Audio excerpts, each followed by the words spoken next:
You are listening to The Innkeeper by Lifesketcher. 251. Precarious situation. The rascal was smashed into the ground, forming a large crater with spiderweb cracks that spread across the forest floor. He was injured, and a trail of blood flowed down from his lip, but that was the extent of his injury. It was not anger that filled the rascal's eyes, but discipline. He was a trained soldier, but more importantly, he did not have much room to think. In this disadvantaged situation, the only thing running through his brain was the training he received. He drew his weapon, a section staff with 4 chain staffs instead of the usual 3. Each one of his hands firmly held onto one of the sections. Letting out a battle cry, he attacked. Dashing up into the air, the rascal swung his staff furiously at the flying, shining golf cart in an attempt to squash it like a fly. Yet instead of clashing, the staff gently patted the cart as all its energy had already been diverted. A green flame shot out of 2 exhausts at the back of the cart, before the cart seemed to jet out towards the flying alien. Yet the cart was still in its original location. What flew towards the rascal was an attack in the image of the cart, followed closely by a few more. No longer underestimating the opponent, the rascal promptly dodged the raining golf carts and pulled back his staff. Holding the 2 ends of the staff, he started swinging it around himself like a jump rope, while his 2 free hands pulled out a slingshot and took aim at Gerard. It did not matter if his attacks were useful or not. The rascal was not able to think so far ahead. All it knew was to attack, and so it did. Launching endless projectiles at the cart, the rascal also moved closer to smash the cart with his staff that he was constantly swinging. Even if Gerard absorbed some energy from it, the alien was providing energy constantly, and yet it seemed to make no difference. Like a swan gliding across a lake, the golf cart moved around the forest, easily dodging the attacks. Realizing his attacks up until had now failed, a seriousness entered Gerard's eyes as a silver, shining clutch and gear appeared beside him. Wiping off the first bead of sweat he had ever experienced in his entire life, Gerard revved the cart. He was far from done. Near the forest, 4 rascals were searching for enemies. Since they had appeared in an isolated area, Lex had yet to teleport them into the formation because they were not a priority, and he was too busy taking care of non-stop emergencies. Suddenly, they heard a familiar battle cry coming from the forest, and immediately turned that way. The battle cry was actually a signal of a tough fight and a call for reinforcements. Since their aid was needed, they would respond, for that was how they had been trained. They began jogging towards their goal, pulling out their weapons as they did. Z was at the edge of his seat, watching an anime called Sasuke, doing his best to hold back his tears. The start of the show was so emotional, and he could really feel the protagonist's pain, while cursing the antagonist of the show, Sakura, with all his heart. But then, suddenly, everything changed. One moment he was in the gamer's den, the next moment he was at the front gate of the inn. Before he could even begin to feel confused about what had just happened, the assistant innkeeper sent him, as well as all the other workers, a message telling them that they were being invaded. Still amped up by all the emotions he had been feeling, and filled with frustration and hate, he immediately turned on his battle music and let loose a war cry. Instead of a single card, all 52 cards from his deck started flying in the surrounding air, before they flew directly into the army of rascals. This time he did not use the flat of the cards, and used their sharp edges to cut through the enemy horde. He was visualizing all the enemies from every anime he had ever seen, and did not forget to yell the name of his attack while he was at it. "Is this your card, Jutsu?" But as spirited as Z was, unlike Gerard, he was neither at the peak of chi training nor had his bloodline evolved. Let alone killing, even hurting the Foundation Realm rascals was a difficult task for him. Fortunately, even as his cards swept through the enemy ranks, and the surrounding guests were starting to realize something unusual was happening, he was not the only staff member there. Doe, the rarely seen worker who was John's assistant, along with Pamela, were up on their feet and quickly bringing the guests to a corner away from the fighting that had abruptly erupted.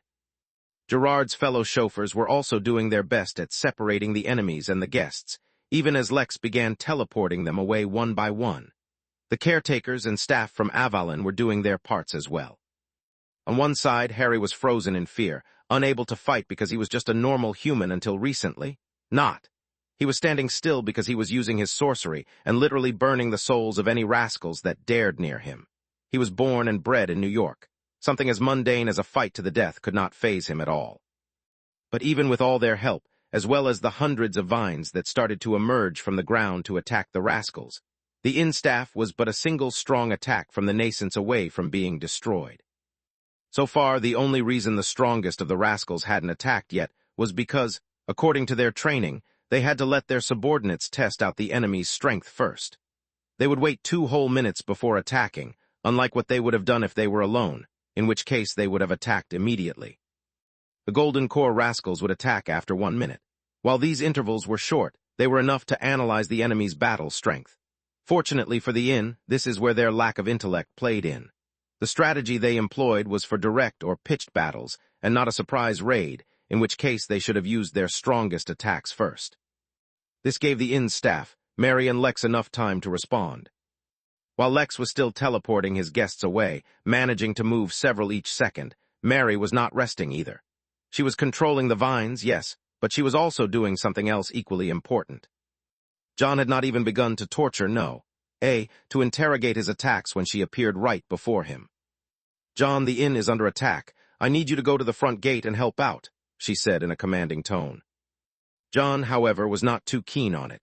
Not that he didn't want to help, but that he would rather not get involved with anyone with the guts to attack this inn, whether they were misguided or not. He was even more reluctant to fight since his cultivation was actually sealed, and while he had a tough body in actuality, he was not a body cultivator. Not to mention, he was not an actual official and staff member as he had never used the platinum key, so technically, it was none of his business. Finally, while the innkeeper was mysterious and powerful, he could tell this assistant was nothing more than a hologram. She did not intimidate him. "Assistant innkeeper, I don't mean to be rude, but you probably know that my cultivation is actually sealed. Although it may not seem like it, I am not really able to fight." Mary, who had been about to leave, froze. She turned and gave John a look that spelled death. John was not deterred, and just as he was waiting for her to threaten him or something, he heard a sound that he never would have expected. It was the familiar ping of his system. New quest, eliminate invaders.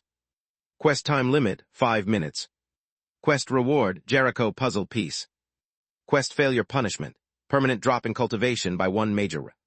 Remarks, a good assassin needs to be able to eliminate armies. John was not only startled, he was aghast. This was not the kind of quests his system usually gave him, and he had never encountered a quest punishment before. But more than that, he dreaded a single thought that was roaming in his mind. "But despite my inability, as a part of the inn, I will do my best to protect it," he quickly said, and bolted towards the inn's gates. 5 minutes was not a lot of time. He absolutely could not suffer such a disability as letting his cultivation drop. To be fair, he had gained all his cultivation through the system, so it made sense that it could also take it away. Still, it was not something he wanted to experience.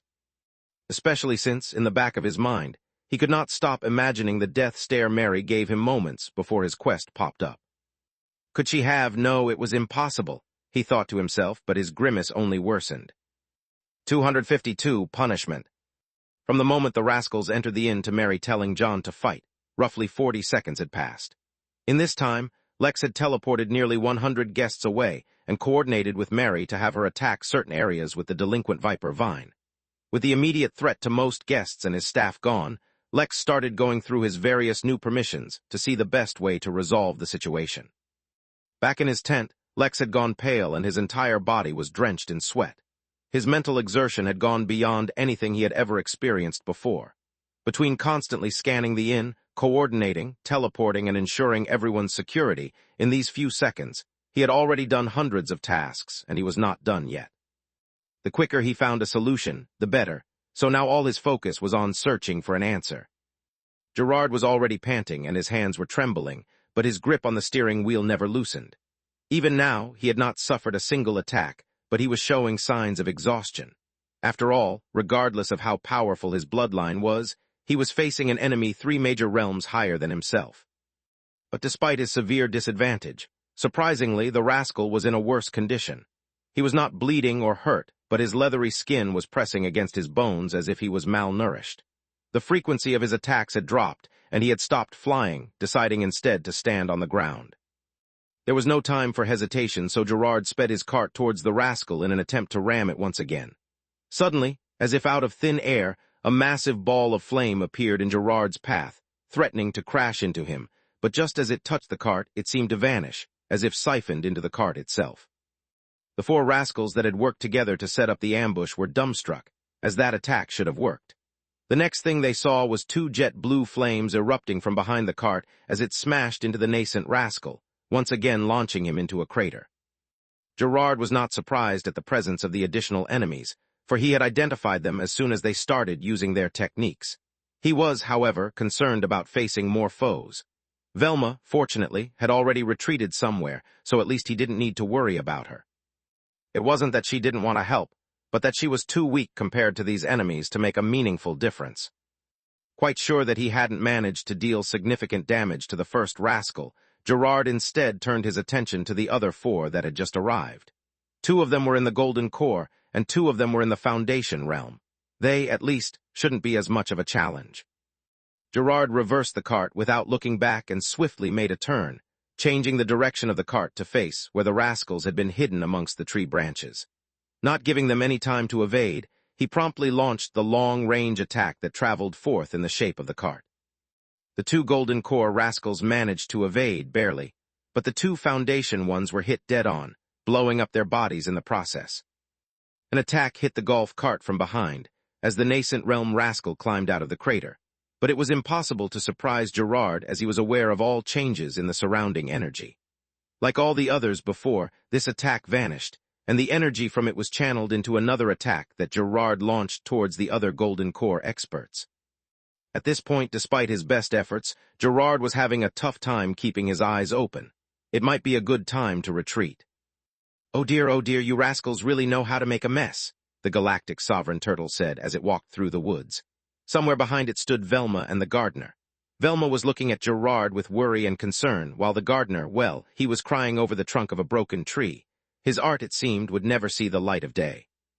"It seems some punishment is in order," it said, once it got a clear view of all the destruction. "What happened next will shock you." No, what happened next was very anticlimactic. The grass on the ground started growing around the rascals, tying them up. They tried to resist, but whether it was brute strength or a complicated spiritual attack, the grass seemed impervious. The nascent rascal was especially concerned, because it discovered that not only was the grass trapping its body, it was also trapping its soul. In such a dangerous situation, with no alternative, it decided to use the final ultimate attack it had been trained to carry out, the destruction of his core. As soon as it activated the technique, nothing happened. Like a mummy wrapped in grass instead of cloth, the last rascal fell over as Little Blue flew over to pick them up one by one. Seeing the situation resolved, Gerard finally relaxed his grip on the steering wheel and nearly fell out, but Velma quickly appeared to help him. They turned to thank the turtle, but it had already moved on, dragging the weeping gardener behind it.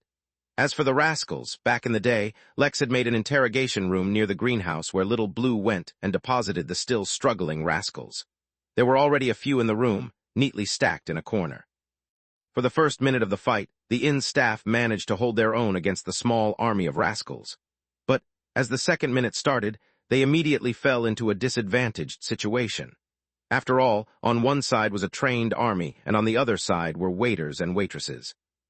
More than Z, who had caused a lot of the rascals to nearly bleed out, Harry proved to be the man of the hour. Dozens of bodies lay on the ground around him. They were not dead and, in fact, seemed the exact picture of health, as they were still at their physical peak. It was their souls that had been badly damaged. Harry didn't even need to try to kill anyone, as at lower levels, even the mildest of damage to the soul left one nearly crippled and unable to move. Whether they were Foundation experts or Golden Core ones, just an altered version of the spell he used to cut hair left them with cuts all over their souls. Even if they managed to avoid being crippled, the pain was enough to leave them powerless. Yet despite his success, he was no longer actively attacking enemies. Now he was focused on defending the inn staff. The golf carts, unfortunately, had been destroyed, and a lot of the staff were injured to various degrees. On this battlefield, only 3 warriors from the inn remained in relatively good condition. One was Harry, of course, while another was Z, and the last was one of the lifeguards from the lake called Todd. Standing at 6 feet 8 inches with a body sculpted as if the after in a before and after collage, Todd had activated his Regalia Bloom bloodline mid-battle, and used it on his surfboard to smash enemies like beavers in a carnival game. With the combined efforts of the 3, they had managed to barely hold off the enemies, but no one knew how long it would last. Then, just as the song on Z's speaker changed, and the first chords of 7 nation arm wrestlers played, John fell from the sky right in front of the 3. He did not waste any time in talking and immediately started a massacre, his speed only increasing the deeper he went into the enemy lines, not slowing down. Out of everyone here, he seemed the most anxious to resolve this battle. This was because, while his cultivation was sealed, as he had achieved the earth-immortal realm, his body had gone through a transformation to immortality. Compared to these lower-leveled cultivators, his body seemed like an unrelenting force of nature. As someone who had benefited from such an advantage, it made perfect sense that he was determined to complete his quest, otherwise his cultivation would fall back down to the nascent realm. His skills as an assassin were finally put on full display, and even unarmed, he was like a scythe cutting down grass.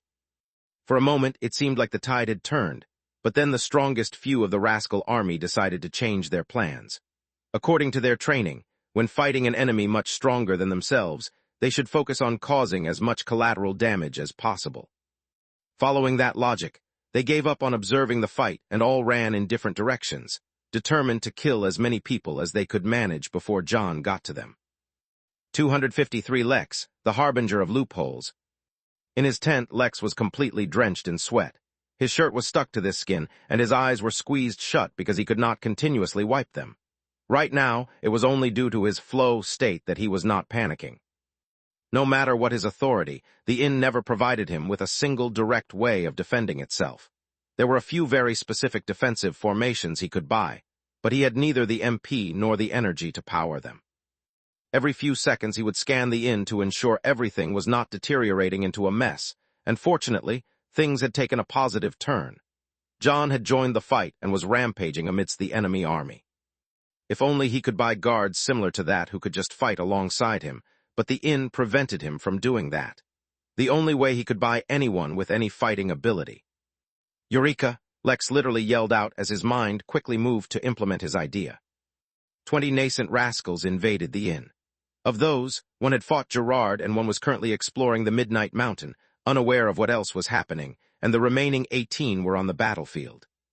When they decided to split, all 18 moved at the same time. 3 of them decided to target John, to hold his attention and distract him from what the rest were doing. Of the remaining 15, 2 decided to attack the inn staff for the same purpose, while the remainder tried to escape the formation. The speed of a nascent cultivator was one that was near impossible to keep up with under normal circumstances, and their attacks were only faster. Z and Todd sensed a massive surge in some kind of energy, and immediately tried to divert it all, but not only were they limited in how much energy they could divert at a time, the attack was too fast. They only saw a bright light, and before they could understand what was happening, they were blown away, crashing into those they had been trying so hard to save. Harry similarly had sensed a surge in soul energy and immediately attacked it. His attack had slowed down the other nascent soul rascal attacking them, but could not stop it. The rascal didn't even need to attack Harry, he fainted from exhaustion on his own. The battle, which had so far been a concert of yelling and clashing weapons, had been blanketed by a shocking silence, followed by endless explosions. John was an assassin, not a frontal fighter, so the 3 rascals that went after him were more than enough to trouble him. He had dodged a dozen sudden attacks without any chance of retaliating. The rascals, who knew they were ultimately the weaker ones, continued to use long-range area of effect attacks, resulting in dozens of explosions that, ironically, did more damage to other rascals than anyone else. It was a split second, and the tide of the battle had drastically shifted.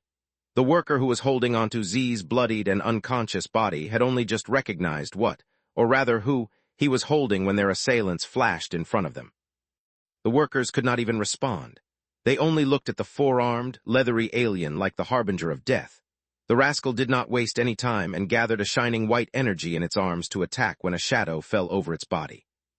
Surprised, it looked around to see for any incoming attackers when a giant, ivory foot crushed him into the ground. The other nascent rascal, who had seen the giant appear out of thin air, tried to retreat.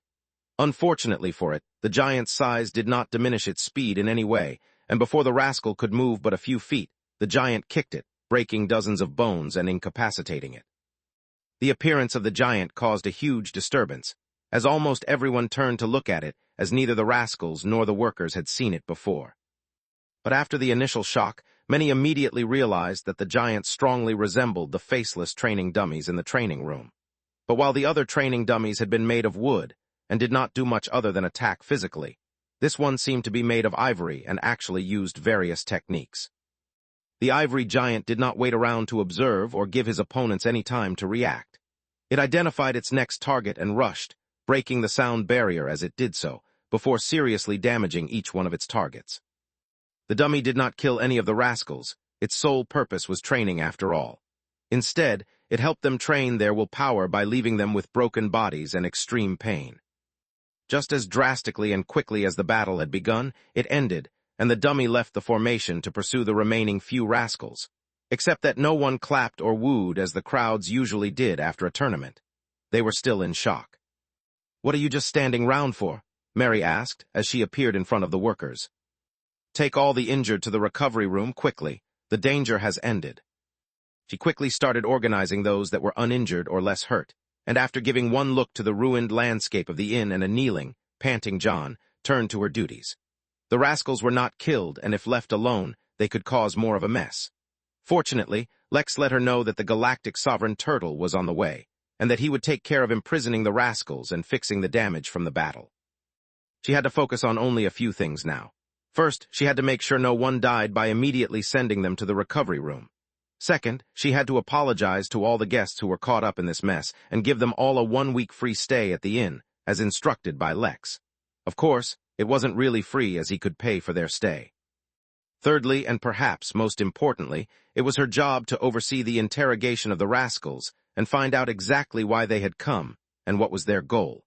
They needed to know if more enemies would be on the way. The only suspects Lex had at the moment were the pirates who visited every so often, just because of the nature of their work. But that didn't make sense. She needed to find out if there was any lingering danger. Lex collapsed onto the ground, his state of flow immediately breaking once the situation at the inn was resolved. Although the system did not let him directly buy any kind of defensive measures, he had once again found a loophole. He upgraded the training room even more than he previously had the greenhouse, spending 500,000 MP on the upgrades alone. Then he spent another 250,000 MP on this massive, incredibly powered training dummy that could reach the peak of the nascent realm in strength. This was of course the theoretical peak of the nascent realm, and also took in mind species much stronger than the rascals as well, which is why it would be able to easily defeat them. But technically the training dummies shouldn't have been able to leave the training room. However, once upgraded, the room had more features. Not every kind of training can be done in a secure environment, and not every technique can be carried out alone. This is why the training room allowed for the training to be conducted in any environment within the inn, and could target not just one person, but entire groups. Using a massive amount of MP and his remaining energy, he bought and powered this massive training dummy, while registering the entire invading army for training sessions for near-death harm and threats. This was a method Lex would be able to replicate in the future should he be invaded again, but this massive dummy would need him to absorb extra energy to run. This was not to mention that, now that he was once again down to 0% energy, the system's operations were once again compromised, and it was running on metaphorical energy-saving mode. While Lex lay on the ground panting like he had just run a marathon, his mind still recovering from the extreme exertion it had just experienced, 2 thin wooden roots emerged from the ground behind him.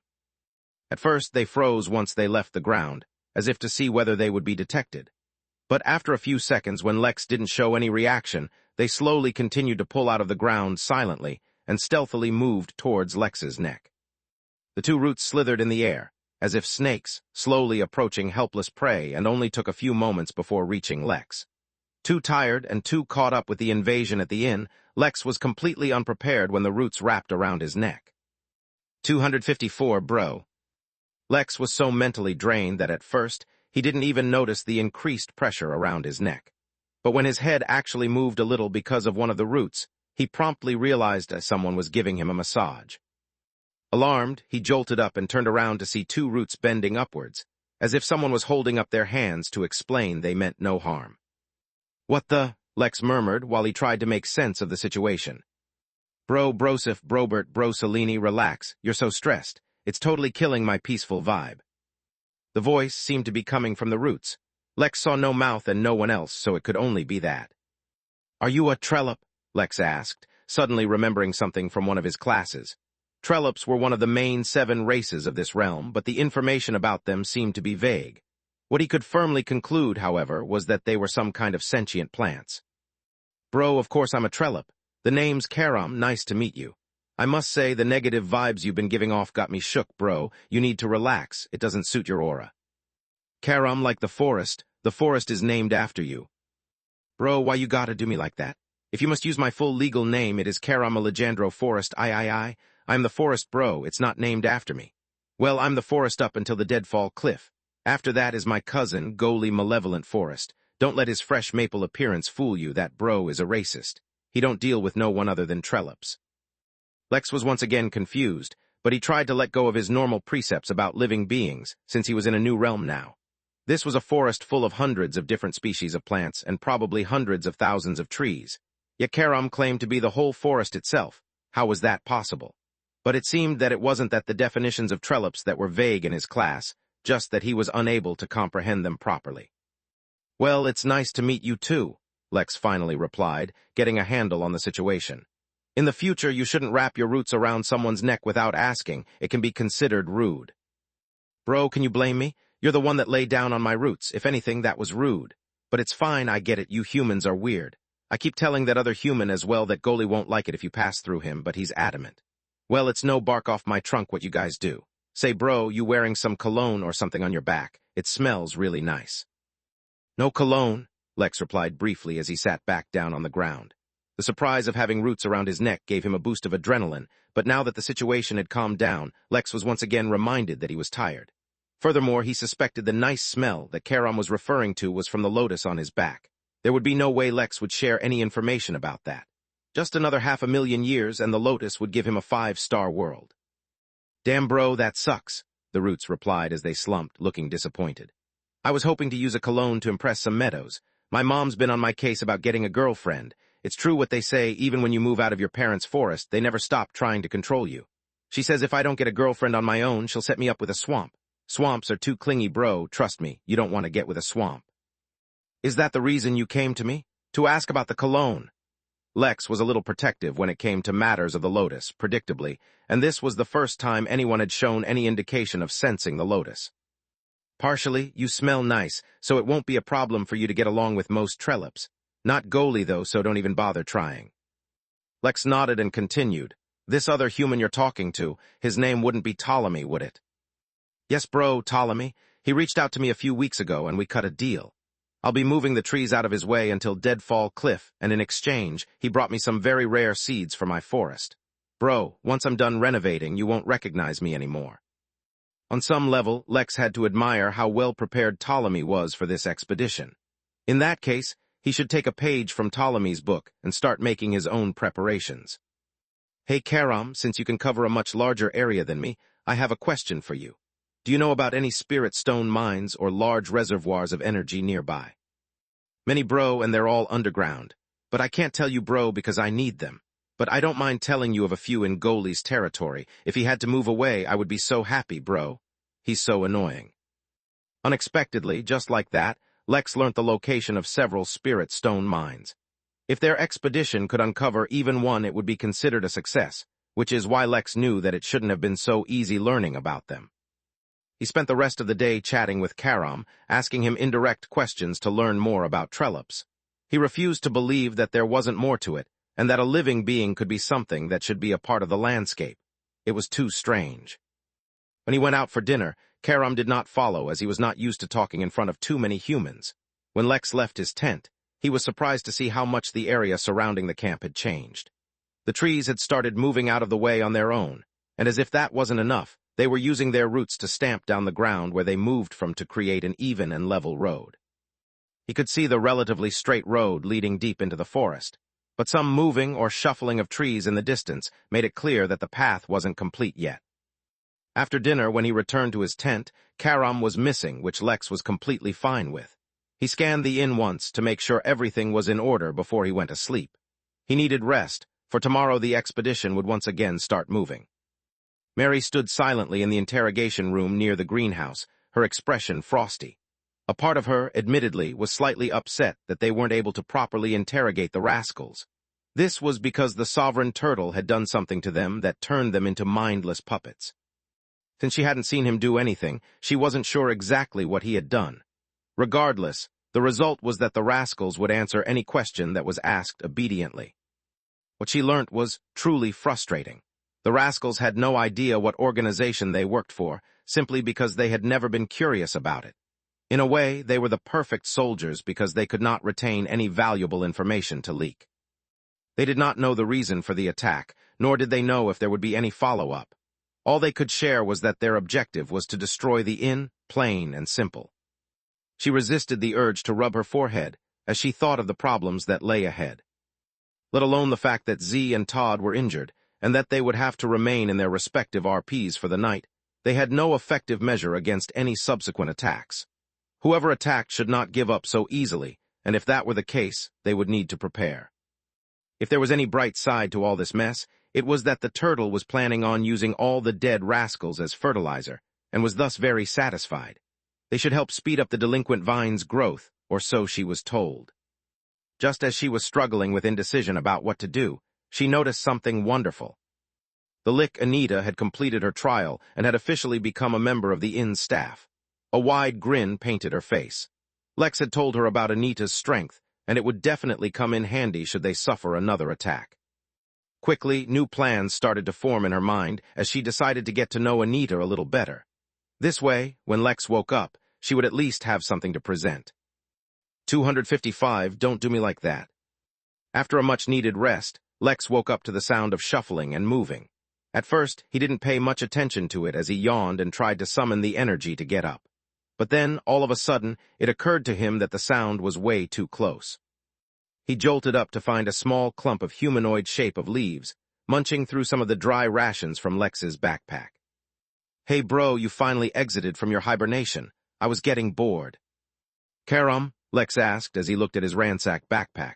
The small leaf man came up to Lex, was it, and the facial features looked oddly similar to his own. Of course, bro, who else could so easily enter your tent? Do you have any idea the kind of wards that Ptolemy guy has around this camp? If you don't, well, neither do I, but damn, were they a pain to bypass. I doubt anyone else could do it so easily.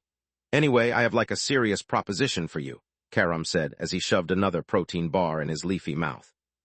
Those are my emergency rations you're snacking on, Lex said as he looked through his backpack and checked to see if anything was missing. Come on, bro, don't be like that. I'll drop you some fruit before you leave, it's not a problem at all. Let's focus on the important stuff. My proposition. If you accept, I'll pay you half up front and half on completion. What do you say? Lex did not reply immediately and took a moment to deliberate. While Lex was still in the dark about various customs and basic common knowledge of this realm, his classes had enlightened him somewhat about how humans perceived and interacted with the other races. Understanding that, while all 7 races had a similar level of intelligence, because of their inherent physiology, each race perceived the world around them and their relationships differently, was the absolute foundation of the human race's foreign policy. In a situation where Lex was in the dark about many things, following the broad stance human leadership took towards the various races should somewhat keep him protected. Trollops were the only plant-based race of the 7 major ones, and like the rest, they had their own territory.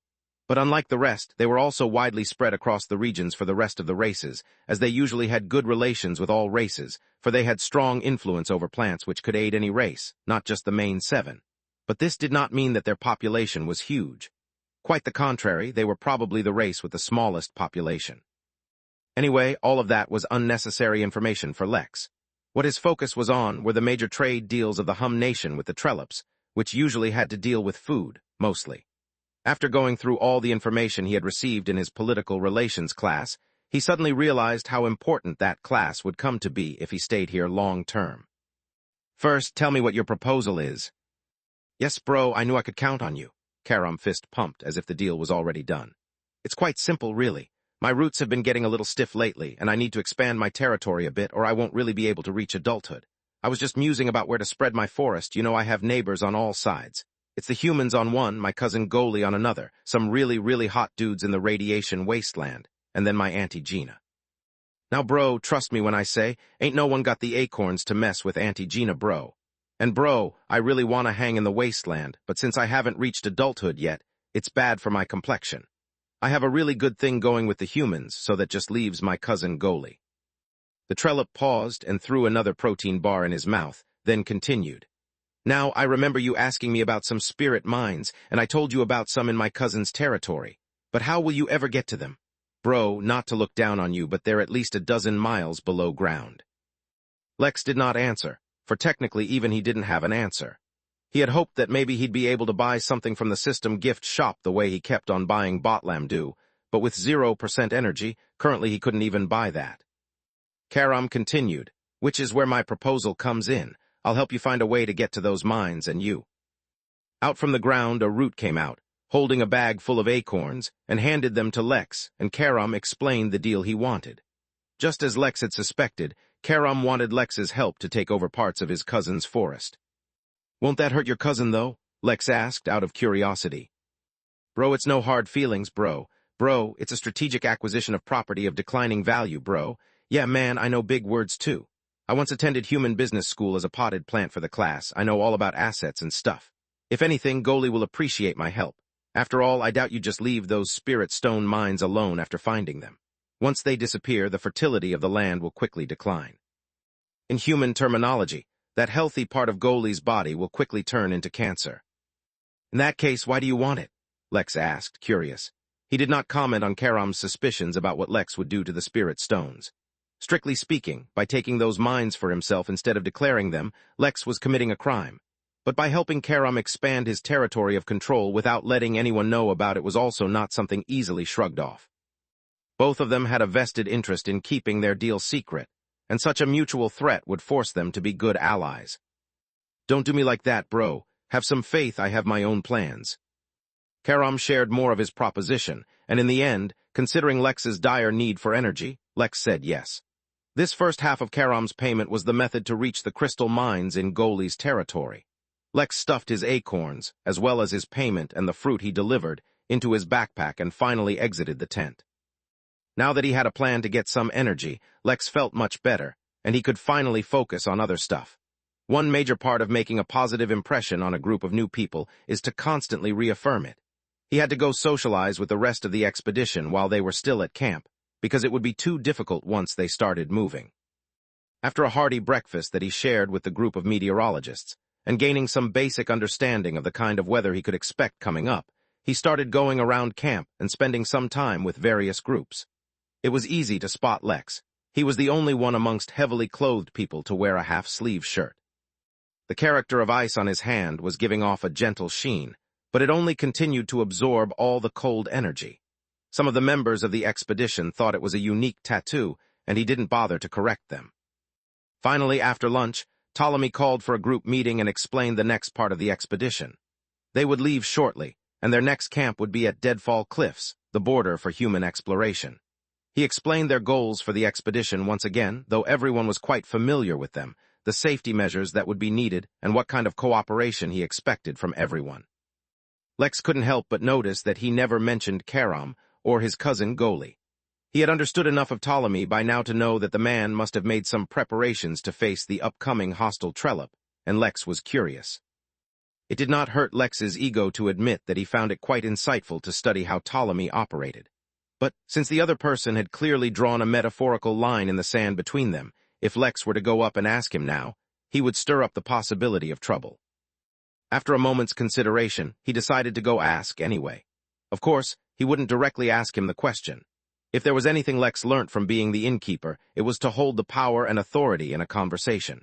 If Lex asked him the question, he would directly be putting himself in the weaker position from the start of the conversation, and there was the chance Ptolemy wouldn't answer. He had a much better strategy to get his answer. After the meeting, he went and waited by Ptolemy's tent until the latter arrived. Lex gave him an amused look, as if he was watching a performance, before saying, "I noticed you didn't tell anyone about the upcoming dangers of a hostile Trelop. Not a bad plan, no need to cause unnecessary panic. After all, since you don't need my help, I'm sure you have your own plan for how to deal with an entire forest that hates humans." 256 Odyssey. Ptolemy didn't show any visible reaction to Lex's goading, but he was internally surprised by Lex's comments.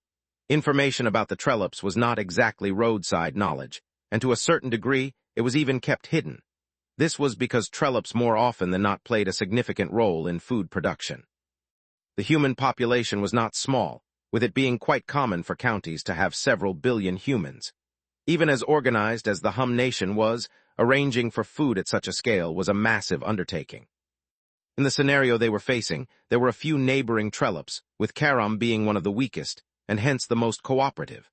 Unfortunately, right after Karam's territory was that of another, extremely hostile and very aggressive trollop. That trollop alone was the reason why humans stopped expanding in this direction.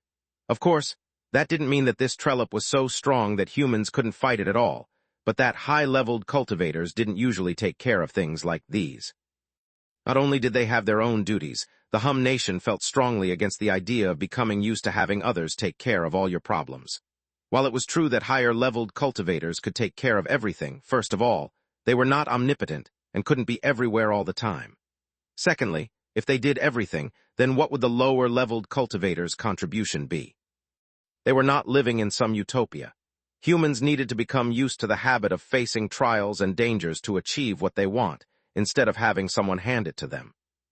Ptolemy was going through various thoughts in his head, but the few moments of silence that created gave Lex the impression that he was ignoring him. In that case, some more goading would be required. Or is it possible you hadn't thought so far ahead? If you need help, I don't mind giving you some advice. After all, I wouldn't want to affect the safety of those in the expedition over a little spat. The situation is handled, Ptolemy replied, his voice full of vinegar. If you must know, the guards of the expedition have been fully informed of all the upcoming threats and have made ample preparations. Dealing with a trollop is not too hard, for at the end of the day, they are just plants. As hostile as they may be, the threat of a forest fire will put them in their place. After that, Ptolemy did not bother explaining further and went inside his tent. He honestly didn't even want to explain this much to Lex, but he couldn't have him going around telling the expedition that they were heading to certain death. As the leader, he needed to provide some assurances, even to the members of the expedition he didn't like. Such was the burden of a leader. Lex didn't push him any further. The answer was fairly simple, but he doubted that Ptolemy's preparation was lacking.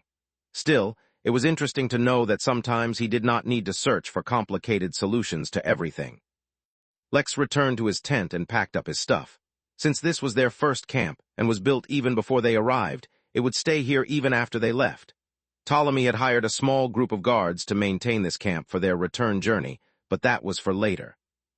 For now, everyone got on their Delame lizards and started wading through the snow that had accumulated on their newly built road. Since the Frio birds still seemed to be nearby, the weather had not changed at all, and the endless snow storm raged on. One might wonder how the expedition was able to see and navigate during such a relentless storm. The answer was that the fresh, falling snow produced in this storm gave off an ethereal, silverish light that made the whole world look like it was in a fairy tale. Its beauty was like moonlight, but on steroids. As long as one had a sleeping mask for the hours they were resting, no one would complain about it. So while they made their way through the forest on the relatively straight and level road, Lex finally had the time to divert his attention to the inn. Things at the inn were, well, they were great, considering the circumstances. The invasion had naturally affected the inn's reputation a bit, and some of the guests had stopped visiting as the inn no longer seemed as safe as before, at least until the innkeeper returned. However, that number was still low. Furthermore, despite the invasion ending over a day ago, another one had not happened. Considering that they still did not know the identity of the attacker and their true motives, this was a grand sign. Last but not least, after having been abruptly exposed to a life-and-death situation, Fenrir's growth had undergone an explosion. Currently, he was the same size as the galactic sovereign turtle, meaning he was much bigger than Lex.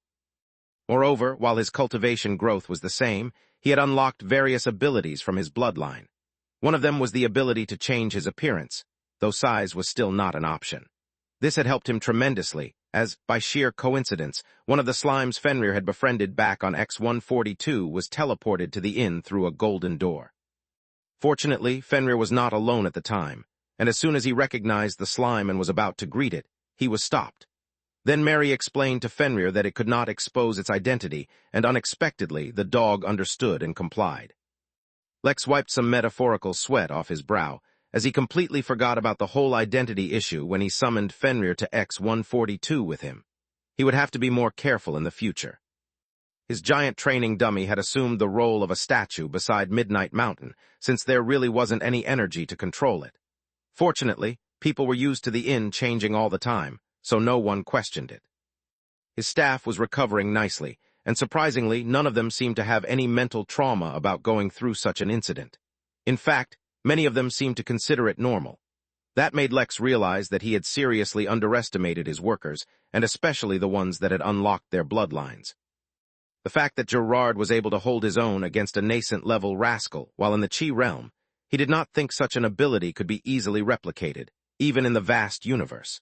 He decided to emphasize their cultivation and training some more. If all of them became powerhouses similar to Gerard, would he need to be worried? He further reduced their work hours and added mandatory training and cultivation time to their routines. Furthermore, despite Gerard's reluctance, Lex upgraded him to head of security. If there was any consolation, it was that Lex allowed him to keep the golf cart.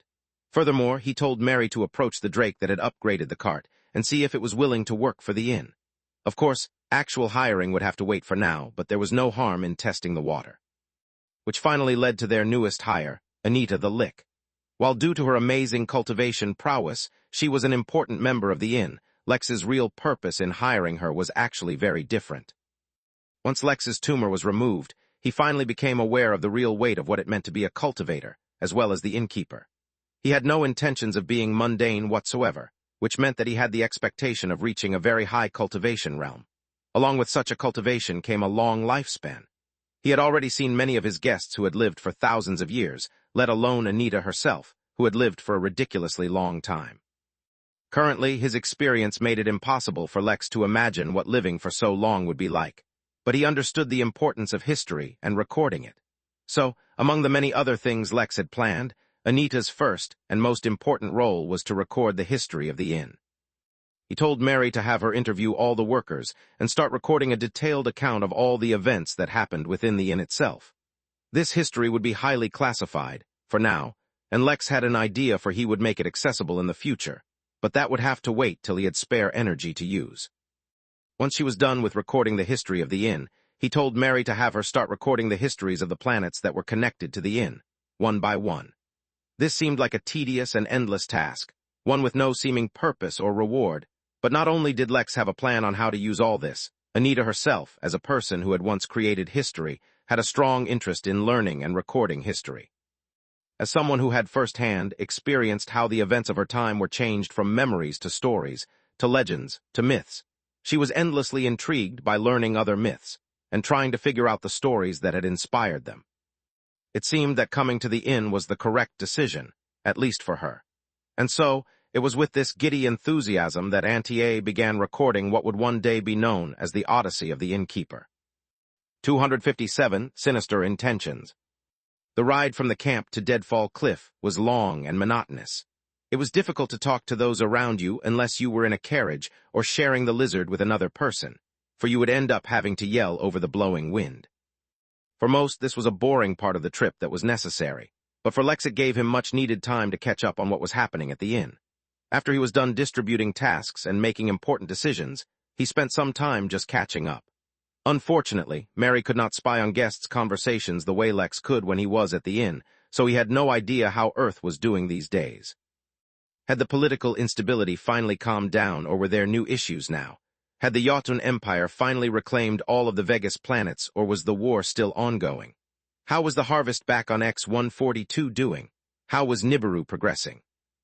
Lex quite enjoyed knowing about his guests, but it seemed all of that would have to wait till later.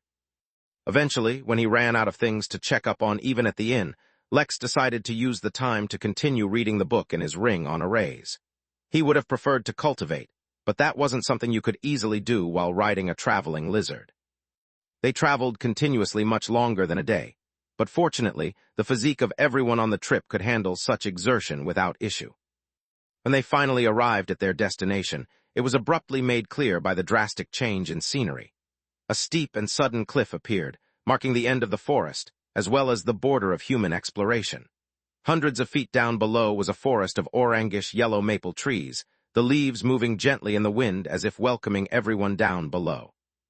Even the weather across the cliff was different, as there seemed to be an invisible dividing line that prevented the snowstorm from extending past the cliff, instead replaced by the warm breeze of early summer. Yet as welcoming and picturesque as it seemed, no one was fooled. There was a reason this was called Deadfall Cliff. As cheesy as the name was naturally picked up when few, if any, ever returned after venturing past the invisible border. It was the exact place they were going, and was the place where Lex's true trial would finally begin. Ptolemy did not waste time on any needless ceremony. After ensuring everyone was arranged into proper formation, with the 30 student soldiers making up the outermost layer of their expedition, while the rest formed a close circle within. Then, after ensuring everyone was seated securely on their lizards, they ventured forth into the warm abyss, their lizards climbing down the cliffside as easily as they walked through Karam forest. Despite the confident demeanor of Ptolemy and their protectors, Lex could not help but tighten his grip on his lizard's leash as he felt a silent tension fill the air. As the temperature around him changed, going from cold to suddenly warm, the array character on his right hand stopped glowing, though it did not disappear. Karam Forest had been frigid cold, yet safe and secure. Goli Forest was warm and inviting, but his instincts warned him of a sinister evil. It was not fear that filled him, but wariness. None in this expedition were untested and unaware, for beneath their casual banter and smiling faces, each and every person here was born in times of chaos. It was not just the external threat of an unbeatable enemy that tempered them, but the knowledge that they would be abandoned by their own race if they did not prove to be useful. It wasn't that there were none in this realm that procrastinated or were lazy. It was that those who did were already dead. Still, while they had skill and strength, making light of the danger ahead was a mistake none made. It was their experienced caution that created a mood Lex mistook for tension. Instead, what he would soon come to realize it was their anticipation for whoever dared to bar their way. After all that build-up, their descent was uneventful. As soon as they reached the bottom, Ptolemy sent out scouts to check for nearby threats, as well as to locate a place to establish their new camp.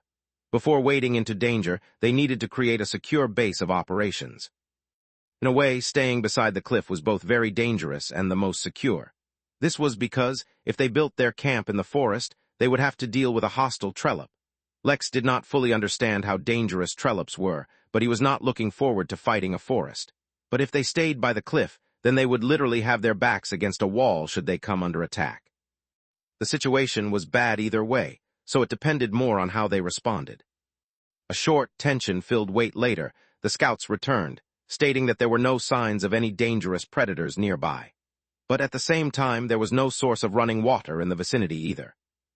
Even though they were cultivators, a source of fresh water would be important for any long-term base, not only for their consumption but for other uses as well. Of course, they could use water affinity spiritual techniques to artificially create water for themselves, but this was not a good solution as it would exhaust their cultivators' energy. So as much as Ptolemy wanted to build a base near the cliff, the party eventually moved into the forest. Their speed was much slower now since the trees had not cleared a path for them, and the carriages with their luggage needed to maneuver around them. Initially, everything seemed to be going fine, but after a certain amount of time, unknowingly, Lex started to feel a certain anxiety growing in his chest. Moving the carriages was taking too long. The expedition party, while trying to stay close, somehow still ended up being divided into clumps. The weather had gone from warm to hot, humid, and sticky. The sound of the lizards walking through the grass was too loud. Suddenly it struck Lex. The sound of the walking lizards was too loud. The forest, as warm and welcoming as it seemed, was instead too quiet. The bright orange leaves were too prominent. Immediately, without even realizing what he was doing, Lex lifted his hand from the heavy Harley attached to his waist and put it on his sword, before prompting his lizard to move up to Ptolemy. The man was not happy to see him, but the seriousness in Lex's eyes caused him to hesitate from insulting him. But at the end of the day, no matter how strong Lex's instincts were and how accurate his premonition, his level was just too low. By the time his instincts had warned him, it was already too late. Before Lex could even speak, chaos erupted. 258, a will to challenge the heavens. On a battlefield of giants, every step they take would be like an earthquake to the mortals living down below. Their battle cry would be the sonic boom that threatened to tear the eardrums of lesser beings. Each of their clashes, a biblical Armageddon for those suffering the misfortune of being nearby. So when Lex, a mere chi-training cultivator, was caught in the middle of an ambush, with flaming, razor-sharp leaves slicing through the air threatening to cut the world in half, and batons of tree branches beat down on them to crush their backs, It was a testament to regal embrace that he remained unharmed. One moment he was looking Ptolemy in the eyes, about to warn him about danger. The next moment his pupils constricted when he saw the canopy alight with flames. The array character for ice on his hand shone with a silverish blue light, and an armor made of ice suddenly covered not only Lex, but his lizard as well. The raining bullets made of leaves could not melt his armor, for unbeknownst even to Lex himself, the ice was that of the Frio birds themselves. But while he was saved from the temperature, he doubted he would be safe from the branches that came crashing down on him. After such a long time of riding Fenrir, Lex was long accustomed to controlling his mount effortlessly, and so it was with finesse undeserving of its race that the lizard dodged all attacks. He had been saved from the rising temperature and avoided the direct clashes, but there was nothing that could protect him from the shockwaves that traveled through the air. The weakest of these attacks was in the golden core realm, while most were in the nascent realm. How could Lex expect to survive such shockwaves traveling through his body? The answer was with a straight back, eyes full of unyielding determination, and a will to challenge the heavens. Also, he still had the talisman to protect him from nascent-level attacks that automatically turned on when he was threatened. So when death rained down on the expedition and the forest tried to beat them like drums, the weakest of the expedition, Lex, was the most unhurt. But though they had been taken by surprise, if a simple, extremely lethal ambush was all it took to eliminate the students of the academy, then as the holy land of the human race, its reputation was undeserved. The moment Lex's armor had appeared, Ptolemy already reacted and launched a counterattack. Unlike the orange flames produced by the forest, Ptolemy produced green flames that spread around as if he was someone who vaped, competing with a smoke machine. The green flames consumed the orange ones and clashed as if the two were solid entities. Around them, while the other students did not respond as fast, many of them were able to quickly retaliate, especially the 30 students trained as soldiers. Lex could not understand exactly what they had done because he was busy trying not to die, but they all looked very cool whenever he saw them. The fight was not short, but for Lex it only involved controlling his lizard to stay out of everyone's way. An hour later, or maybe it was several hours later, the fight ended just as abruptly as it had begun. While initially they had been surrounded by a dense forest, they now appeared to be in a burnt-down clearing. As Lex saw green flames spreading in the distance, eating at the trees, Lex suddenly understood what Ptolemy meant when he said he threatened a forest fire. Maybe Goli would not be afraid of normal flames, as it appeared Goli himself was adept at controlling fire, but the green, malevolent flames produced by Ptolemy was anything but normal. Suddenly the armor around Lex receded, and the character on his right hand reformed, although much dimmer now. While Lex was analyzing their situation, suddenly it occurred to him that the whole expedition was staring at him. Over 100 soot-covered, bruised, and beaten students looked at the neat and clean Lex, seated comfortably upon his uninjured noble lizard. It was like a scene out of a story, and unbeknownst to Lex, the few members of the expedition who had heard rumors about him suddenly recalled the latest one. It was said that even immortal cravens could not injure a hair from his head, and though he had been born from that family, he had forsaken his family name so that any prestige he built, it would be of his own design. Reverence flashed in a few eyes before it quickly disappeared. They were still in danger, and now was not the time to dwell on such things. Ptolemy did a quick check, and though there were a dozen injured, no one had died. No longer bothering to be gentle, the expedition bulldozed through the forest to the camp, site one of the scouts had picked for them, and immediately began laying down defense. For the first time, Lex saw formation masters at work as they erected protective formations around their new campsite. Others chopped down all nearby trees, while others still used their techniques to level the ground.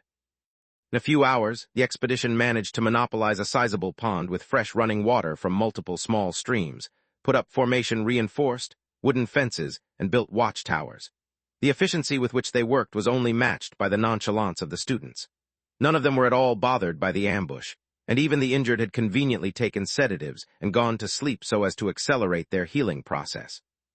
Lex was only just beginning to comprehend the mentality of humans, who had been raised knowing they would die at war, when one of the watchtowers sounded an alarm. Their camp, which they had not even finished setting up, was facing its first attack already. As if that wasn't enough, the enemy this time even managed to scare Lex. It was snakes, tens of thousands of snakes. 259, the expedition begins. The battle that followed left Lex unusually flustered. Their camp's defenses, despite only having just been built, seemed impenetrable, which meant there was no actual threat to Lex. But at the same time, he couldn't just relax or focus on something else, because if the defenses fell short, he would need to protect himself. He couldn't participate in repelling the attack because, frankly, he was too weak to make a meaningful contribution. He couldn't even watch the fight because if he came too close, he would make himself vulnerable to shockwaves from the battle, and might even get in the way of his allies. In the end, he spent multiple hours just waiting for something to happen. In the end, the battle ended with their camp managing to defend successfully. Ptolemy, afterwards, went into the forest with a few guards, and though he did not say what he did, assured the camp there would be no of such more attacks once he returned. With his assurance began the true purpose of the expedition. This entire region was unmapped, with little to no knowledge of anything. Cartographers built themselves their own watchtower, from where they used telescopes and other devices to map out the surrounding terrain, as well as try to figure out the best direction for their expedition to proceed. Others started studying the snake's physiology, as they were the first living things they had encountered other than the trees. Speaking of which, from mingling with the various small groups, Lex learnt that these were not actually maple trees, but an as-of-yet unknown species of trees, the bark of which was extremely resistant to flame, while the leaves themselves were very flammable. They had already begun studying the sap and the roots of the trees they had cut down, and were proposing new uses for them. Others were studying the soil and mineral composition, while other groups still were studying the currents of spiritual energy in the area. The camp had truly come alive, which brought a lot of emphasis on the fact that Lex had nothing to do. Well, officially he had nothing to do since Ptolemy could not be bothered with him. Unofficially, though, Lex had a lot to do. This expedition had only just begun, and would likely continue for months if not years. But Lex only had a limited time with them as he was just undergoing a trial. That meant, in the next few weeks, Lex had to get access to at least one of the buried spirit stone mines without alerting anyone. The trouble was, Karam had not given him a map of their location, rather, he had only told Lex key or identifying features of the area nearby. To help Karam fulfill his own agenda as well, he had provided Lex a way of escaping Goli's supervision as well, but that did nothing for hiding Lex from the beasts. Over the next few days, small hunting and exploration parties would venture out from the camp several times a day, and Lex would accompany at least one such party every day. He had proven capable of ensuring his own security, so no one really minded, not to mention that everyone more or less knew that Lex was supposed to have a say in their defenses, so just accepted this as a part of his duty. Furthermore, even on the trips that Lex did not venture out on, he made sure to interview the scouts or guards that went out so he could develop a deeper understanding of the terrain, as well as the habits of the fauna of the region. He corroborated all of his analysis with the zoologists in the expedition, so that he could be sure instead of forming baseless speculations. What Lex was actually doing was creating his own map and formulating his own plan for how he would get the spirit stones. To the people of the expedition, however, it seemed like Lex was taking his job very seriously, and was working hard to ensure they suffered no more unexpected attacks. Some people had noticed how, even before their first ambush, Lex seemed to have sensed some danger and tried to warn Ptolemy about it. The extra attention, of course, was due to the rumors about him. Cut off from society, the only thing the people from the expedition had to do during their free time was gossip. Of course, there were many more people being gossiped about as well, with Ptolemy being a key figure. However, it was exactly because rumors of Lex were mixed in with so many other stories that people actually forgot that they were supposed to be just rumors instead of facts. Of course, none of that had anything to do with Lex. After a week of scouting and research, he was prepared to venture out of the camp alone to properly begin looking for the mines. There was just one problem. "Why are you going out alone?" asked the student who was watching the gate. It wasn't an interrogation since they all somewhat knew one another now, but he still had to ask. "To do some personal reconnaissance. There are some places it's much easier to scout alone." "Are you sure? Not that I mean to doubt you or anything, but if you run into trouble, you might have a hard time surviving on your own." "Not to worry, I have taken adequate precautions. Still, I think I need to let Ptolemy know about this, just to be safe." "Sure," Lex replied, letting out an exhausted sigh. Considering that they were living in such close quarters, Lex did not expect to be able to hide the fact that he was going out alone from anyone. He was just hoping for more of an apology instead of permission approach. He didn't relish having to explain his actions to Ptolemy. Ptolemy, likewise, was not happy about the fact that Lex had been so active. If Lex had just been a lazy, entitled brat, it would have better fit his internal narrative about him just being someone who was handed everything instead of earning it. Even though he knew he should have looked into how Lex was able to detect the ambush before him, his existing bias had prevented him from doing so. His strategy for dealing with Lex had been out of sight, out of mind. But when the latter was literally taking the initiative to contribute by scouting on his own, it was entirely impossible to ignore him. "You're not a scout, and we have no scouting missions that require going alone. What exactly do you want to do? We don't have the manpower to waste on a rescue mission if you get yourself in trouble." "Then don't," Lex replied, rolling his eyes. "I thought you didn't care what I did as long as I didn't get in your way, and I'm literally getting out of your way, so why do you even care?" "Do whatever," Ptolemy replied. "Just remember, I'm not going to waste any manpower on saving you if you disappear." Lex was relieved that Ptolemy wasn't going to try to stop him from leaving, but it also increased the pressure on him as well, knowing there would be no fallback or rescue should things go wrong. 260 Druck. The crunch of stepping on dead leaves on the ground was unusually audible as Lex stepped out of the camp alone for the first time.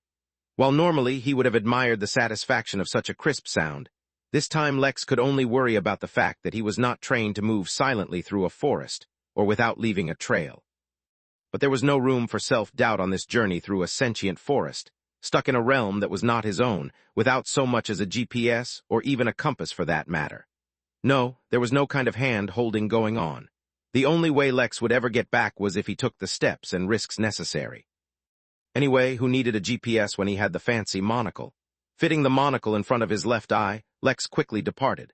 Since Lex did not have the skill to hide his trail, he had decided to actually submit a scouting report when he returned, to make his venture more credible. With the monocle feeding him information, he was bound to learn more than the expedition members anyway. Lex moved at a light jog for 15 minutes until he was on the border of the camp's radius of influence. He didn't know what Ptolemy had done, but Goli hadn't attacked the camp after the first day, and most animals had vacated the area. That did not mean the danger was eliminated, but at least they weren't being targeted in the same way. Lex took out an acorn from his backpack and crushed it in his fist before covering himself with acorn dust.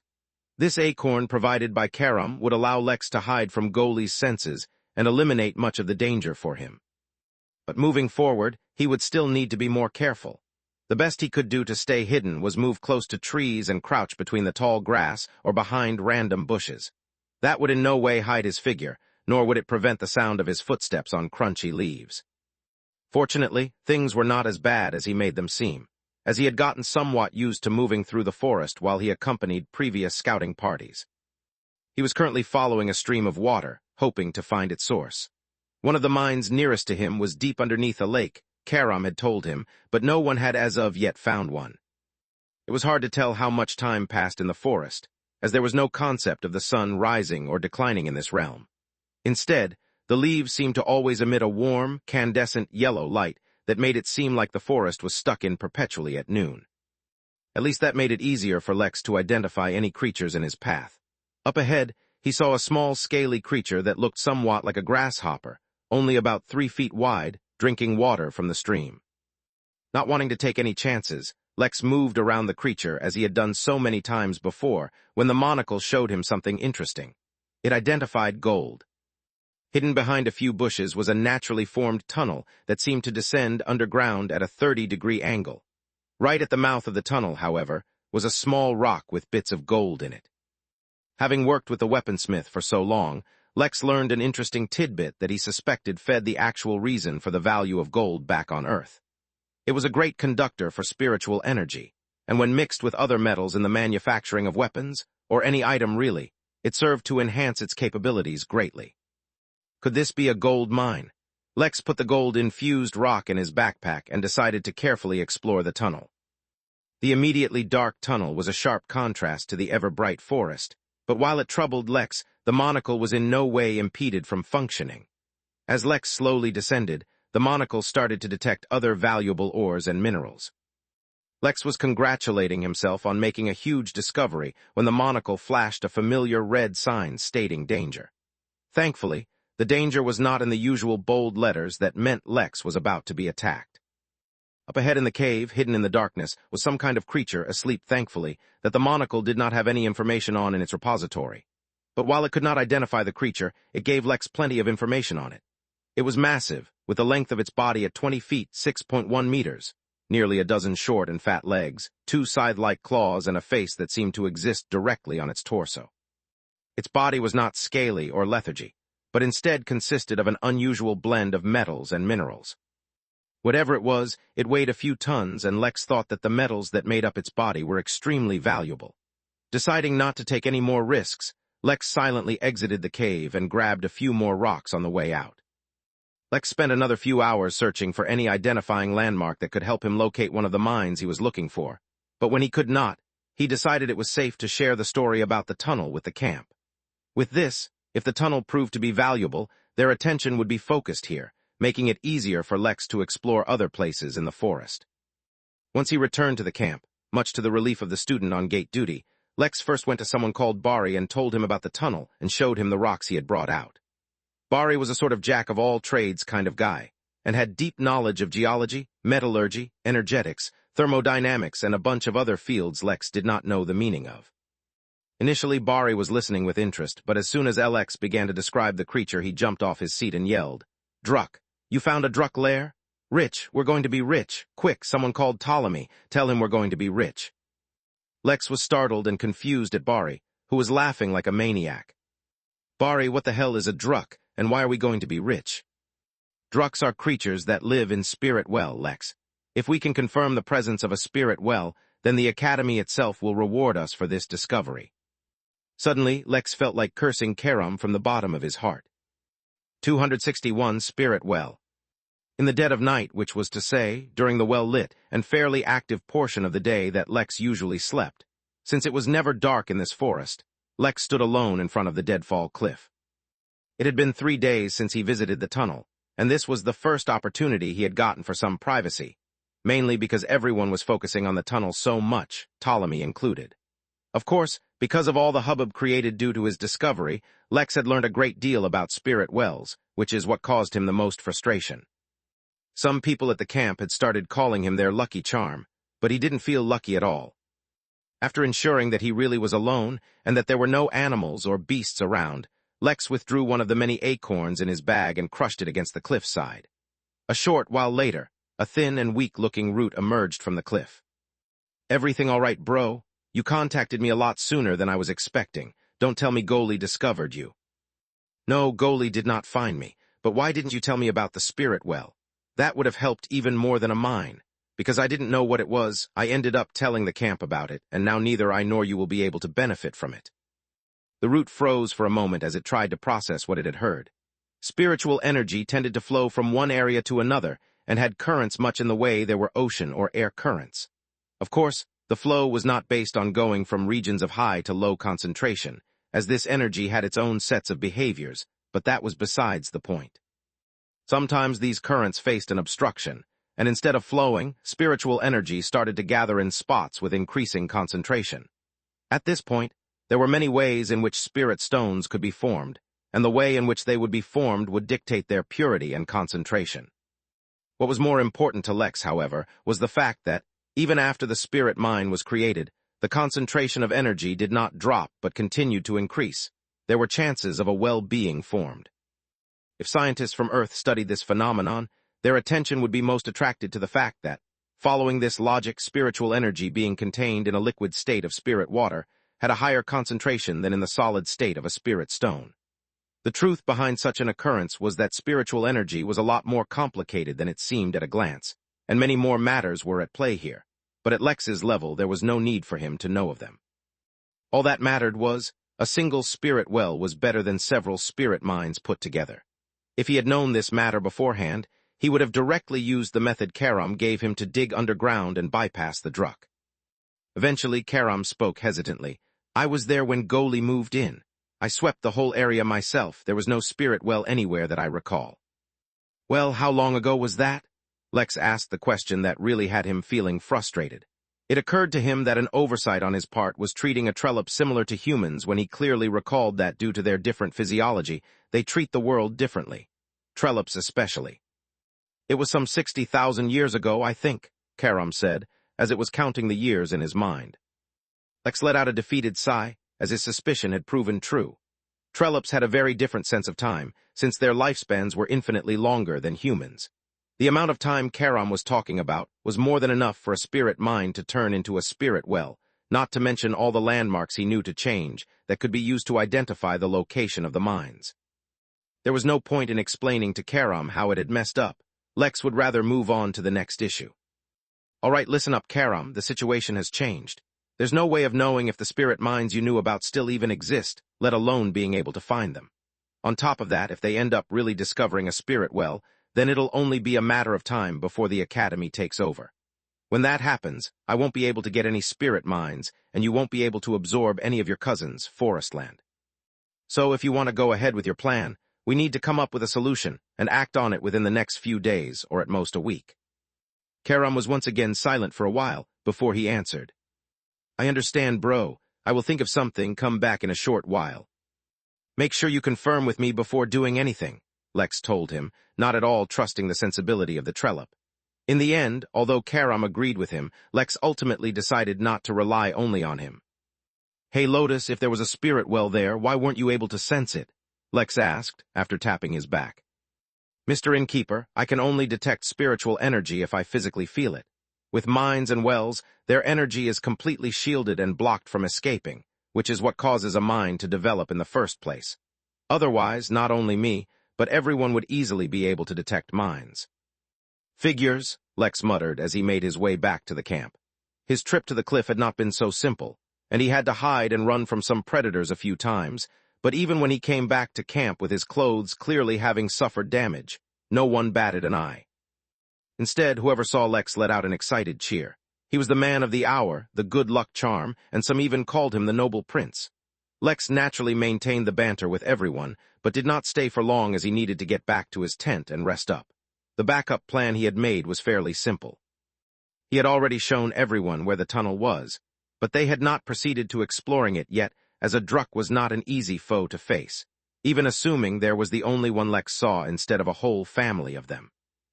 Lex had decided, despite his better judgment, to join them on their exploration of the tunnel, for even if they did discover a spirit well, no one would notice if he ended up absorbing some energy from that as well.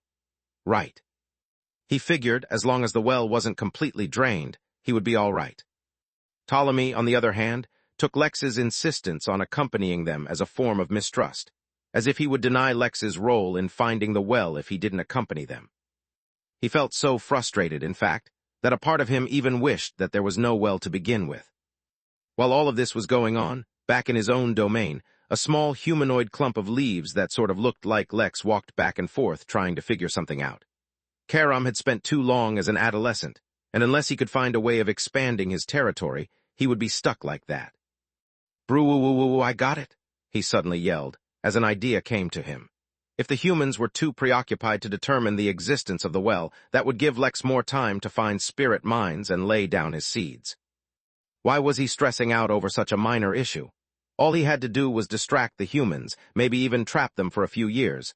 That would give Lex plenty of time to search. He was so enthused by his new idea that he completely forgot about Lex's warning not to do anything without consulting him.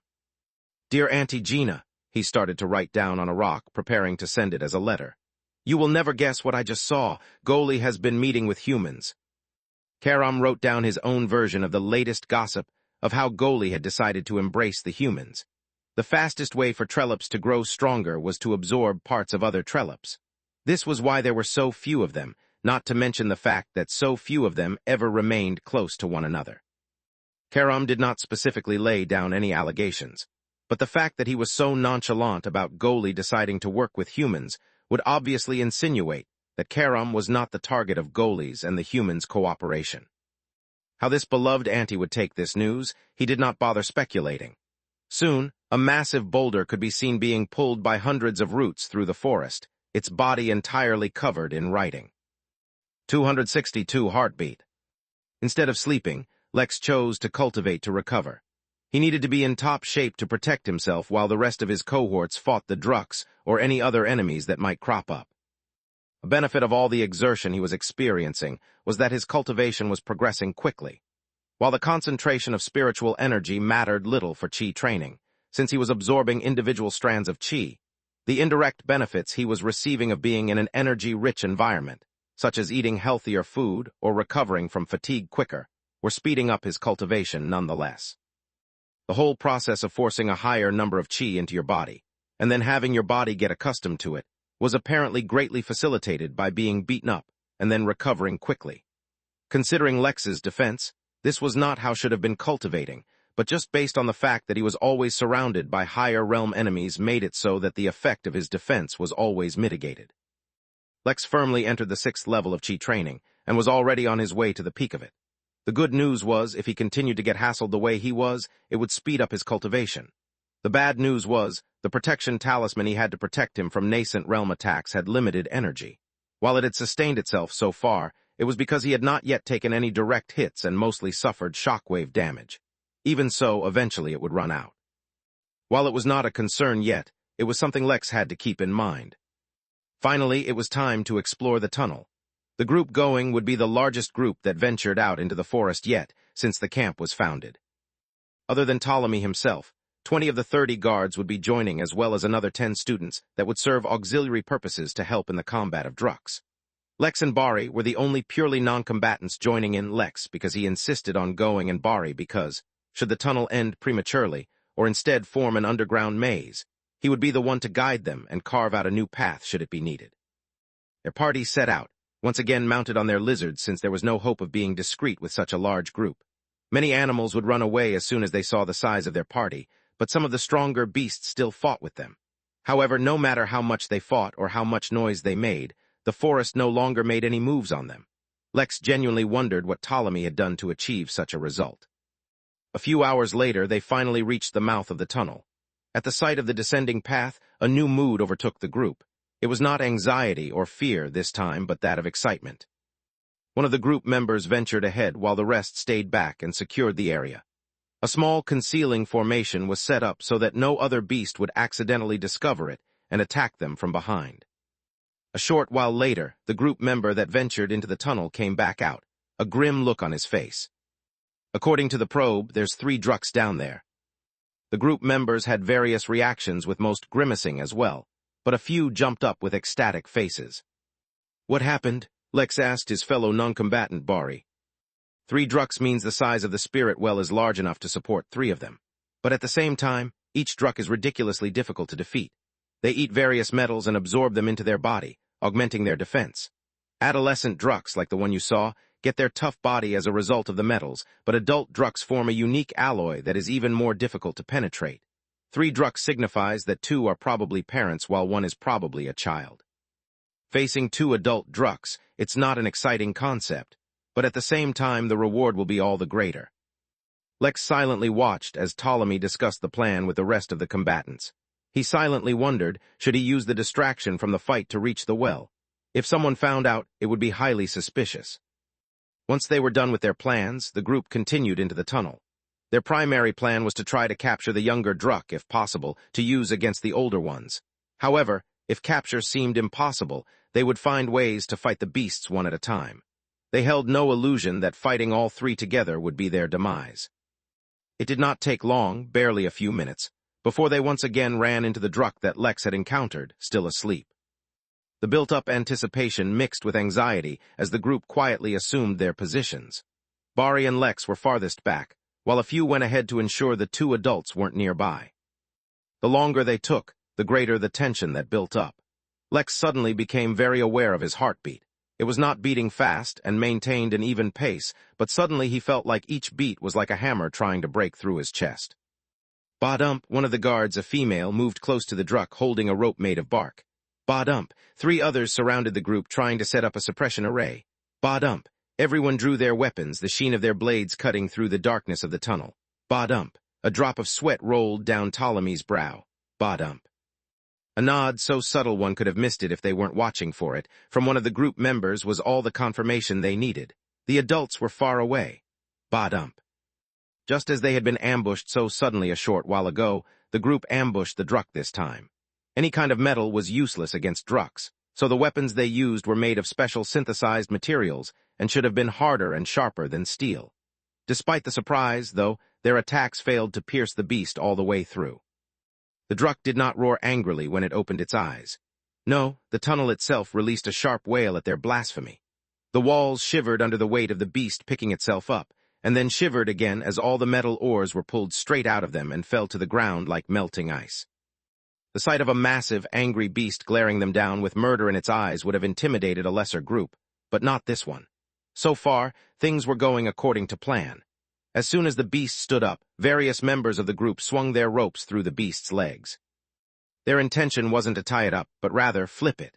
With inhuman strength, members of the group used the ropes to pull the beast in the air, while others attacked it once again, flipping it over. Its two front claws, its primary weapons, were pushed deep into the tunnel walls so that the Druck wouldn't be able to pull it out easily. Upside down and immobile, the beast was unable to retaliate as the group started to suppress it with their arrays. The beast was definitely a young one, and was too used to its foes being intimidated by its display of power. What it didn't know was that to these academy students, threats meant nothing except time gained to counterattack. So far, things were going according to plan. But when the Druck finally awoke from the shock of what was happening to it, it finally roared in anger. Stalactites shattered from the power of its voice alone, and Lex was pushed back, having to take Bari's support, but not much else happened. Its claws were already stuck in the wall, and it had been manipulated in such a way that it wasn't able to exert its full strength to pull them out. An unusual stalemate was formed where the Druck wasn't able to attack, but none of the humans' attacks hurt the Druck. But the stalemate wouldn't last long. If the humans weren't able to do something, the other two would eventually notice something wrong. Time was against them. Try taming or subduing techniques, Lex suddenly suggested. Its physical defense was astounding, but that did not necessarily mean the same for its mind. Ptolemy gave Lex a dirty look before turning to someone else and giving them the nod. They were already going to do that, but with Lex's suggestion, it now seemed like it was his idea. Overall, it didn't matter, but Ptolemy was irked by the fact that Lex seemed to be getting the credit. Suddenly, Lex's heart started beating faster. Something was wrong. 263 Antigena. This time, Lex did not bother warning Ptolemy and the rest, for he had understood that their resilience was beyond what he imagined. He grabbed Bari, used Falcon's relief, and sped back as fast as he could. As they moved back and their view of the tunnel increased, their pupils constricted. The fight so far had been in a realm that Lex could understand. The students were hitting the Druck with all their strength to hurt it, while the Druck's abnormal defense kept it safe. Any tactics or strategies employed still made sense to him, and the way they manipulated the inexperienced Druck to flip him over and put him in his most vulnerable position also made sense. But there was a fundamental fact that Lex overlooked, simply because he was used to being around extremely powerful cultivators. Up until the Golden Core realm, cultivators gained access to greater and more powerful techniques that allowed them to do increasingly incredible things. However, in the nascent realm, things became more complex. Yes, nascent-level cultivators could, of course, use more powerful and destructive techniques than Golden Core ones. But, in that realm, their strength transcended realms such as simple physical damage. Even something as simple as a flame produced by them would carry a sense of profoundness anyone other than the desensitized Lex would sense. But irrespective of how desensitized he was, currently he could feel it. The various metals that had been pulled out of the tunnel walls, which everyone had been ignoring up until now, surged as if they had come to life and formed a tsunami of liquid metal. But more than the physical intimidation of a giant wave of molten metal hurling towards you, the wave had a sense of oppression that pressed on Lex's very existence. Even as Lex retreated and tried to get away, he was reminded of the coercion he faced against the Craven on his first day in this realm. There was nothing about this oppression that Lex could defend against, as it touched on matters beyond his understanding. A part of him also suddenly understood why the inn was so spectacular. When the difference between two beings was too vast, even without them doing anything, the lesser being would naturally be oppressed. The inn prevented that and created a safe environment where everyone could interact safely as equals. But this understanding was fleeting. Currently, Lex was running for his life.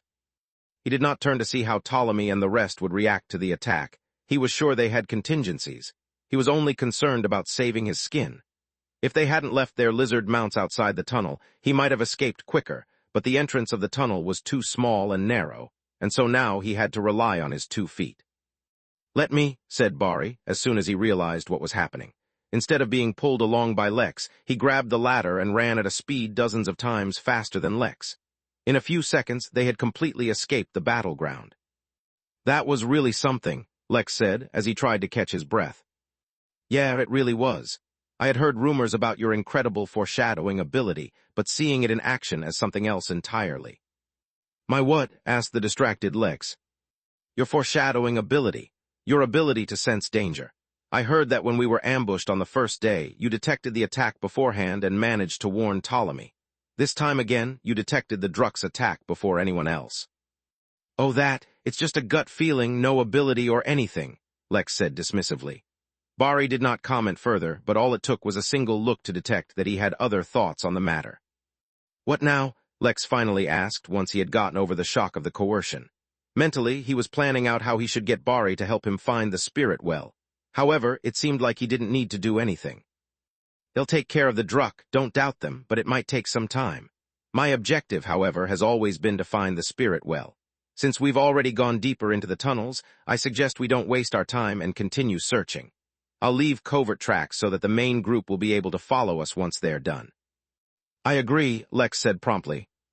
Bari opened up his own backpack and took out a pair of black gloves and a few items to help him find the way, while Lex took out his fancy monocle and put it on. Bari put his right arm against the tunnel wall and started to slowly move forward. The descending slope in the tunnel slowly started to get steeper until it was almost at a 45-degree angle. While not ideal, it was not able to stop their progress forward, yet soon they encountered a problem. It was not the usual left or right diverging paths in the tunnel, but a direct vertical drop on one side and another descending slope on the other. Personally, Lex felt they should go directly down, as based on his understanding, the well should be somewhere deep underground. But in this instance, Lex didn't need to guess, as he had the luxury of being guided by an expert. In this case, it turned out La's instinct was correct, and Bari grabbed hold of Lex before slowly descending the vertical drop. "How do you tell what way to go?" Lex asked after they finally reached the bottom, only to be welcomed by a few diverging paths. "Spirit stone mines," Bari began to answer absent-mindedly as his focus was still on determining their path, "are formed due to a few recurring reasons. Two of the most common reasons for such mines to form are due to two different kinds of ores, orichalcum and deedite ores. Both are naturally formed ores, but they both behave exactly opposite to one another. Orichalcum, in its natural state, greedily absorbs spirit energy.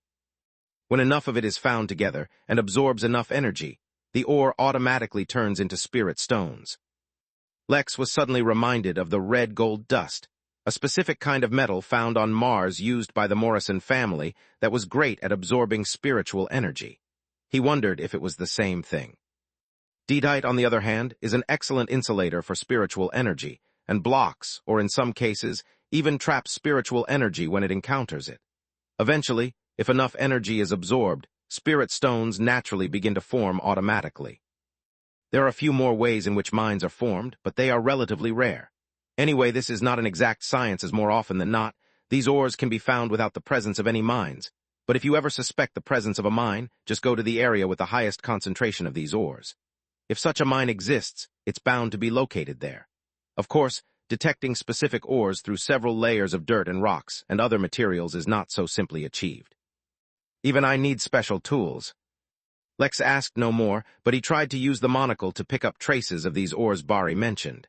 He did not see the names, but the monocle detected many ores qualified as unknown, one of which Lex suspected was either one of the ores Bari was talking about. This was good. He had discovered another way to search for mines. Goli Forest, inside a wooden hut in the middle of the forest. A massive snake with a body made entirely of hundreds of tree branches was slithering around in circles.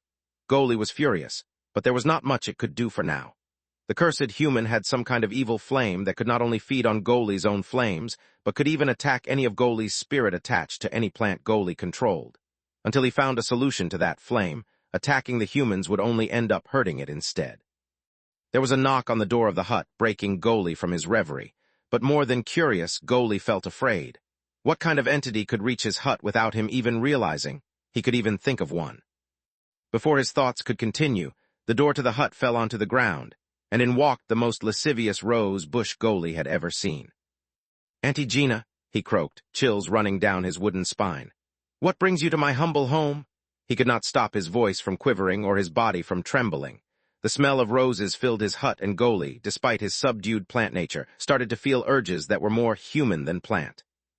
"Little Goli, you've grown so big," the bush whispered as it ran a thorny stem across the wooden snake. "And I heard little Goli wants to grow up. Do you want your good old auntie to help you become an adult?"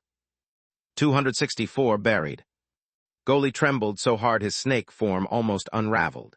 It may seem like Auntie Gina was only teasing, but amongst trellops, using another trellop to reach adulthood was a very serious issue. One way for them to reach adulthood, naturally, was to slowly age and eventually grow into it. But this was one of the rare cases where a long lifespan worked against them. Growing into adulthood would take so long that your chances of being killed were incredibly high in the meantime. The second method was to take over some natural landscape and grow it, but realistically speaking, it was difficult to find an unoccupied area large enough to achieve this. The third and fastest way was to forcefully encroach upon a landscape that was once occupied by a trellop. To be clear, this was not lethal to the other trellop, but it would naturally weaken them a lot. In this case, if Goli admitted to wanting to use her help to reach adulthood, it would mean encroaching on her land. Gina was so incredibly strong that even the thought of it was borderline insane. To explain the power difference, Goli, who used his forest to strongly suppress the human expedition, and had for so long resulted in a halt of human expansion of territory, was himself only in the Golden Core realm. Despite his own individual low cultivation, the might he could wield was much larger, due to having the entire forest and its energy at his beck and call. Karam too was in the Golden Core realm, albeit he was weaker than Goli. So then it could be imagined how powerful Gina was, as an earth immortal trellop. "No, Auntie, not at all," the wooden snake barely managed to say. "Oh, but then, why am I hearing something else? That you are partnering up with some humans to upgrade your fire and take my land." No, Auntie, it's..." "Stop stuttering. Just answer this. Are there humans in the forest, yes or no?" "Yes," Goli replied meekly. "And do they not have a flame stronger than your own?" "Yes," he replied, suddenly feeling like something bad was about to happen. No matter how he tried to explain, it would definitely seem like he wanted the humans help to upgrade his beautiful golden flames to that nasty, stinky green flame. Gina only chuckled as she saw the young trellop shy away. "Dear young Goli, you may not want my help, but I have some thoughts of my own. I think it's about time you boys grew up, or at least one of you did. Your younger cousin Karam told me that you had partnered up with the humans to take over my land. The fact that he wanted to pit me against you makes me think that he's the one who has partnered with the humans. But I don't care about any of that. I see you boys too content with life and it makes me sad. So I think it was time you boys matured a little. One of you needs to grow up. I don't care who and I don't care how. But if I see you two slacking again, then I might be the one to take over both of your lands. It would be a waste to leave it to either of you." "What about the humans?" Goli suddenly asked as he watched his aunt turn around and leave. "What about them? I don't care about humans, I just want results." Instead of a groan, Lex just let out an exasperated sigh as he covered the bleeding wound on his chest. It did not matter for Squat how good his defenses were if his enemies were just too strong. On the bright side, he had gotten better at responding to his instincts of danger and dodged almost all attacks. He watched impassively as Bari crushed some kind of rock monster. Even though he was not a fighter, all humans here had at least some combat background. That, accompanied by his peak golden core cultivation, made it so that he could at least defend the two of them. Lex and Bari had been ambushed by some kind of a rock monster that had escaped the detection of Bari as well as the fancy monocle. Even now, as Bari broke its body to pieces, his monocle only identified it as sedimentary rock and not a living thing. After a few moments, when Lex removed his hand, his bleeding had stopped. This was not because he had recovered, but instead because he had gotten injured so many times in the last few hours, he suddenly learned he could control his body the way body cultivators could. While it would not mitigate the damage done, he could stretch his skin to cover sharp cuts and move his muscles around to accommodate his injuries. For the glass-half-full kind of people, it would seem that Lex had gained something from being mercilessly attacked numerous times. For Lex, it just seemed like they still hadn't made it to the mine. "How much farther?" Lex asked as he surveyed the surrounding area.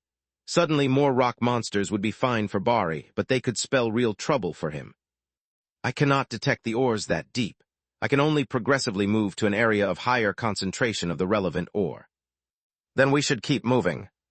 At some point, Lex considered ditching Bari and directly using the method Karam had given him to directly go underground till he reached the mine. But these tunnels were infested with various goo, not to mention rock monsters and the like, so he would never make it far on his own. So he continued to stick by Bari and made slow progress. Yeah, they had been slowly moving deeper underground for hours now, and the farther down they got, the hotter the tunnels started to become.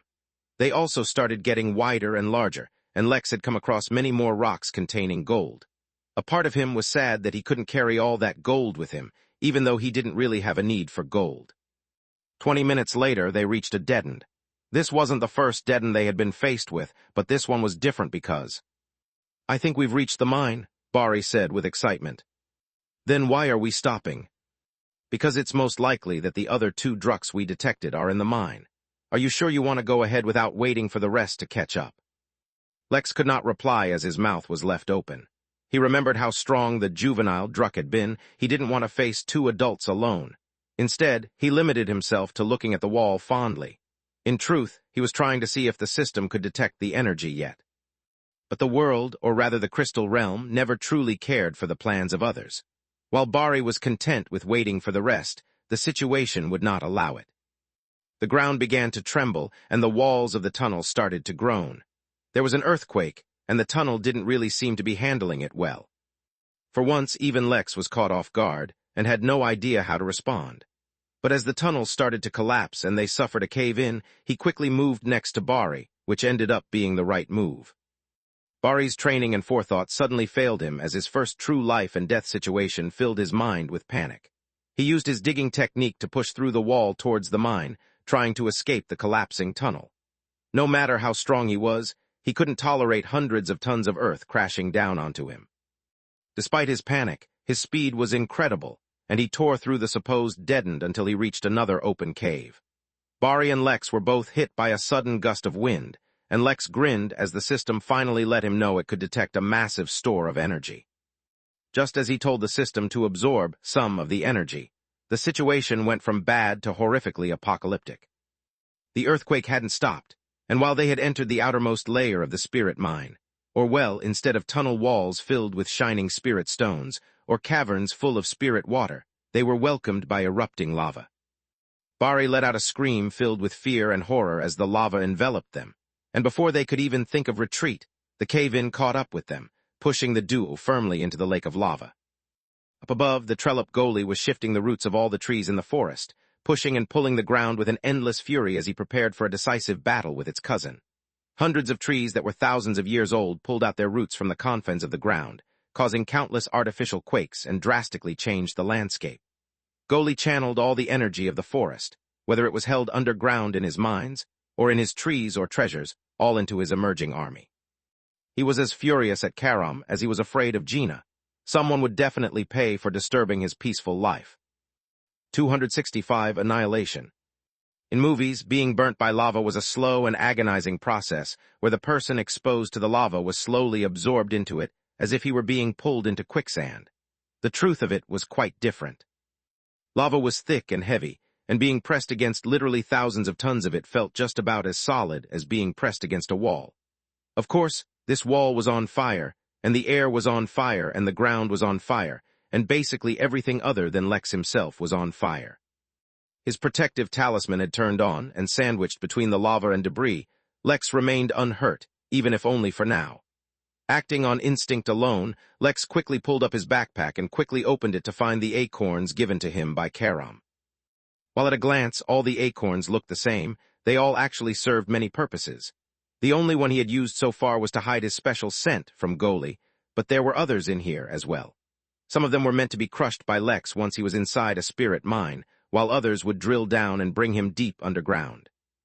As soon as he found the acorn, he reached out to grab Bari so that the 2 of them could escape together. That was when, under the combined weight of the debris and the burning fury of the lava, his talisman extinguished. What Lex felt next was too extreme to be quantified and too varied to be called pain. The pressure on his body was so sudden and so immense that he physically felt himself being squeezed to death. Yet his mind did not have the time or the capacity to think thoughts such as "I'm dead" or even "this hurts." It was not a slow process, in the millionth of a second that it took for his body to start being squeezed to death. The lava not only burnt his clothes, his skin, his hair, his muscles, but the small metallic chunks in the lava that had not fully melted started to attach to his body, as if welded together. There was no plan, no thoughts, no escape, only an orchestra of extremes that bombarded Lex. It was indistinguishable through the glow of the lava, but a piece of his exposed skull shone for a brief moment, and a single word that had been carved into his skull long ago disappeared. Furthermore, had his mind been coherent, he would have realized that his back started to feel cool, and even the temperature of the lava dropped drastically. But none of that mattered, for the single moment in which Lex felt annihilation close in on his body and mind, the acorns in his hand were also crushed. A thin wooden layer covered Lex's skin, and an extension Bari, who Lex was holding onto, formed a wooden shell before it started to pull them underground. The heat of the lava and the pressure of the ground seemed to do nothing to the frail-looking layer of wood, and if anything, seemed to strengthen it further. After all, which root was afraid of digging through the dirt, and which root did not strip the ground of its resources to act as fertilizer for itself? In front of the power of a trellis, the lava was nothing more than a consolidated pool of fertilizer. The duo kept moving deeper into the lava, but Lex had already fainted, so he had no idea. Instead, it was the severely burnt and wounded Bari who gained the awareness that he was no longer in pain. Confused and disoriented, he could not tell what had happened, but he could tell that something seemed to be moving. Safe now, or at least saved from all that pain, Bari let his mind wander as he allowed his body to slowly heal. Sometime later, they had moved right through the lava, and the wooden shell was now digging through rock and dirt, continuously bringing them deeper underground. Eventually, instead of ground, they dug into a cavern and the duo went into a freefall until they were dropped into a clear, cool pool. As if sensing its task complete, the wooden shell broke open, letting the cool liquid rush in and wash the burnt duo. This was, of course, spirit water. While it did not have magical, mystical properties that could miraculously heal them, the spirit water nourished their bodies and provided them with the energy to heal. Bari, who was already somewhat conscious, was quickly roused by the cooling, refreshing feeling bathing his body. For a moment, he lost himself in the endless soothing feeling, until he remembered what had happened to him and jolted up. The darkness of the cavern was not a problem for him, for he had excellent vision even in the dark, and fortunately, his eyes had not been damaged. It took but a moment for him to realize they had discovered the spirit well, and ecstasy flooded his battered mind before it converted to panic just as quickly. Spirit water was extremely nourishing to him, for he was in the golden core realm. But for Lex, who was still in chi training, it was naught but poison. Chi training cultivators absolutely could not allow a high concentration of spirit energy to enter their body, as they were still only dealing with individual strands of energy, chi. He grabbed Lex's unconscious body and quickly jumped out of the pool before carefully examining him, ready to expect the worst. Somehow, though, Lex seemed to be all right. Well, about as all right as one could be after having their entire body burnt and buried. He was exhibiting signs of energy poisoning, and though his body was covered in severe burns from top to bottom, he was breathing normally and did not seem to be dying. Not completely relieved, Bari decided to check Lex's condition thoroughly to ensure the boy was all right. Although he was not sure how they escaped, he knew for a fact that it wasn't due to anything he did, nor did he believe in some god blessing them and allowing them to miraculously survive. That obviously only left Lex. He must have done something or used some treasure that allowed them to survive. Unfortunately, while Lex did not seem to be dying, his condition otherwise could not be called good by any measure. He had severe burns on every part of his body, except a small patch on his back that somehow survived, and some parts of his body had even burned directly to the bone. To be frank, Bari had no idea how Lex was even alive in this condition. While he himself was in a similar state, at least he had his cultivation to support him. What did Lex have? But while this may have been a good question in another situation, after making sure Lex was all right, Bari turned his attention to the cavern. They had finally reached the spirit well, but he had not yet seen the remaining 2 druks. Where were they? 266, reporting Lex. Slowly and carefully, the naked Bari searched the cavern. All signs pointed towards the fact that the 2 druks had been here only a short while ago, but had just left. Maybe they had finally been attracted to Ptolemy and the rest. What he didn't know was that Goli had summoned all the strongest beasts living in his territory for the upcoming war. They had managed to avoid the druks by only a few minutes. Whatever the case, they seemed to be safe for now, but just barely.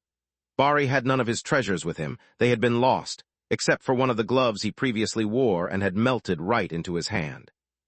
They didn't have any medicine either. All Bari could do was submerge himself in the spirit water to help accelerate his healing, and when he felt strong enough, he would start to look for a way out. Contrary to what one might expect, Bari was not actually being greedy for the spirit water, and was just doing whatever he thought the best thing was to escape because he was in an insane amount of pain. The fact that he wasn't yelling and groaning around despite the condition of his body, wincing at the slightest movement, was a testament to his determination, as well as how afraid he was for his life. His only thought right now was how to get back to the camp. But without any medicine, and without a mystical in that would heal all their wounds to retreat to, recovery was slow. Soon, the cavern became so quiet that the sound of Lex's breathing could be heard like a concert. As for Lex, his situation was complicated, being squeezed like a lemon while also being burnt like barbecue prepared by an amateur cook, all the while having his mind bombarded with the most intense stimuli he had ever experienced, was not really enough to kill him. Maybe if he had stayed in that situation a while longer, he would have died, but currently he was only wounded. Due to the special condition of his body, it was not so easy to kill him or hamper his recovery. For all intents and purposes, a majority of his wounds were only cosmetic. Furthermore, since the experience he had undergone was extremely intense, as a function of regal embrace, his thoughts and feelings about the experience had been packed away in a corner of his brain until he was strong enough to handle them.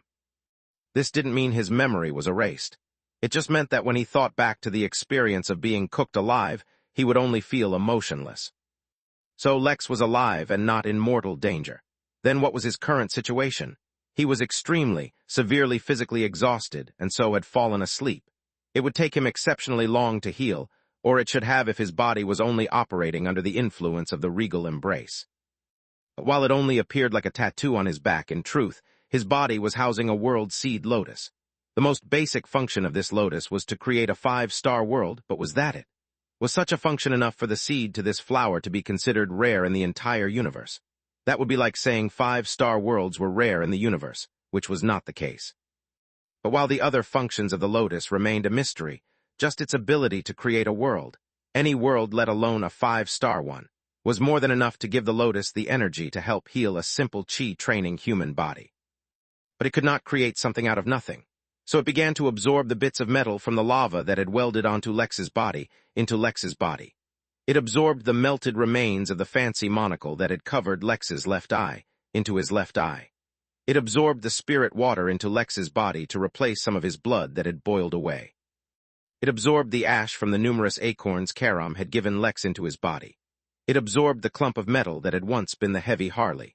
And when it discovered that all of this was not enough, slowly and steadily, it began absorbing the unusual alloy that filled the walls of the cavern around Lex. The lotus, these were just ingredients, and all it had to do was use them in the best possible way to create whatever it wanted. As a creator of worlds, this was as natural to it as breathing was to humans, so it did not even need to use all its attention for this matter. 99% of the lotus was still asleep, and only 1% of the infant lotus worked on Lex, which is why it was taking so long to begin with. Otherwise, had it fully woken up, it would have taken mere moments. But this ended up working in Lex's favor, as such an abrupt recovery would have alarmed Bari. So for the next 6 hours, the two remained where they were, silently recovering. After 6 hours, Bari still had not recovered enough to come even close to his full strength, but he was too nervous to stay in the Druk lair any longer. He picked up Lex's body and for a moment wondered why Lex's body felt heavier than he remembered. But he attributed the change to his own exhaustion. To be honest, he was still amazed that Lex was even alive. He used a technique to engrave some markers into the walls here, so that he would be able to find this place again, and quickly made his way out one of the many exits. He no longer had his treasures to detect ore density and the like, so he could only go down a path blindly, hoping for the best. Midnight Inn, in front of the lazy river. Raphael Carter Bravi, son of King Hanson Marlowe Bravi IV, slowly stood up from his wheelchair and grinned. As he took his first, unsteady step towards the lazy river, he felt a sleeping tiger within him waking up. He had not come back from the future to laze around. He had come to dominate. Much like the first literal step he had just taken, it was time to take his first step towards his new, glorious future. 267 Bear Survival. They had suffered a cave-in, were lurking in the lair of 2 incredibly strong beasts, and had their entire bodies cindered, which is exactly why Bari was not at all concerned that he was buck naked. carrying another unconscious naked man through the darkness. But while he slowly explored the tunnel, looking for a way out, he did not know that they were probably the most relaxed in the entire forest right now. However, such good luck would not last much longer. With the two druks gone, for a while the underground tunnels were filled with peace. But as perceptive as they were, the numerous creatures that the druks had suppressed and were subsequently kept away from the spirit well began to detect their absence. With such a once-in-a-lifetime opportunity before them, how could they remain calm for long? At first, Bari was only assaulted by some of the unusual rock monsters that could even escape his detection. Fortunately, while their camouflage was immaculate, their strength was well within Bari's capacity to face. It was when Bari started to see strange insects that the situation took a turn for the worse. A millipede with a massive body, and each leg the size of Bari himself, suddenly dug out of the roof in front of Bari and paused for a moment as it scanned the two humans. It considered whether to stop its journey for a snack, but then continued to dig downwards, its tunnel collapsing behind it. Ants that came all the way up to Bari's waist started to appear in the tunnels, scurrying around as if searching for something.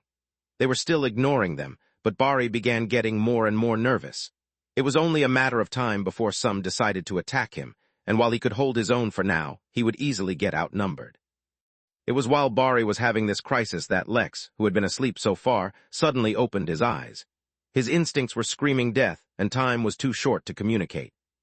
Flipping over, he fell out of Bari's grasp and onto the floor, immediately employed Falcon's relief and bolted while dragging Bari behind him. An evil, gut-wrenching screech reverberated through the tunnels, as if mad that its ambush had been detected, before a bony, metallic creature fell from the ceiling right above where the two humans had been. "Bloody hell!" Bari exclaimed as the hairs on his back lifted, and he felt the malevolent hunger the creature looked at them with. "Guide me," he said, as he took over running once again and lifted Lex on his back. Initially, a deep part of him was feeling like some kind of savior for bringing the wounded Lex with him. But now he knew well enough that without Lex's keen sense for danger, he may not even get out. Due to the urgency of the situation, Lex did not notice that despite his current situation, he was not in any pain. This was not a result of any mystical magic. In fact, all his nerves had burnt, and so he could not feel anything. It was only when he tried to speak, but no sound came out, that he somewhat realized that his body's condition was not the best. Still, now was not the time to waste on stuff like that. He patted Bari's left shoulder to let him know to turn left, and thereafter started communicating through taps. While his physical condition was far from ideal, his instincts for danger were as keen as ever. This was not to say that Bari was unable to detect enemies with his own spirit senses, but just that in this situation Lex served as a better compass. He was not guiding Bari towards the outside. He had no way of knowing that. He was simply guiding him on the path that felt the least dangerous. But as the current situation was far from ideal, they still ended up encountering some enemies on their path.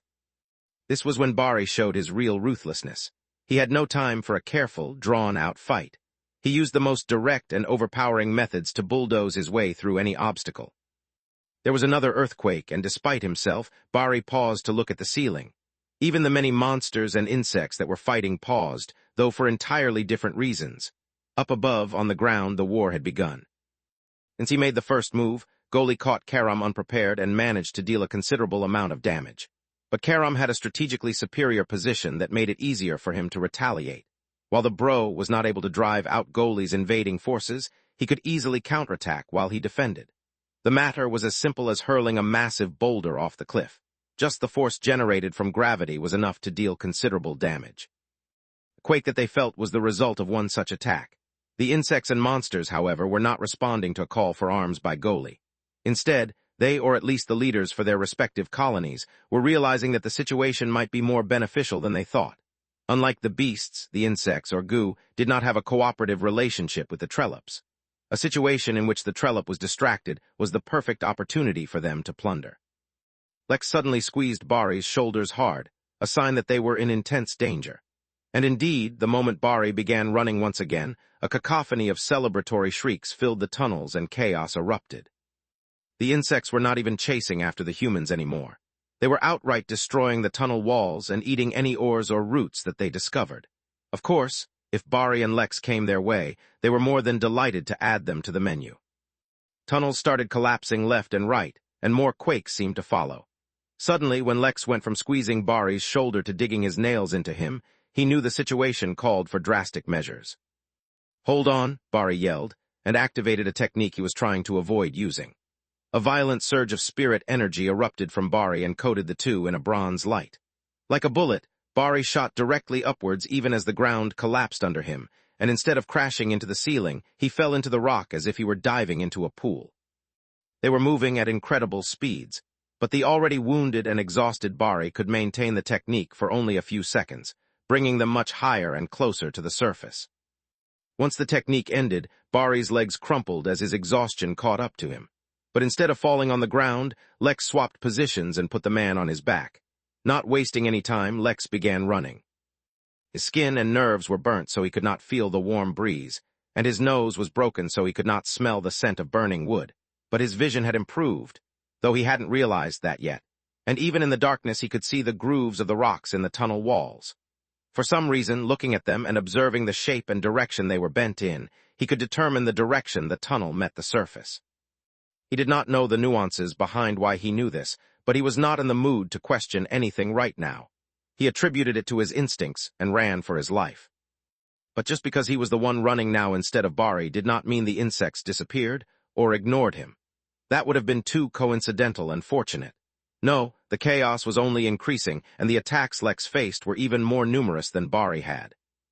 But instead of facing them head-on, he did something that would surprise even him when he thought back to this moment later on. He started dodging his enemies with the precision and accuracy of an American football player dodging tackles. He swerved just enough to dodge a scythe-like claw, jumped just high enough to avoid a biting ant, and evaded just enough to feel the wind of an attacking monster, but avoid its body. For a moment, Lex even felt like he heard thunderous clapping of a crowd. Then his mind connected the sound not to a stadium crowd, but the thumping sound of a marching army. Lex saw a part of the tunnel collapse, and light shone in like the rays of salvation that would rescue them from their plight. With skill Lex had no right to possess, he dodged every attack. Well, not really. He just couldn't feel pain, so he had no idea that he had actually been struck a few times, and finally exited the accursed tunnel. But what lay awaiting him was not salvation. It was a horde of massive ape-like beasts, equipped with wooden spears that might as well have been small trees. Then, as if he had not just walked into an enemy force that could eliminate him, Lex looked at the nearest beast and somehow, in a croaking voice, said, "Quickly inform Lord Goli. Karam has invaded the tunnel from the underground and is taking the spirit water. Send your armies underground. We cannot let the enemy succeed." 268 Luck. In English, the term beast carried with it a negative or derogatory connotation. It was often used to describe another as lower or less intellectual than oneself. But in the context of actual beasts, as in a group of living beings, that was far from the truth. First of all, it was important to understand what a beast was in the context of the cultivation world. A common misconception, at least amongst humans, was that beasts were animals that began cultivating. They could not be judged for having this view, for this often was the case for many species of beasts who had an animalistic nature and lacked intelligence whilst in the mortal realm. But strictly speaking, that was not what defined a creature as a beast. In the cultivation world, a beast was a creature whose cultivation depended upon heritage and would, while growing in cultivation, slowly undergo evolution until it achieved the species that stood at the apex of its heritage. This was exactly why so many beasts paid so much attention to rare or powerful bloodlines, as they provided a much higher end point than weaker ones. This is also what contributed to Fenrir's high evaluation, not only its heritage, but the purity of that heritage. This should not be confused with other species that rely on bloodline abilities. For example, even though there were many subspecies of humans, and many humans that carried foreign bloodline, as a human grew in cultivation, his or her species would ultimately change from what it was. Yes, the bloodline ability may become more pronounced, but at the end of the day, it would only be limited to the ability. Of course, Marlowe, who was undergoing the path of a prime, was different, as his cultivation also depended on evolution, but any kids he had would not be primes but regular humans. Thus, regardless of whatever height he achieved, he could not leave behind a heritage, only a strong bloodline. What was the point in bringing all this up right now? It was the simple fact that, should anyone be na-a-tilde-v enough to imagine it would be easy to fool a beast, they would be gravely mistaken. The massive apes that surrounded Lex and Bari were not one of the main 7 races only because they lacked the population for such a claim. As limited as they were, each one of them boasted ridiculous physical strength and an inherent affinity for wielding the spear. If anyone ever thought that an affinity for a weapon would make them weaker than someone with an affinity for an element, such as fire or lightning, for example, was more than welcome to try. But besides their combat prowess, they had a very intricate tribal system that gave equal value to intelligence and strength. So when they were marching together, off to war, there most certainly was some sort of leader within their ranks who had the ability to distinguish a fallacy. This leader would also know that, while the current war did not seem to target humans, Goli was infamously racist towards humans and would never work with them. So, regardless of what kind of important or vital information a human brought, they would never escape suspicion. Which is why it was incredibly fortunate that neither Lex nor Bari seemed like they had anything to do with humans. Lex may have been bipedal, but then so were the apes, so that was not enough to arouse doubt. Instead of the soft and fragile skin that humans were most commonly identified by, these two creatures were covered in char and soot. They wore dirt and small rocks on their bodies the way humans wore clothes, and the muscles on their limbs were tough and wore signs of being tempered in fire. Furthermore, they did not smell of humans either, but of fire and smoke. The ape identified them as some variant of moles with a strong fire affinity, perfect subordinates for the drux that would temper their bodies in molten metal. "I will pass on your message," the leader of this troop said, giving an acknowledging nod to these two valiant beasts. They had suffered great harm to bring them this important news when they could have easily hidden instead. Taking that as his sign to leave, Lex identified the direction the apes were heading in, and decided to run in the opposite direction, completely unhindered by the beasts who saw them interact with the apes. His face only showed his determined expression, but internally Lex was flooded with relief. He had taken a big gamble back there, because honestly he saw no way of surviving should they get into a fight. His mind worked at incredible speeds to determine the best way he could resolve the situation. Since they had already suffered many attacks from various beasts, and he could determine that the beasts had attacked under the instruction of Goli, he estimated that Goli was the leader of all the beasts. That guess was not accurate, but functionally such a guess worked well enough. Second, because of his contact with Karam, he knew the two Trollops were not on the best of terms and even harbored subtle hostilities towards one another. Third, he knew that the spirit well would be an important asset regardless of the situation. Keeping in mind these points, he instantly fabricated a story that put him in the right. It was not some intricate plan he concocted, but something he did so instinctively he was speaking before he even realized. A number of other factors played into his ruse working, including the ongoing war and his current appearance, but Lex would never know how lucky he had just been. However, even though he was lucky, it was because of his believable story that they got away, so he still deserved some credit. Lex did not know about the ongoing war, but he suspected that his remarks may spark some tension, but he couldn't be bothered about that right now. His attention lay elsewhere. The tunnel they exited from was not the one they went in from, and so he had no idea which direction their camp was in. The lack of any celestial bodies in the sky made it impossible for him to determine the location he was heading in. The best he could do currently was climb a tree to determine the direction of the cliff and head that way. The task was harder than he expected, even when leaving Bari on the ground, not only because of his exhaustion, but because he had not given his body any rest after being wounded. Such strenuous exertion in such a wounded state only served to exacerbate the seriousness of his injuries. Lex was just thinking of how he would finally rest when he breached the forest canopy and froze. The cliff, as massive as it was easy to find.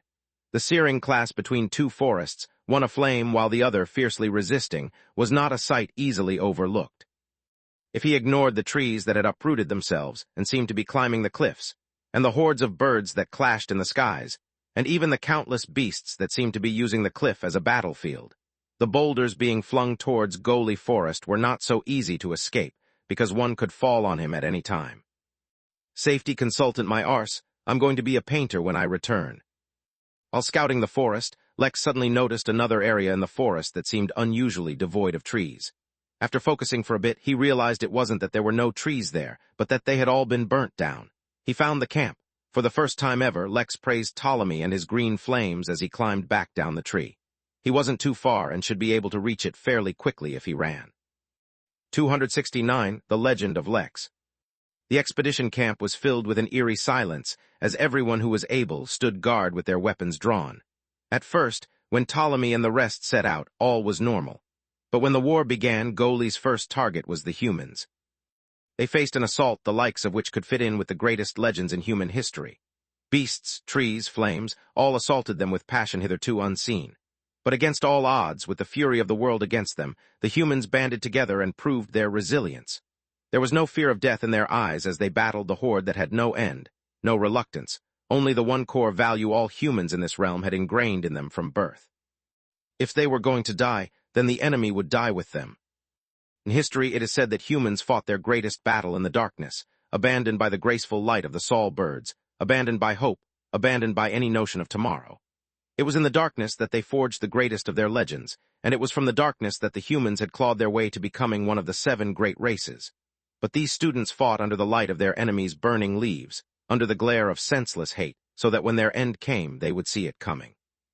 Hours later, when the strength of their limbs was leaving them, and the last of their swords were breaking, it was not the abyss that came for them, but Ptolemy and his group. Lizard astride, bloodied warriors tore through the enemy ranks behind the charge of their leader, shrouded in green flames. And when they finally reached the camp, Ptolemy made good on his promise of starting a forest fire.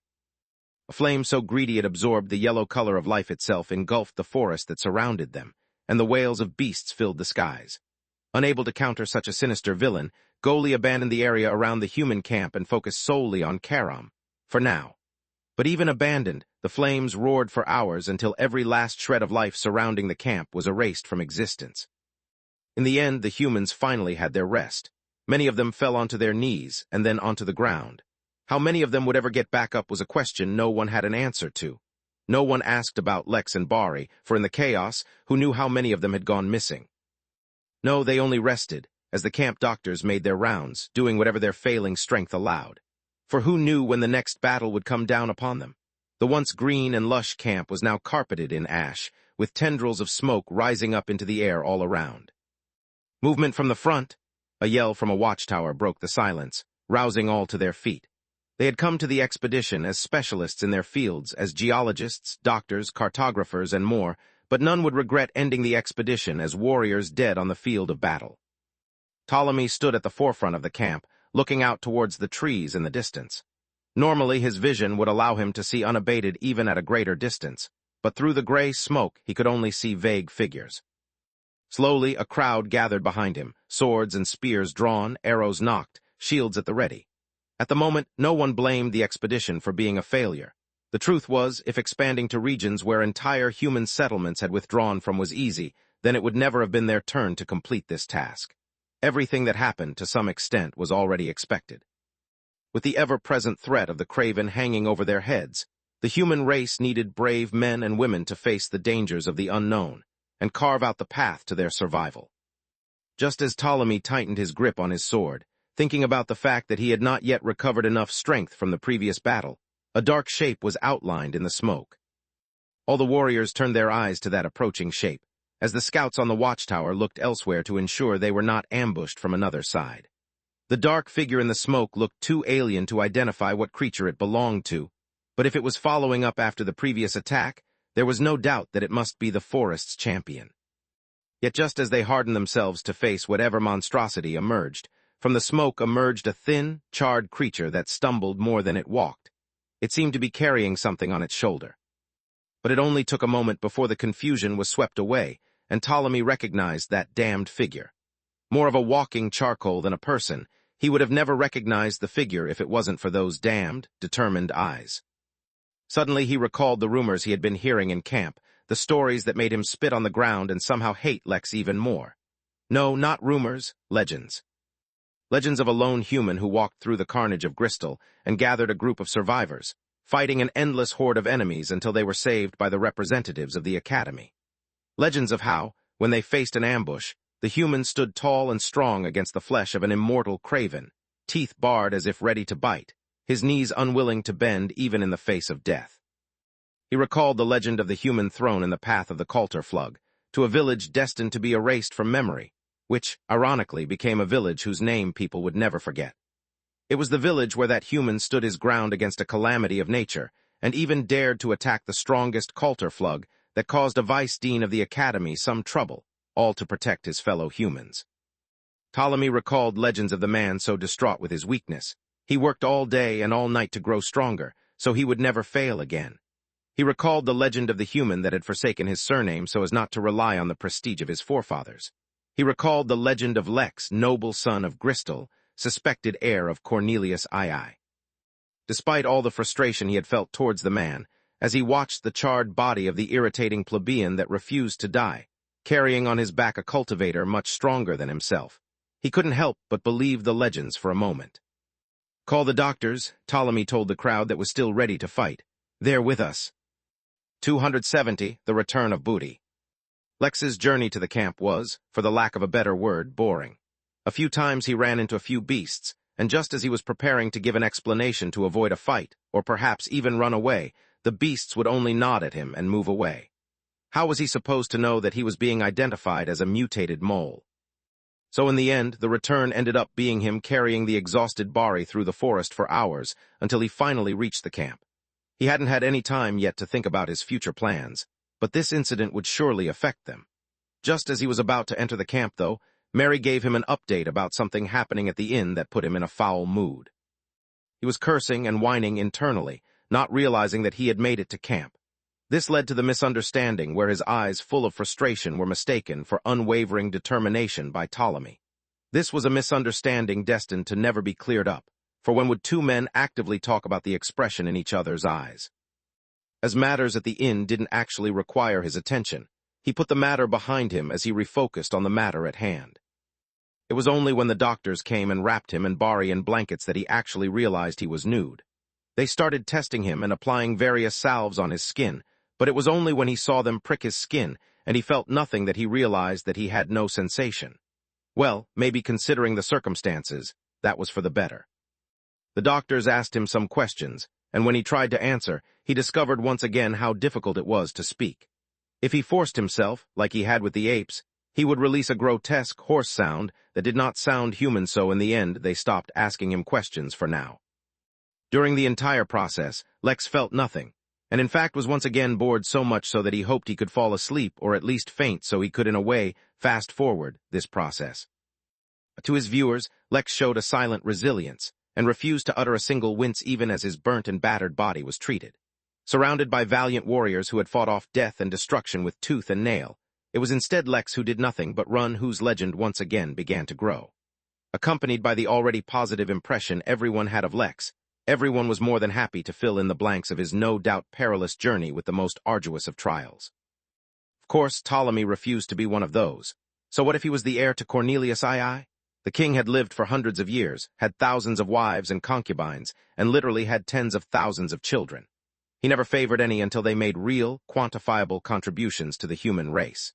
It was actually because of how little he cared for his children that made the story of relinquishing his family name more believable. Who could know the real reason Lex never gave his family name was because he was seriously creeped out by the guy interviewing him, and didn't want to give him any accurate information. In the end, one of the doctors gave Lex a powerful sedative and put him to sleep. Bari, however, did not receive the same treatment. This was not because they were being harsh on him, but because he would be able to communicate with his spirit sense at least, and Ptolemy really needed to know the details of what happened. But Bari was in much better condition than Lex, and after being given a dose of stimulants, quickly recovered. He did not need to use his spirit sense, and told the tale of how Lex saved him multiple times, from somehow bringing them out of the cave-in, to guiding him to avoid danger, to carrying him after he thoroughly exhausted himself. Ptolemy, of course, was no longer listening. He had gotten the news he was hoping for. The spirit well existed. One of the many objectives of the expedition was to locate valuable resources. Since he was hunting for resources, naturally the resources had been allocated ranks and value quantifiers.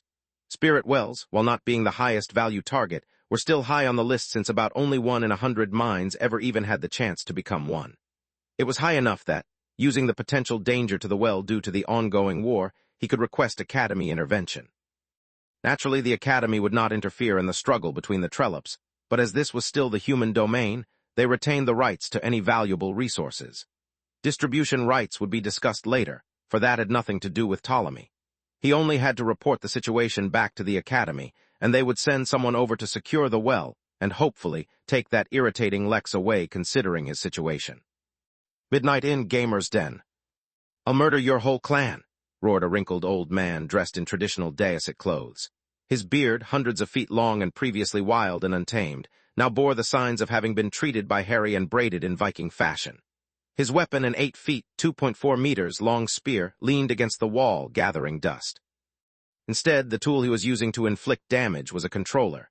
His character in immortal combat was constantly being beaten by his opponent, who used the forbidden technique of repeatedly doing low attacks that knocked him back. He did not know how to block low attacks, nor did he know how to attack low either, the cause of his frustration. "Old man, you're my father. Does that mean you'll kill yourself?" yelled back another man who looked equally old.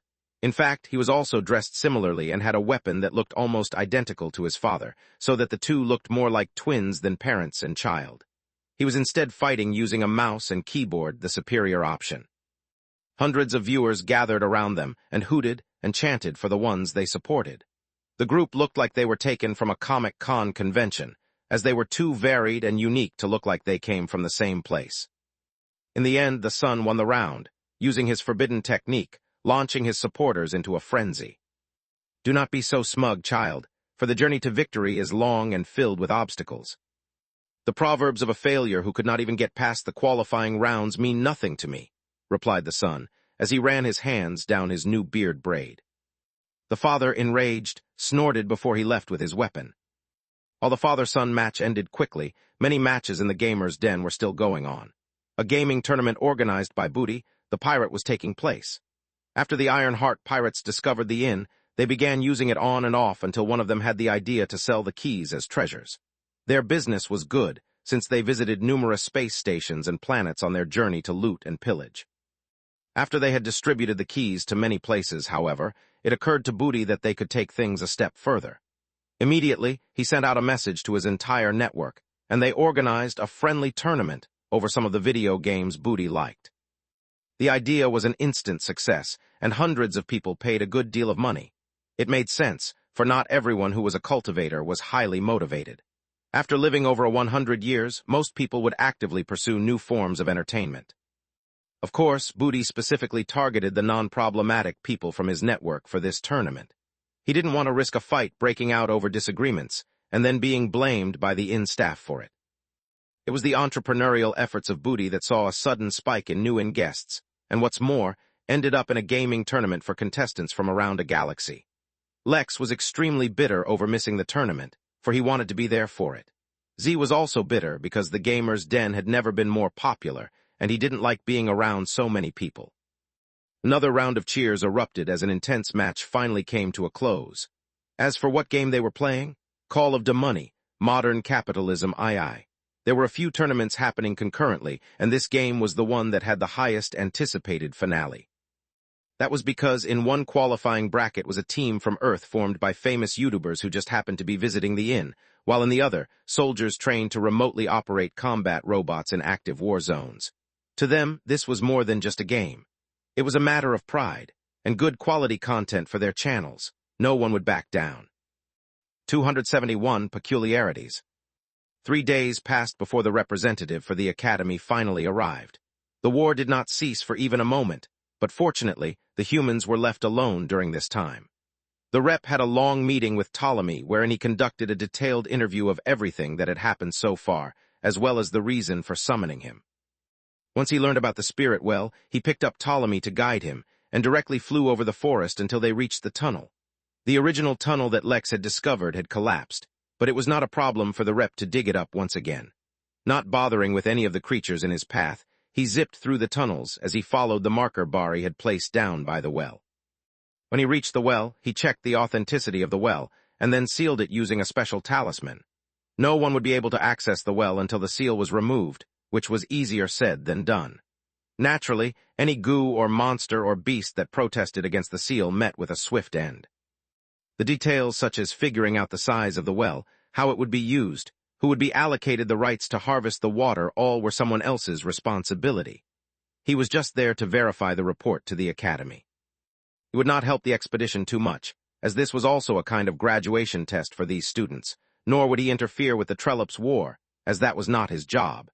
In the future, should Goalie refuse to compromise and insist on keeping the spirit well, then someone else would be sent to deal with him. The matter would be handled in a way that best served human interests. But while he did not interfere, the timing of the war was too coincidental, so it required further investigation. The representative was not exactly polite with his investigation either. With his superior cultivation, it was not a problem at all finding the Trollops' real bodies, not the leaf humanoid form or snake form the Trollops liked to show the world. He did not bother sharing the result of his investigation with Ptolemy, but considering the fact that the war continued as it had previously, there must not have been any big issues.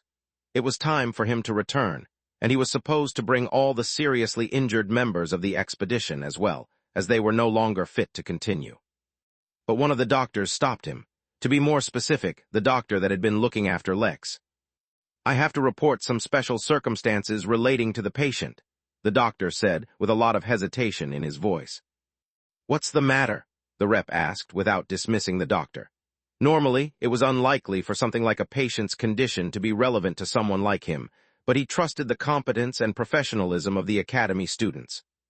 The patient in question is at the Chi training level, and suffered severe burns and blunt force trauma from being smashed into a pool of lava by a collapsing wall. Furthermore, his body's condition was worsened during escape, where he carried an incapacitated student back to the camp. Under normal circumstances, with injuries like these, we would not expect full recovery ever, and partial recovery would take well up to a year at least, if he managed to live that long at all.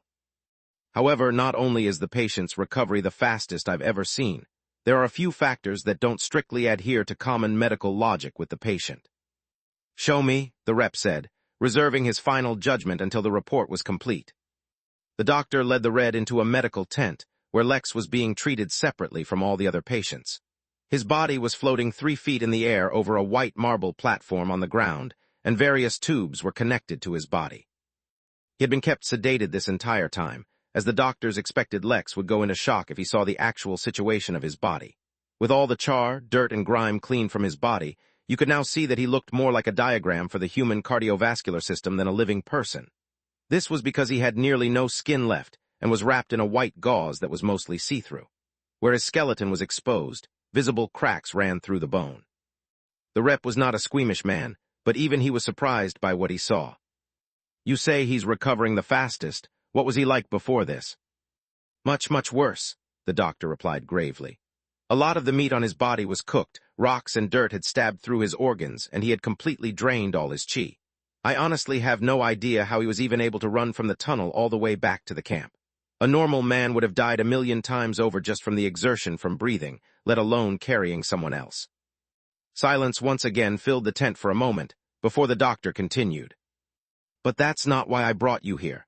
I was the first to notice the patient's peculiarities, and so I ordered that I alone would take care of this patient to keep the matter from getting out.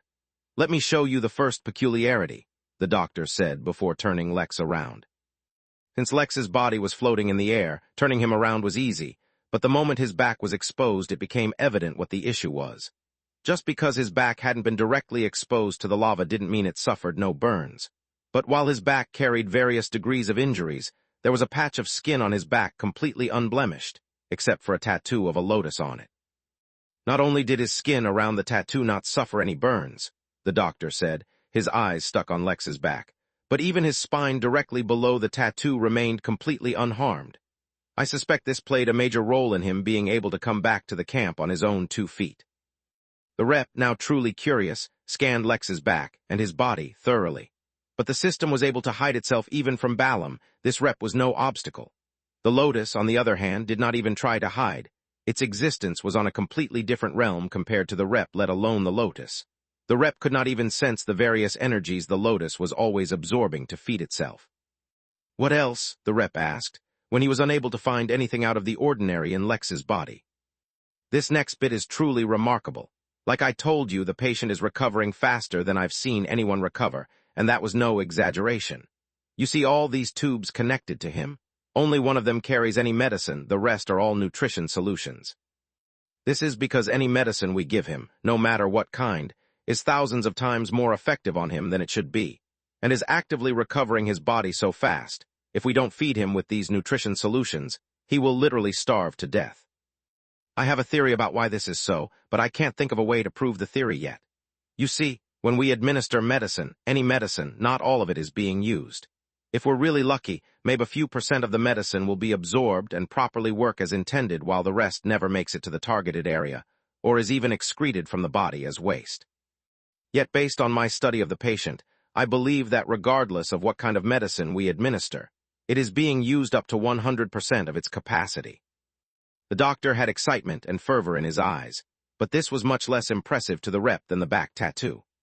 While the truth of the matter was that the Lotus was using any and all ingredients absorbed by Lex to best help him recover, going even beyond the 100% theoretical efficiency of the medicine, the rep had a completely different understanding of the situation.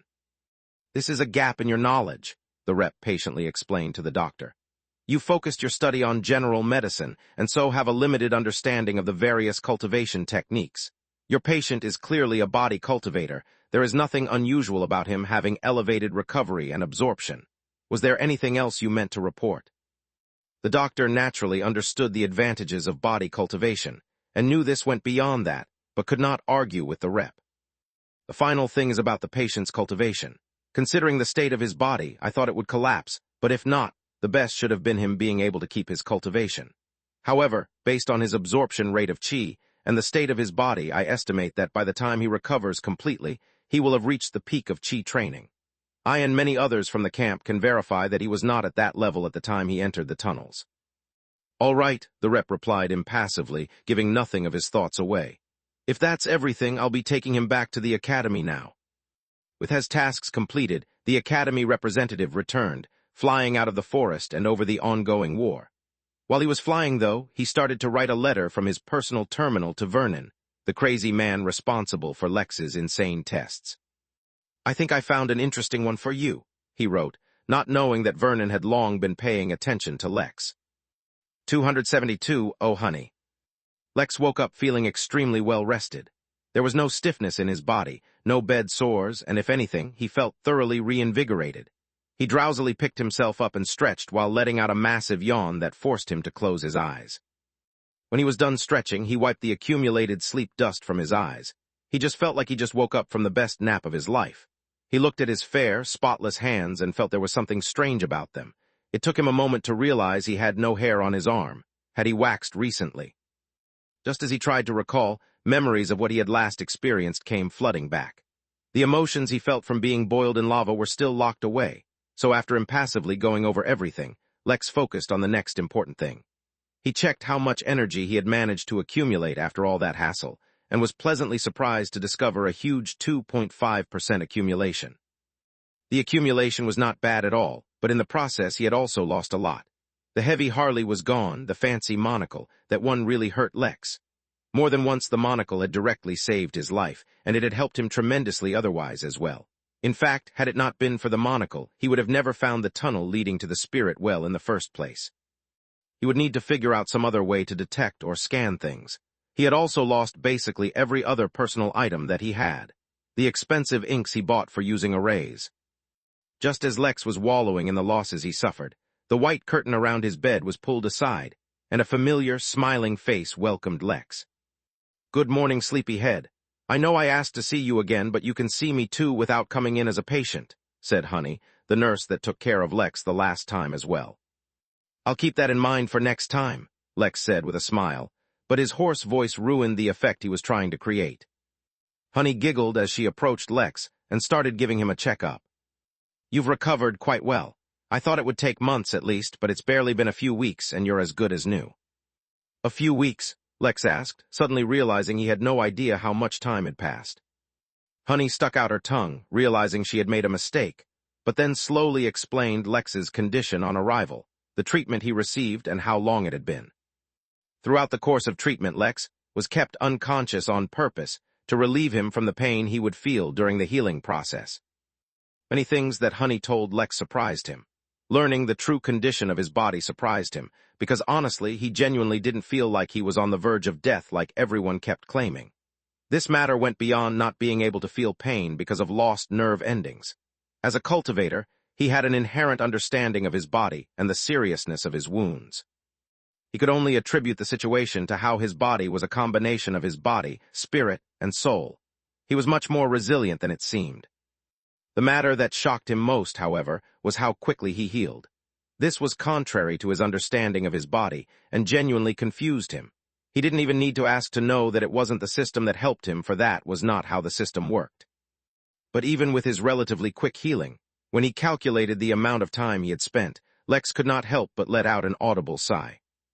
Honey, who was doing her best to give Lex her cheeriest smile and keep his mood positive, couldn't help but look at Lex with compassion. She could not even imagine what he must have gone through to get so gravely wounded. Surely he also lost a few partners in the endeavor. It must have been tough. She squeezed his hand a bit and warmly said, "Hey, what's with the sad look? I haven't even told you the best part yet. Apparently you've accrued quite a reward. I was told to let you know not to break through the Foundation realm before you see Instructor Vernon. He has something for you that should help with your breakthrough." Huh? Lex was confused by what she said until he paid attention to his cultivation. His body currently contained 76 chi, which was almost the limit of the 7th level of chi training. But more importantly, he did not feel the usual bloatedness that came with filling his body with the maximum amount of chi he could hold. Had his cultivation somehow grown? Did he really grow stronger by getting beaten up? Was he going to have to walk down the path of a masochist? Lex pushed away all his thoughts. He was not thinking clearly and turned his attention to Honey. "So what's my situation now? Am I good to go?" "Almost. Your results are all clear and you've almost completely healed, but we'll keep you under observation till tomorrow. After that, you're good to go. Why? Is there anywhere you need to be?" "I was thinking we could go and grab some lunch, and I could show you what I'm like when I'm not a patient." "Ha!" Honey laughed loudly, despite trying to control herself. "My time off work is very precious, Mr. Lex. You're going to have to try harder than that if you want to see me off work. Although if you're hungry, I'll get someone to bring you some food." Lex smiled weakly. He was not actually trying to ask Honey out, as nice as she was, for he was too preoccupied with working to get back to the inn. A part of him was also sure that Honey wasn't actually interested in him, but just had a friendly personality. Whatever it was, after conversing a little more, she left him to go check on his other patients, and Lex properly organized his thoughts while feasting on. He had no idea what he was eating, but it was some kind of soup. After some deduction, Lex only came to one conclusion about why his body had healed so quickly. "Hey, Lotus," he said, once again lightly tapping his tattoo. "Did you speed up my body's reconstruction?" "Yes, Mr. Innkeeper. I sensed that you were reconstructing your body, and so I helped a little. I sensed that the makeup of your body was too wasteful and too inefficient, so I made some alterations. There was a special alloy in the tunnel that was extremely malleable and very good at conducting spiritual energy, so I remade your meridians with that. Previously, your meridians were made from some carbon-based material which was very fragile. I sensed the remains of a special lens that had great optical features, so I integrated that into your left eye. There was some metal." Lotus very excitedly told Lex all the alterations it made to his body, like a child showing a parent some macaroni art. In its opinion, it was only flexing its natural instincts to create just a bit, for compared to what its abilities would grow into, it truly was unskilled at the moment. However, unskilled as it was, it had completely altered the makeup on a living being without affecting its life or abilities in any negative way whatsoever. Lex had no idea if the reason all the Lotus alterations were successful was because of the unique state of his body, or because it was just that skilled, but his gut feeling told him it was the latter. He refrained from actually letting the Lotus know that it had helped heal Lex instead of helping him reconstruct his body, as it assumed he was doing. He only commended it on a job well done before he turned his attention to other matters. Internally, he was both horrified and amazed. As long as he had the Lotus with him in the future, any time he got injured, he could take its aid in healing him. He just had to keep in mind that even with the Lotus' help, he could not heal overnight, as it had still taken him weeks to recover this time. Though that was the extent he planned on relying on the Lotus, for he did not know if extensive alterations to his body had adverse effects. Next, he turned his attention towards the inn. With 2.5% energy, he could now implement some of the changes he had planned earlier that would help him in the long run. He also had to plan for his latest 2 employees, the Sword and the Lick. In the time Lex was unconscious, the Sword had also managed to complete its trial and became an employee, though based on its condition, Lex could surmise that it had barely done so. 273 Security. A lot of time had passed with Lex unconscious, and it was fortunate that so far that the rascals had not caused any trouble, but Lex no longer wanted to leave things to chance. With enough energy, as well as 2,845,000 MP due to his income of nearly 243,000 MP from all the guests entering due to the gaming tournament, he was ready to implement some changes. Firstly, he finally put to use the security room he received as a quest reward for exposing the devil's plot to plant trackers on his various guests. Unlike the private rooms he could give to his workers, the security room required a physical location. To keep it private and away from his guests, he put down the security room beside the greenhouse, and then immediately spent 500,000 MP on upgrading the room to level 5, one level above his regular authority.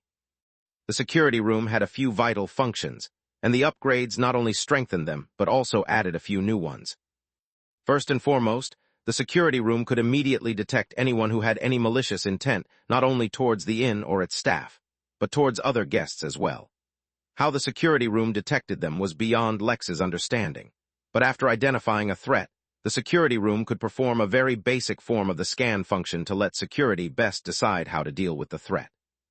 Secondly, just by existing, the security room allowed any staff registered as guards to directly communicate with one another across the inn seamlessly. This made it much easier to coordinate than having Mary pass out instructions to each one of them. Thirdly, the additional upgrade Lex got allowed his guards to teleport to the location of another guard quickly. Once again, it was a watered-down version of Lex's own teleportation abilities, but it was good enough. Fourthly, having the security room made various penalties available to Lex, as well as to his guards. Misconduct by a guest towards other guests or staff could allow them to now issue a temporary or permanent ban from entering the inn. Believe it or not, this was the first time Lex was getting this ability. Fifth, and perhaps what Lex cared about most right now, the security room could track associates for offenders, regardless of whether the associates were at the inn at the time of the offense or not. This meant that as soon as someone related to the rascal attack entered the inn, the security room would alert the guards as well as Lex. Finally, the security room gave all the guards some basic strength and defense buffs, as well as some special equipment and uniforms. As Gerard was the head of security, Lex let him pick how many workers he wanted to hire for the position, and gave him the option of selecting existing employees or creating new ones. Gerard ended up picking someone named Chad to be his deputy, and Lex used all the strength he could to avoid cracking up at that. Gerard immediately began to work, as it surprised Lex to learn that there were well over 20 guests with malicious intent towards the inn staying there immediately. However, they kept it to their intent and did not take any action for now. After looking into it, Lex let out a defeated sigh. 19 of the 20 guests were thinking of urinating in the lazy river, but as soon as they even considered it, they felt intense danger. It seemed, for certain things, the system did not need instruction to prevent. Lex paused for a second, as it suddenly occurred to him that sometimes the system exhibited behavior outside of its usual crankiness, or insulting him. He was reminded of the time the galactic turtle was automatically hired, even though he was leading up to that anyway. Preventing public urination was also good, but considering all the rules it put in place for Lex, something like giving guests a threatening feeling should not have been possible. It was something to think about. He already had various suspicions towards the system. He could not outright call it evil or malevolent since it was helping him out a lot technically, but he didn't quite believe it had no purpose either. This thought only bothered him for a second, for this was yet again another thing he could do nothing about with his current strength. It was just something to remember for now. Then, using his advanced authority, he purchased a building that he technically hadn't gained access to yet, the library. Sustaining the library would be a huge drain on his energy, but fortunately Lex was not planning on using most of its features, which saved him a lot of energy. The library was a monumentally important building at the inn, for when guests from around the universe stayed, providing entertainment or distractions was crucial. Its importance was proportional to its size, as it had taken the shape of a massive castle, similar in design to the Red Fort in India, connected to Main Street by a diverging road.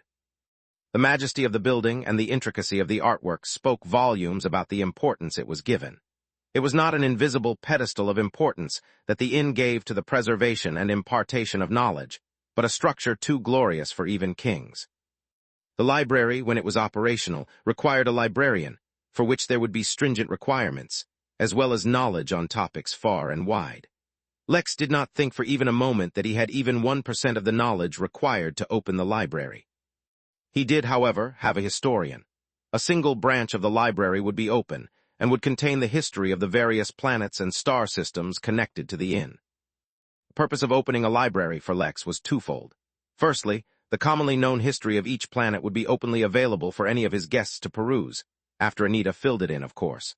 Secondly, while Anita had been stuck interviewing guests and staff to learn various histories so far, now she had a special privilege. Following certain rules of non-interference and maintaining anonymity, she could travel to the various planets connected to the inn. This would be much more helpful in recording down the history of the planets than interviewing a few select guests. But as a pregnant woman, Lex had no intention of sending her around the universe to conduct interviews. She could just summon her undead and send them on her behalf. It was all the same. Not to mention, he had already seen the kind of undead she summoned. No one would ever be able to determine the truth of their nature just by looking at them. Next, it was time for Cowan. He was to be a sword instructor.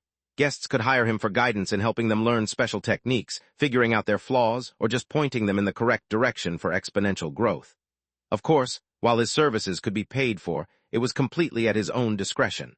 Not only were his services the most expensive to acquire, a guest had to earn Cowan's approval before he could even consider spending his money.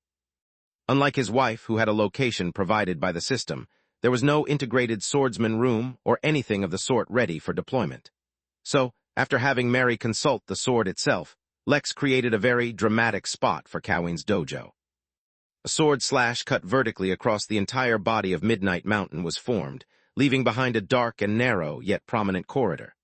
The corridor, imbued with some of Cowan's own sword intent, led deep into the mountain itself, where it opened up into a hall seemingly carved directly into the mountain rock. These were some of the more normal things Lex did with his authority. Next were the few things that would really take advantage of his increased authority as well as energy. Disabled random teleportation of guests, and made sure all new guests arrived at the front gates, as far as they may be from all the other main buildings. Then, he spent an entire 1% of the energy on upgrading the formation he placed here during the assault of the rascals that prevented anyone from leaving. Now, not only was the formation much sturdier, it could selectively let people enter or exit as well as obtained a suppression function. This may seem a simple enough use for an entire 1% of the energy it would require for Lex to travel back from another realm, but that just spoke to the new strength of the formation. He doubted even Cowan could damage it now. Just as he was feeling proud of his work and was about to turn his attention elsewhere, Mary alerted him to a very serious issue one of his guests was having.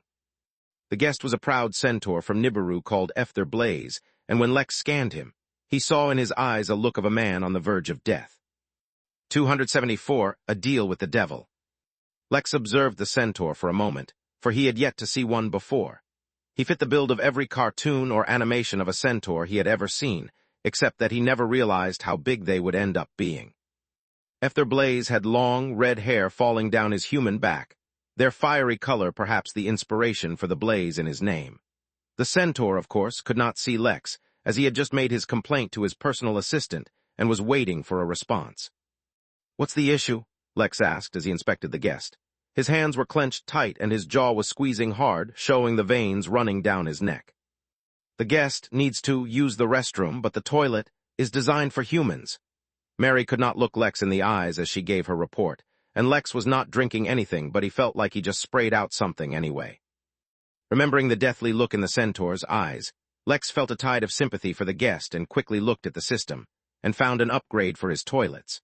For a measly 4,000 MP, he bought an upgrade for all his toilets so that they would automatically adjust themselves according to the guest that rented the room or wanted to use them. Too embarrassed to focus on the topic any longer, Lex didn't ask Mary why they'd never run into a situation like this before. If he had, the answer would have been very predictable. As cultivators grew in strength, their body's ability to absorb and process food, or anything else absorbed, grew to levels where they hardly needed to relieve themselves anymore. However, certain races, such as centaurs, had a more complex biological structure, and well, long story short, their need for restrooms would never disappear. With the matter taken care of, Lex put away his thoughts about the inn, and finally feeling no anxiety over security for the inn and being safe himself, felt himself relax in a way he hadn't in a long time. Originally, he was planning on cultivating a bit, but he decided to sleep instead. It wasn't the best idea to cultivate in public places anyway. The following day he was discharged, and after some friendly banter with Honey, he finally left. He only had a few things on his agenda for the day, and finding out about his so-called reward was first on the list. He had forgotten about how massive the academy was, and once again, taking public transport that took forever was starting to annoy him after the novelty wore off. There had to be a better way to get around. When he reached his destination, he walked into an office building and towards Instructor Vernon's room. During his time at the academy, he had learnt a lot about the special forces Vernon had once told him about, and had learnt about Vernon as well. The Crystal Realm was anything but simple, and the Hum Nation, representing one of the 7 major races of the realm, was not so simple either. The division of power was also complicated, and while as a whole the entire nation was focused on warring with the Craven, maintaining that cohesion was also a monumental task. While the royal family, other noble families, national and county-level armies, and a plethora of private entities had established a complicated and interlinked power distribution, there was only one entity focused on keeping the peace within the nation itself: the Academy. It may seem unusual for an educational institute to take care of policing a nation. The truth of the matter was the Academy was much more than an educational facility. The most direct example was that the Academy directly took in all survivors from Bristol to provide them basic amenities and a new direction in life. On surface level, it may seem like the Academy was using these people with nothing to lose for all their worth, but an observation at a deeper level would note that people who went through such deeply traumatic experiences would, to a degree, become unstable themselves. By bringing them to the Academy, they were put into a controlled environment where not only could they get medical and psychological help, the Academy would help them cope by keeping them incredibly busy.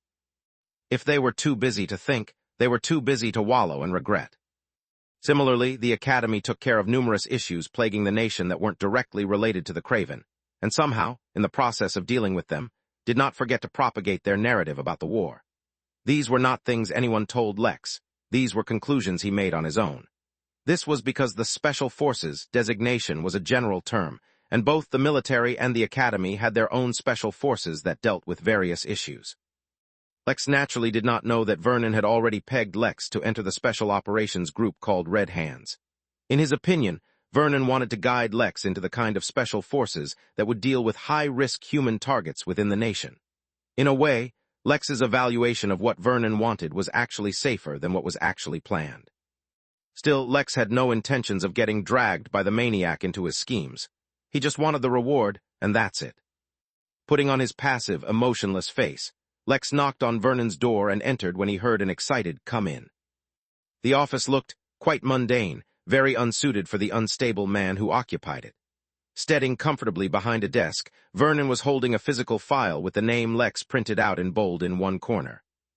Other than Vernon's immediate surroundings, the office looked too neat and clean. It was to the point where Lex could not detect any dust in the room, regardless of what surface he looked at. Immediately, he got the impression that this office was almost never used and was more of a staging area. Not bothering to say anything, he stood there silently until the man who was posing became impatient. He put down the file and acted surprised to see who had come into his room. "Oh, I remember you. You're the kid whose assessment started in Fernane Village." Ignoring his comment, Lex said, "I was told to come see you for some reward." "Reward? Oh wait, don't tell me, were you the kid who, while in the Chi training realm, surrounded by golden core and nascence cultivators, found a spirit well, went underground to locate it, marked the location, and then returned to camp while saving a higher-leveled cultivator?" Lex continued to look at the man impassively and did not respond to him in any way. The more you reacted to people like this, the more you would encourage their behavior. Vernon, despite his original script, chuckled and threw the file away. He stopped acting, for he wasn't too good at it anyway, and looked at Lex in the eyes. Since Lex had been in the academy for so long, his psychological evaluation had been updated, and Vernon now knew exactly how he should deal with Lex. Leading him by the nose would only cause him to resist, in which case. "You have a talent for survival, kid, even more than I expected. And you have drive, you have ambition. I don't know if it's revenge against the Craven you're after or something else. But the way you forced yourself to work in your first month here, I know you're after something. As it so happens, so am I. So let's not beat around the bush, kid, let's just get down to it. Tell me what you want, what you need. The assessment program in the academy is focused on squeezing out the potential of average students, but for people like you, who have the drive to squeeze out their own potential, it's just a distraction. That's where people like me come in. I can change your classes, change your designation, do whatever I want, as long as it furthers your cause. So don't be shy, let's talk like adults, kid." Despite his resolution to not give in to Vernon's antics, the bait he threw was too tempting, If Lex could really choose his own classes and his own direction for growth, it would help him tremendously. But that was not enough to get Lex to lower his guard. He would not bet his life away to play into someone else's hands. "And what do you get from that?" he asked, looking Vernon in the eyes. "What do I get? Kid, you have tremendous potential, but right now you're not even qualified to even dream of being useful to me. So I want to help you grow, to nurture you, to strengthen you into the finest blade and the strongest shield. Because what I want is not something as simple as killing Craven. We have soldiers for that kind of stuff. I want to create a living nightmare that will haunt the Craven from their dreams to their reality. So don't worry about me, kid. As long as you keep showing the potential to grow more, then all I want from you is to keep on growing." 275 sometimes, size matters. "Very eloquent way of avoiding the answer," Lex said, not letting his thoughts show. Of course, internally he had already decided. Whatever long-term goals Vernon had meant nothing to Lex, for if everything went according to plan, he would be long gone by then. This was because there was one very important detail involved in this transaction that was not mentioned, because it was considered common knowledge in the crystal realm. Since everyone, at least in the academy, was a cultivator, they had a much longer average life expectancy than humans from Earth. The average academy graduate was a golden core cultivator, who normally had a life expectancy of around 250 years. Keeping that in mind, the average student spent well over 15 years in the academy before they graduated, since the course was much larger than then. Vernon paused, then smiled. The more wary Lex was, the more Vernon liked him. "The ideal situation would be for you to join the army," Vernon said finally. "But I can see that you don't like being forced, which is fine. My ultimate goal is to create as many experts at the highest level as possible, so long as they help the nation. Even indirect help from a single immortal is often worth more than 1,000,000 nascent cultivators' efforts." Lex did not immediately reply, and furrowed his brows as if he was considering something difficult. Internally, though, he was already planning on what classes he wanted to take. Vernon, too, was gloating in his mind for as far as he was concerned. His only objective right now was to have Lex drop his guard and agree to him once. So long as a precedent was established, getting Lex to follow along in the future would be much easier. His true purpose would be fulfilled then. Eventually, Lex relented and decided not to keep the matter hanging too long. "Fine, that is acceptable," was all he said before they began hashing out the details. Lex quickly thought of what his priorities were. He needed to accumulate energy, but to be able to go around exploring, the first thing he needed was to increase his survivability. For that, he needed to get stronger. He also focused on receiving more combat training, leadership skills, business management, learning more about the crystal realm, and learning more about the Craven in particular. As much as he wanted to take even more subjects, such as a higher-level array class, he ended up having to refrain for one very important reason. Since he was taking more specialized classes, his basic academy-covered allowance was no longer enough. He needed to pay some kind of tuition. Lex had no way of paying for his classes with money, for he barely had any. Fortunately, during the expedition, he ended up accumulating some academy credit. He could pay for classes with his credits, but the more classes he took, the quicker he would run out of those credits. So now, other than taking classes, he had to think of ways to either make a lot of money or gather more credit. Those were all issues for another day, however, as at least during this next round of classes, Lex's tuition was covered. After that was complete, they discussed Lex's reward. For all of Lex's contributions, other than just the academy credit, he received some of the spirit water as well. Currently, it would be poisonous to Lex, but if he absorbed it the exact moment he broke through to the Foundation realm, it would boost his cultivation by a large margin. Lex collected the small, sealed container with the spirit water, and finally was free to return. He sent Amelia, his only close friend at the academy, a message from a new PT he got before he got on public transport and returned to his apartment. He did not focus on how depressingly bare the apartment was, considering all his belongings were lost or burnt. Lex took a shower and then sat down on his bed. He had only one thing left on his agenda for today: cultivation. Without wasting any time, Lex began cultivating because he was eager to know what his new limit was. But as the time started to pass, and from an hour it went to 2, and from 2 to 4, Lex never stopped cultivating. Not only was Lex absorbing chi seamlessly, he even felt, to a degree, that controlling it within his body had become easier. For a moment, around the time he was absorbing his 85th strand of chi, he became confused. Something was off. Even if his cultivation grew a little, it should not have grown so much. In chi training, the goal was to absorb chi slowly into the body, and start getting the body accustomed to the increased amount of qi. This was a slow process. Even his meridians, the network through which qi traveled within Lex's body, were being subject to spiritual energy for the first time, and so were supposed to be sensitive and could not. Suddenly, he remembered what the lotus told him. It had thought his meridians were too fragile, and so remade them with the alloy it found in the tunnel where Lex had been. While the lotus had not been specific, Lex knew exactly what alloy it was talking about.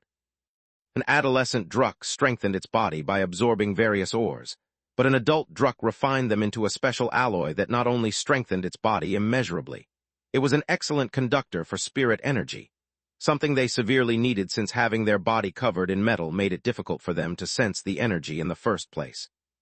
If that alloy had been used to reforge his meridians, it seemed, for all intents and purposes, Lex had already surpassed the Qi training realm, and all that was required now was for him to take the official steps. Still not taking any risks, Lex continued to cultivate at a stable, measured pace. If things continued at this rate, then, he would be in the Foundation realm by morning. Crystal Realm, the Academy, Perline Building. On the top floor of the massive skyscraper, a chaotic party was taking place.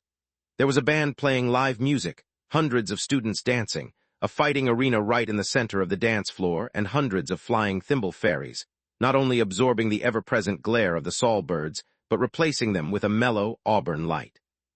The party was the subject of desire for tens of thousands of students, but the host was sitting in a private room, away from all the noise, watching the festivities through a camera.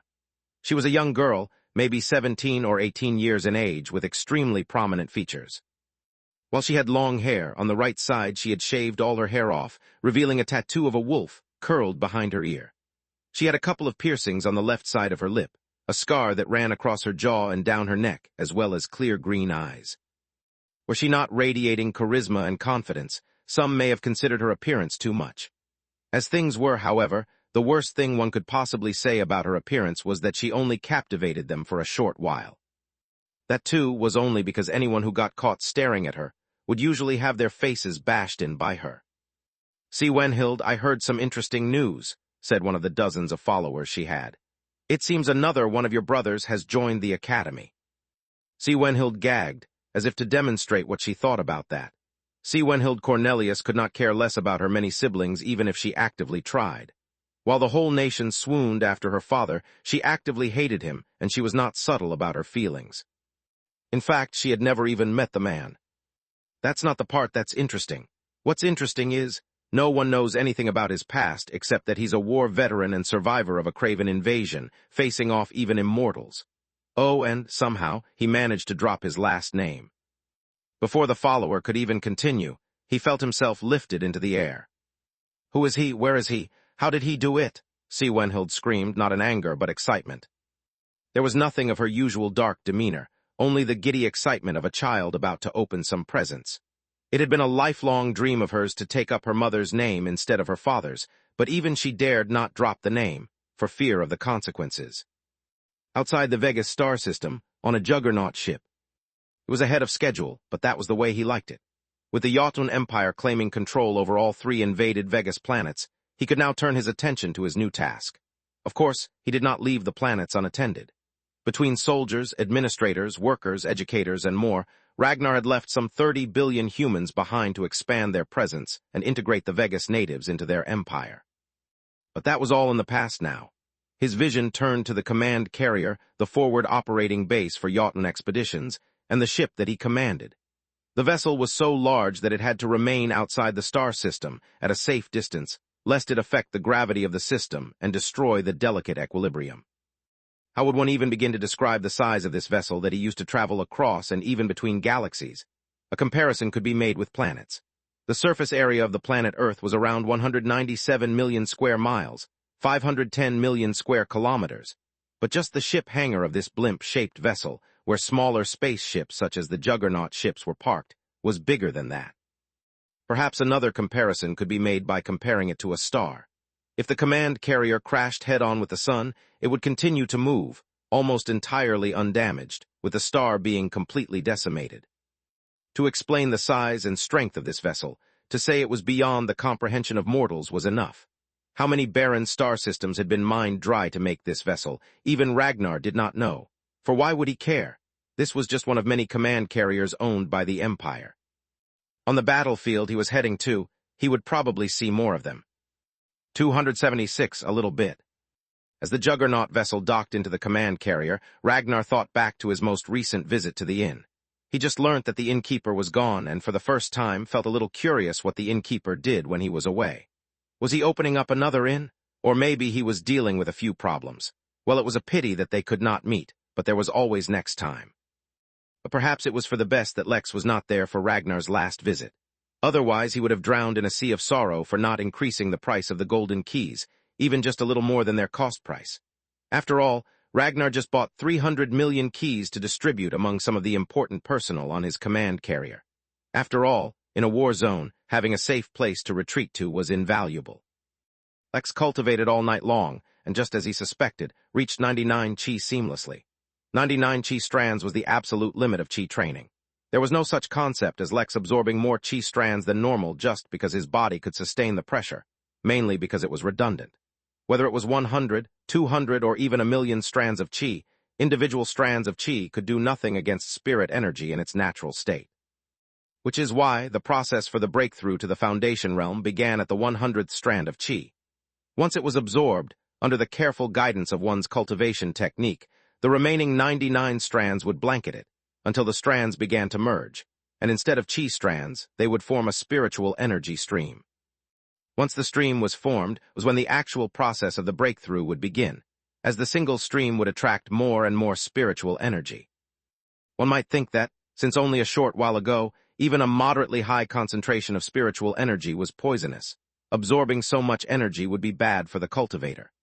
This would make sense if that's all there was to it.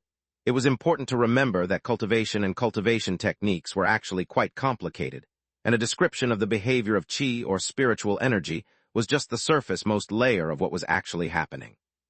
So the spiritual energy a cultivator would begin to absorb after forming an energy stream was not absorbed to increase cultivation, but to fuel the change that took place as a cultivator entered the Foundation realm. In simple words, the cultivator would be undergoing a process of literally reaching a higher realm of existence, which would be fueled by the energy absorbed.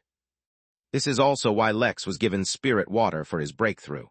By drinking it at the time of his breakthrough, the conversion would be more thorough and provide him with long-lasting benefits. For Lex in particular, the conversion would be much greater, since it was affecting more than just his spirit. It was for that reason that he was taking so long to absorb the last strand. But after making sure he was in peak condition for the third time, and making sure none of the chi he absorbed was acting volatile, he absorbed the last strand of chi.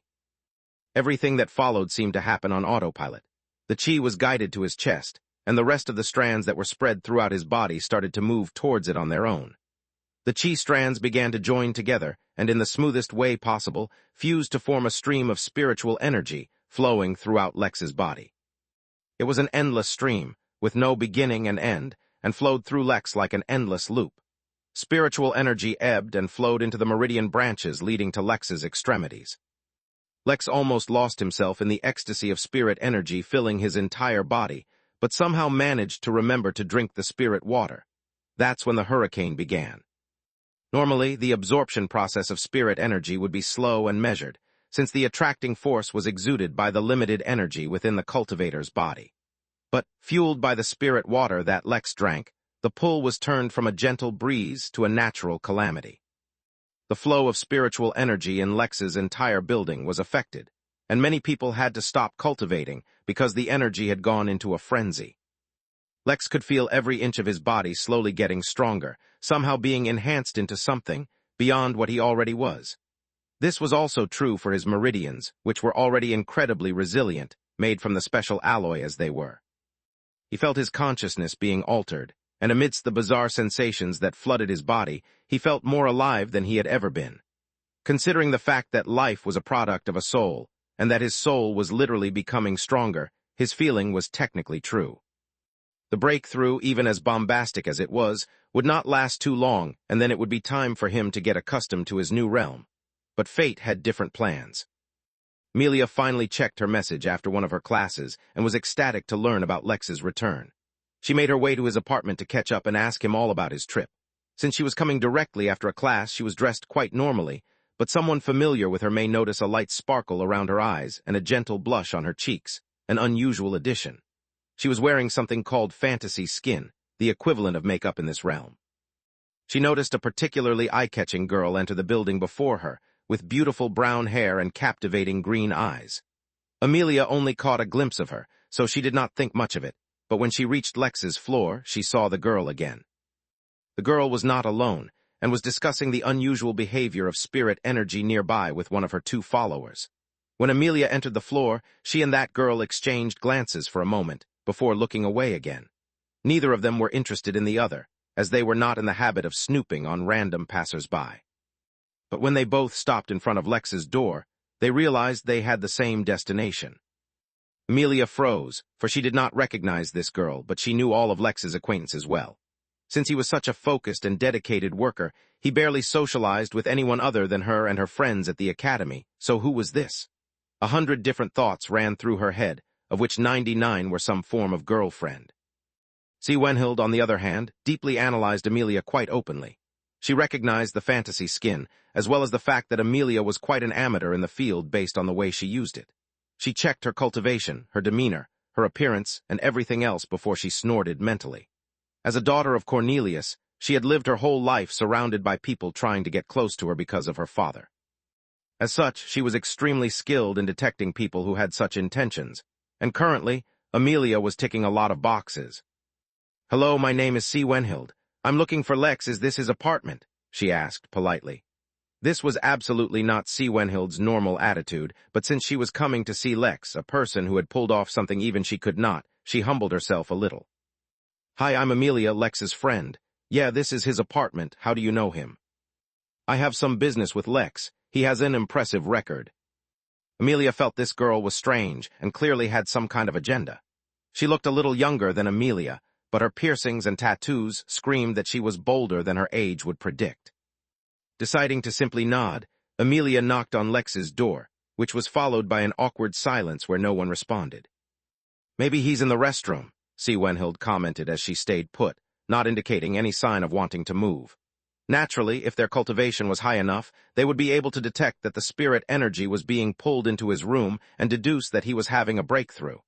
As things were, they could only sense its odd behavior, not the direction of its flow. And so the two girls waited outside Lex's room, staring at one another. "And how do you know Lex?" Wenhild finally asked as well, trying to fill the silence. Her two followers maintained silence as if their only job was to stand guard. "It was quite funny, actually. We met due to a misunderstanding," Amelia said with a smile, as she thought back to the moment Lex sat beside her for the first time. She was sure he was a shameless stalker.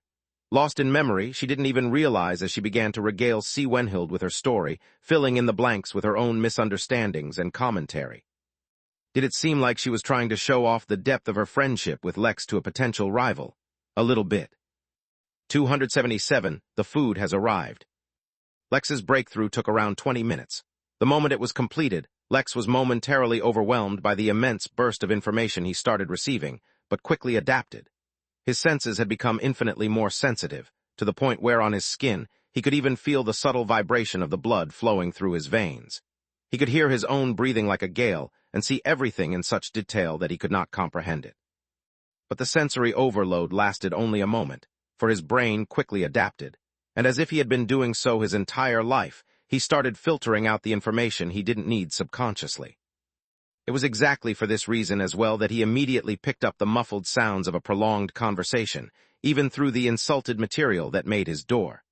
Carefully, he got up from the bed, remembering the time when he started cultivating and almost destroyed his own apartment due to a lack of control. He tiptoed to the door and opened the door. He was pleasantly surprised to see Amelia, but also shocked by the overload of information he got from looking at Wenhild. His instincts were a lot stronger now, and he picked up on a lot more than just immediate danger to himself. He could tell just by being in her proximity that she was extremely dangerous, and at the same time that she could do absolutely nothing to him. Likewise, Amelia, who was somewhere towards the peak of the Foundation realm, suddenly posed no threat to him at all. At the same time, he picked up a strange feeling from her, as if she were uncomfortable or nervous or something. "Amelia, what are you doing here so late?" he asked, temporarily ignoring Wenhild. I just got done with class and I saw your message, so I came to see you. The way you just showed up without sending any message first, did you get kicked out of the expedition for wooing too many seniors? Not at all. My return was just too hectic to send any messages, he replied with a smile, not going into too much detail at the moment. Then he turned to see Wenhild and her two companions and said, "Hi, I'm Lex. I don't believe we've met." "No, we haven't," C. Wenhild said in the most polite tone she could muster, flashing Lex a smile that could cause anyone to swoon. Honestly, her relationship with her other step-siblings was horrible, so she didn't want to get off on the wrong foot with Lex. "But your reputation roars like thunder among the students, so I wanted to introduce myself to you." Lex raised an eyebrow out of curiosity. His reputation? He hardly knew anyone here. What reputation was there to talk about? Still, he was curious about her, so he invited them in. "Well, come on inside. I would offer you all something to drink or eat, but I don't really have much at home." Even as he said that, he ordered some snacks to be delivered to his apartment via the dorm's room service application. Amelia had been to his place before, so she knew what condition he lived in, and was not surprised but see Wenhild. Well, she hid her feelings well, but internally she was a little surprised. It was a good thing she dismissed her attendance before coming in. It would not do if rumors about Lex started to spread because of her. Even though the famous king did not care much for his children, each and every one of his partners was from an extremely prominent family, or were themselves extremely well off. Someone living in such squalor was unheard of. He almost had no personal belongings at all. Considering the fact that Lex was currently dressed in the academy uniform, she wondered if he even had other clothes. The uniform was expected during classes, but otherwise was not mandatory. "Not at all," said C. Wenhild. "I came over unannounced as is. How can I expect you to host me under such circumstances?" "I am curious about what you've heard about me," said Lex as he carefully sat down. So far, he hadn't shown any indication of losing control of his strength, despite not having any time to adjust his state after his breakthrough, and he was quite proud of it. "Instead of asking what I've heard about you, I think the question should be, what have I not heard?" she said with a light laugh. The stories were so outrageous, from facing an immortal to shooting at one with a simple weapon, to the tales of your numerous feats at your latest expedition. Even if I took them with a grain of salt or a whole fistful of it, they were too much. I had to investigate, but the school reports I found were even more bizarre than the stories. "I can't believe people are actually talking about me, especially about the expedition that literally just happened." Lex didn't know whether to feel flattered or creeped out. Who were these people talking about him, and how had his stories spread? "Oh, come now, don't be humble. You weren't the only one who was brought back from the expedition, and everyone who came back was full of praise for you. Actually, I head to the hospital first to meet you, because when I read the report on the returnees, I thought you'd still be in the hospital. Based on the pictures, I'm surprised you're awake, let alone good enough to return home." Amelia was suddenly alarmed at hearing the mention of Lex being hospitalized, but Lex instead was intrigued about what that revealed about C. Wenhild. He knew that someone would definitely report everything that had happened with him during the expedition, but being able to get access to academy records like that was no simple task.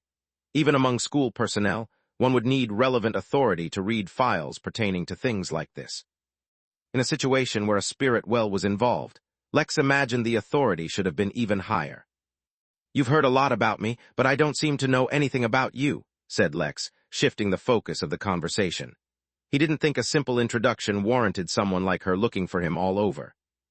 C. Wenhild smiled, as if anticipating this change, and said, "What's there to say about me? My life is not nearly as interesting as yours. I'm just a simple girl, stuck under a couple of overbearing parents. That's the reason why I wanted to meet with you, in fact. Of all your achievements, dropping your family name might be the greatest of them all." Amelia suddenly became extremely tense, as she too had heard the rumors about Lex's origins. In the time she had known him, he never brought it up, and she never asked him about his past, but it would be a lie to say she never wondered about it. "My greatest achievement," Lex repeated, confused.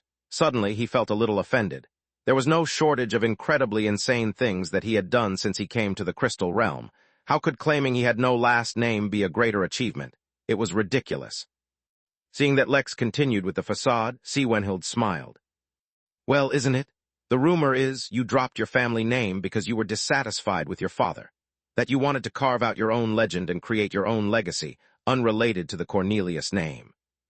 Lex did not immediately make the connection between the name she mentioned and the king, for he was too bewildered by the story attached to him.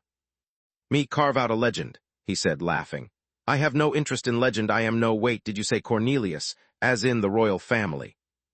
His ignorance of the implied meaning behind Wenhild's words did not last long, for with his increase in cultivation, his brain worked much faster. That's ridiculous, Lex said, laughing even harder. How can I be connected to the royal family? I'm just a simple man trying to survive in a chaotic world. I'm not trying to create any legends. I'm just trying to live a good life. Besides, how believable is it for a member of the royal family to be randomly roaming around? I'm afraid that's one of the more ridiculous rumors you've probably heard. Why can't the children of the king randomly walk around? She asked with an eyebrow raised. She was careful not to say members of the royal family, for one would need the king's actual recognition before could make that claim. After all, I, Wenhild Hagen Cornelius, am a daughter of the king's, and aren't I here, walking around right beside you? Both Lex and Amelia were startled by her revelation. Lex, who had been so meticulous so far, lost control of his strength and ripped the arm off his chair, and in the silence that followed, both by the revelation and Lex's minor display of strength, there was a knock on the door. The food had arrived. 278 Wild Imagination. Lex and Amelia both were taken aback by Wenhild's surprise, and while Lex's lapse was due to his recent breakthrough, Wenhild saw it in a different light. King Cornelius II had done much for mankind, and was seen as a savior by the masses, but his personality was in no way temperate. He was a ruthless, cold-hearted, and yet focused man who lived guided by a very strict code of conduct. Unfortunately, his code of conduct did not include kindness. In fact, he could even be extremely cruel to people who he did not see as useful or productive. His focus on pragmatism bled into every facet of his life, and while this was a huge boon for the nation, it was often a huge burden for those close to him. It was often his wives, concubines, or children who suffered the most due to this. She could well imagine the kind of hate Lex probably felt for the man, based on whatever his experiences were, mostly because she herself hated him as well. This small flaw in Lex's otherwise perfect facade convinced her even more that she was correct.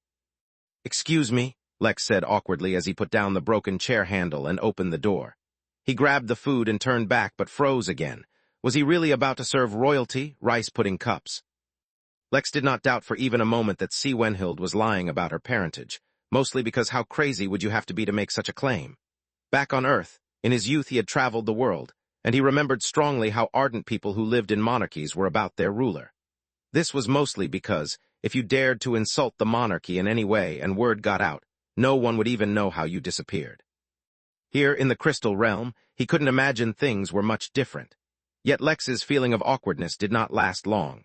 He lacked a fundamental reverence many people felt towards the strong or in high positions, mostly because he was so used to being around so many strong people. For example, just based on the fluctuations he could vaguely feel, he knew that Ragnar, the Jotun general, was stronger than anyone he had seen or met in the Crystal Realm so far. Likewise, the celestial bodyguard he had for a while was even stronger than Ragnar. And then, he had met multiple people even stronger than his bodyguard. This was exactly why, even though he was still vulnerable if strong cultivators used their coercion to physically restrain him, whatever that was, mentally, they could not intimidate him. "I'm sorry to disappoint you, Your Highness," Lex said, unsure of how he was supposed to address royalty here. "But that rumor really is just a rumor. I don't have a surname because I don't have any family in the Crystal Realm, but even if I did, for example, have any relation to the royal family, from what I understand, they wouldn't really care if I removed their name or not as long as I don't directly insult them while doing it. After all, isn't the king's motto, I don't give a shit. If he doesn't care, why should anyone else?" He laid out the pudding cups on the table, along with some fruit.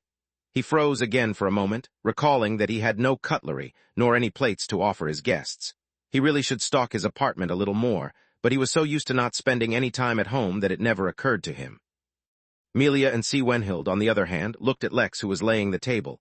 His back turned to them, and felt numerous emotions well up in their hearts when he paused. The way he said he had no family in the Crystal Realm seemed too sincere, and clearly this line of questioning had brought back dark memories. That, alongside his statement of the king's motto, told the story of a neglected son, severing ties after a painful loss. They filled in numerous blanks, and made up weird scenarios in their head that would explain his lacking cultivation, and why he would be in Gristle in the middle of his invasion.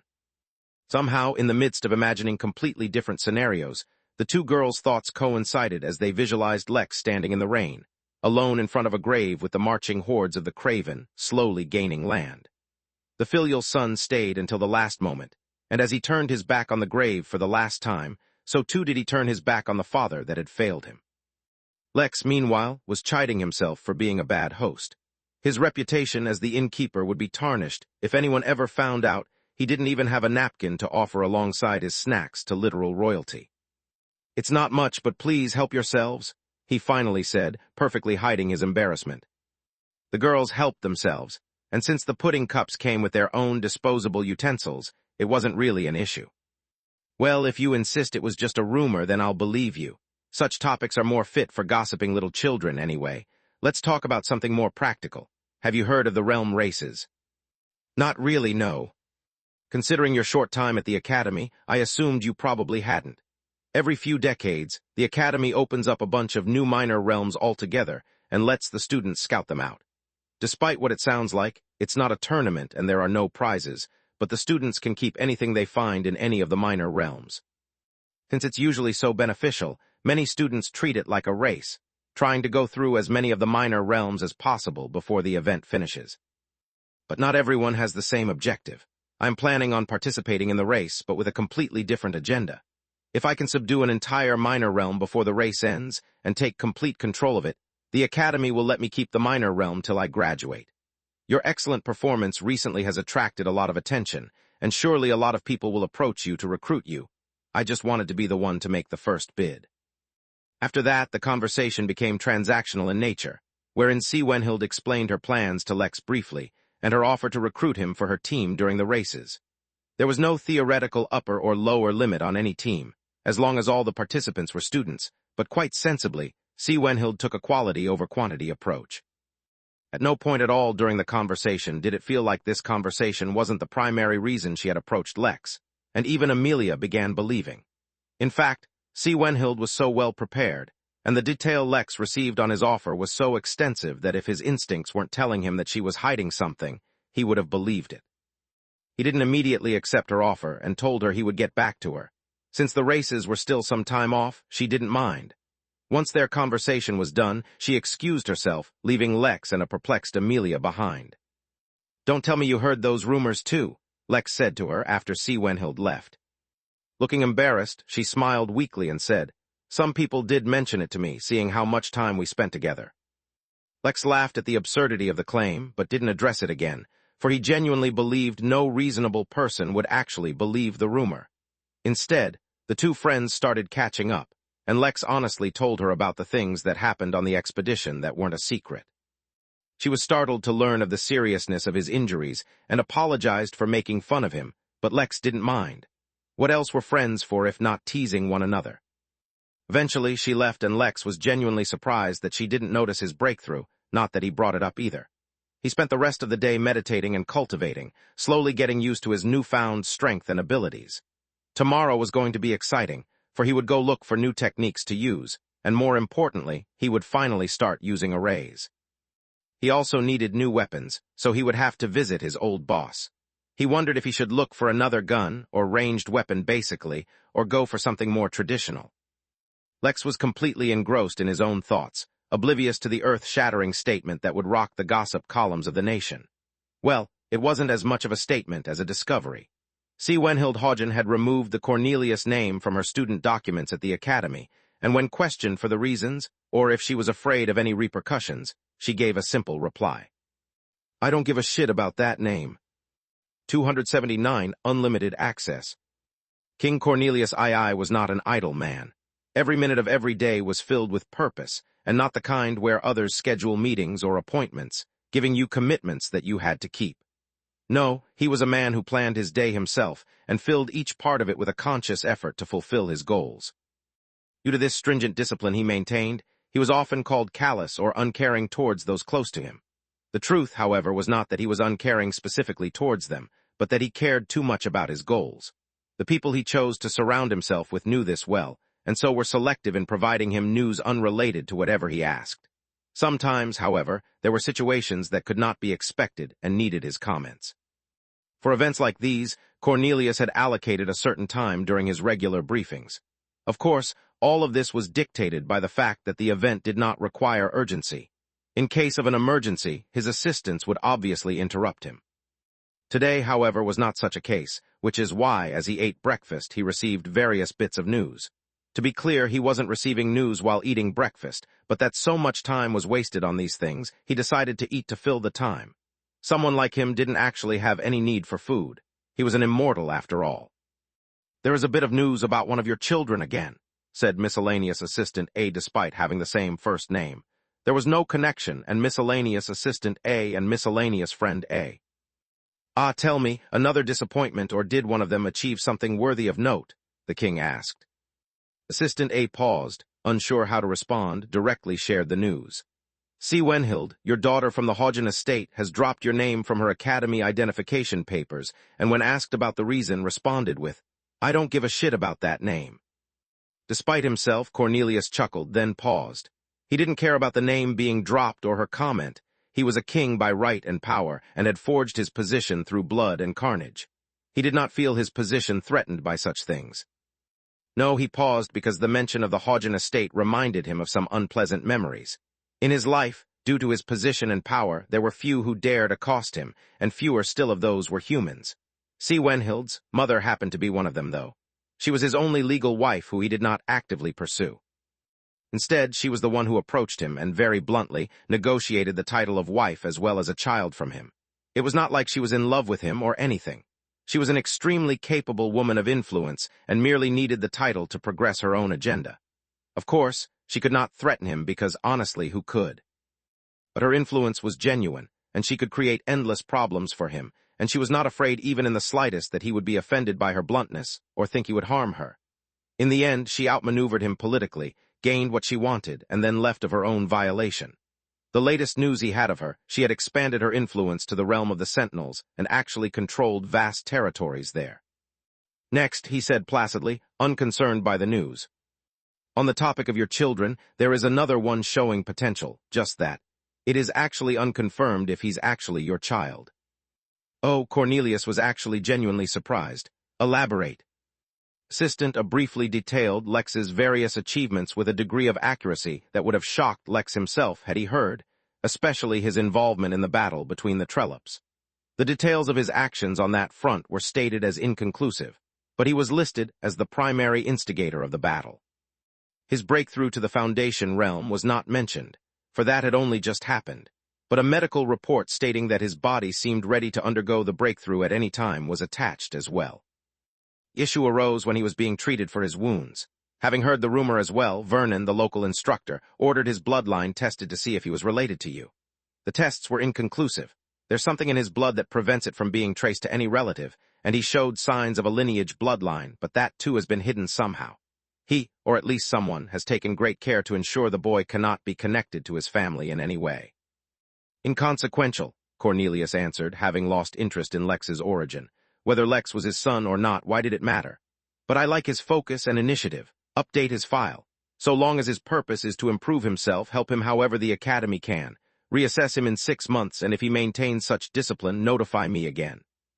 Of everything he heard, he really liked the way Lex spent all his time either working, studying, or improving himself in one way or another. That kind of focus he appreciated, and wouldn't mind helping to nurture. "While we're on the topic of your children, 12 of them have tried to break through to the Earth Immortal realm since I last updated you. 11 of them failed and their funerals were organized. The one that succeeded." The reports continued for only a short while longer, for the king had too many other things to do. Lex hummed the tune to "I Feel Good" as he walked into the academy library, a ridiculous grin painting his handsome face. Despite its size, the academy had only one library that had been built directly into a mountain range. There was only limited alteration to the natural appearance of the mountain Lex was currently on, mostly to mark the entrance to the library. How far the library itself ran, and how many mountains it filled, perhaps only a few handful of people knew.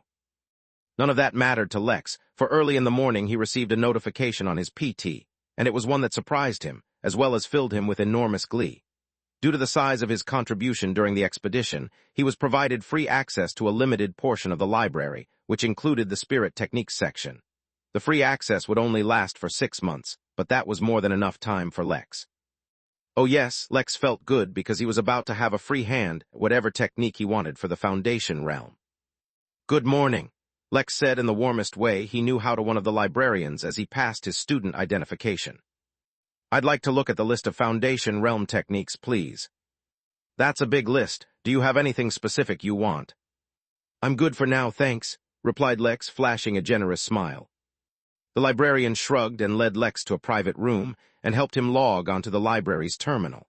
After that, he opened up the entire list of techniques they had available and showed Lex how to narrow the search if he needed to. After thanking the librarian, Lex looked at the list. A list of 130 million techniques was before him. The size of the list did not overwhelm him, but instead made him sad. He would have loved to see how helpful the fancy monocle could have been if it had access to this library. But it was best not to dwell too much on these things. He went through the list randomly for a bit to get an idea for the kinds of techniques they had. But Lex was not here without any focus. He remembered the Midnight Games well and recalled the performance of the best few Foundation Realm players. Alexander Morrison and Kara Deathsworn were two of the best performers, and he thought back well to their fighting styles. He thought back to all the kinds of techniques they deployed and how they used them. He had a few days before his classes began, and he was in no rush, so it was best to take his time and choose well. He thought back to the battle with the Druk that he saw. Despite being an almost indestructible beast, it was captured and incapacitated due to cleverly using its own sturdiness against it. Lex had excellent defense, but that would be pointless if he ever got in a situation where he was captured. Then, it would only be a matter of time before his enemies defeated him. So, his first order of business was to investigate mobility and/or escape techniques. He narrowed down the list in front of him and began searching. Origin Realm, unnamed region of space. An escape ship crash-landed on a planet deep in the wilderness. The pilot, a simple merchant, ran out of the ship, covered in blood, and escaped in a random direction. Mere minutes later, a small but vicious-looking spaceship landed near the escape vessel, and its inhabitants investigated the escape ship. Among the various belongings the merchant had been too panicked to bring along with him was a golden key. Along with everything else of value, the key was brought back onto the spaceship, to be brought before the captain. 280 Midnight Madness. Enzar, the captain of the small ship, was a Q-Wash. Q-Wash were an extremely violent species and lived as nomads throughout the universe. They were not too significant on a large scale because of their severely lacking population, since they never settled anywhere, and they didn't really focus on developing their civilization. Despite these extremely negative aspects, they could be considered a common sight in many interstellar metropolises due to the simple fact that they were a very talented species. They had a higher growth rate in the lower cultivation levels than many other species, humans included, and were more often than not winners in most fights. And for the fights that they lost, a lot of the time they managed to escape. With 6 sturdy legs spread across its long, muscular body, 4 sets of claws, 2 on either side of its long body, and the ability to move its internal organs as it wanted, a Q-Wash was a menace in a fight. Naturally, they had their own weapons designed to suit their bodies that were very different from swords and guns, and since they were not commonly seen, they were all the more dangerous. Enzar operated as a sort of space pirate, but not exactly. In the Origin Realm, pirates were obviously a menace and extremely notorious for their danger, but they weren't inherently evil. Many of them were driven by circumstances of their own, and their target was more towards getting rich and then secretly retiring than anything else. Rather than a pirate, Enzar qualified as a pillager. He and his crew actively looked for undefended or weak prey and attacked just as much for resources as for the thrill of the hunt. They would take what was useful to them and burn the rest, something a pirate would never do, or they would take along even what wasn't useful in an effort to sell it. He was in the middle of a hunt when his crew, a mix of various species from slimes to beasts and more, brought him a golden key. As a species that did not have eyes, Q-Wash had other senses to compensate, which is why he became aware of the key long before it was actually brought to him. Unlike the humans of Earth, who only felt vague sensations of what the key could offer to them, Enzar immediately picked up on the purpose of the key. It would teleport him to a special minor realm. Interested, he gathered his crew to explore this new arena. At the Midnight Inn, Gerard was currently on his regular patrols in his reliable old golf cart. The video game tournament was going well, as the semifinals were taking place, and the inn was more lively than it had been in a while. Old Man Will and Hera were going to finalize a trade agreement today with the governor of Vegas Minima worth billions of dollars, and so were present with a large entourage. Jimmy and Layla were, as usual, conducting a raid towards the heinous and malevolent peacocks of the inn. Queen Sophia of New York was celebrating with her son, Raphael, for not only was he walking once again, he had miraculously learned about the location of an incredible panacea on Earth that would heal him and allow him to cultivate once more. King Marlowe was currently busy retrieving that medicine himself, as it was too important to leave to someone else. The Morrison family was also gathered at the inn in its entirety, for Alexander had come to the inn after many months. His journey in joining the Jotun army had been anything but smooth, but his horizons had expanded rapidly. He was currently having a meeting with his family, discussing the future direction of the family. Blaine, Chen, Lily, and Iris also happened to be at the inn, discussing old times.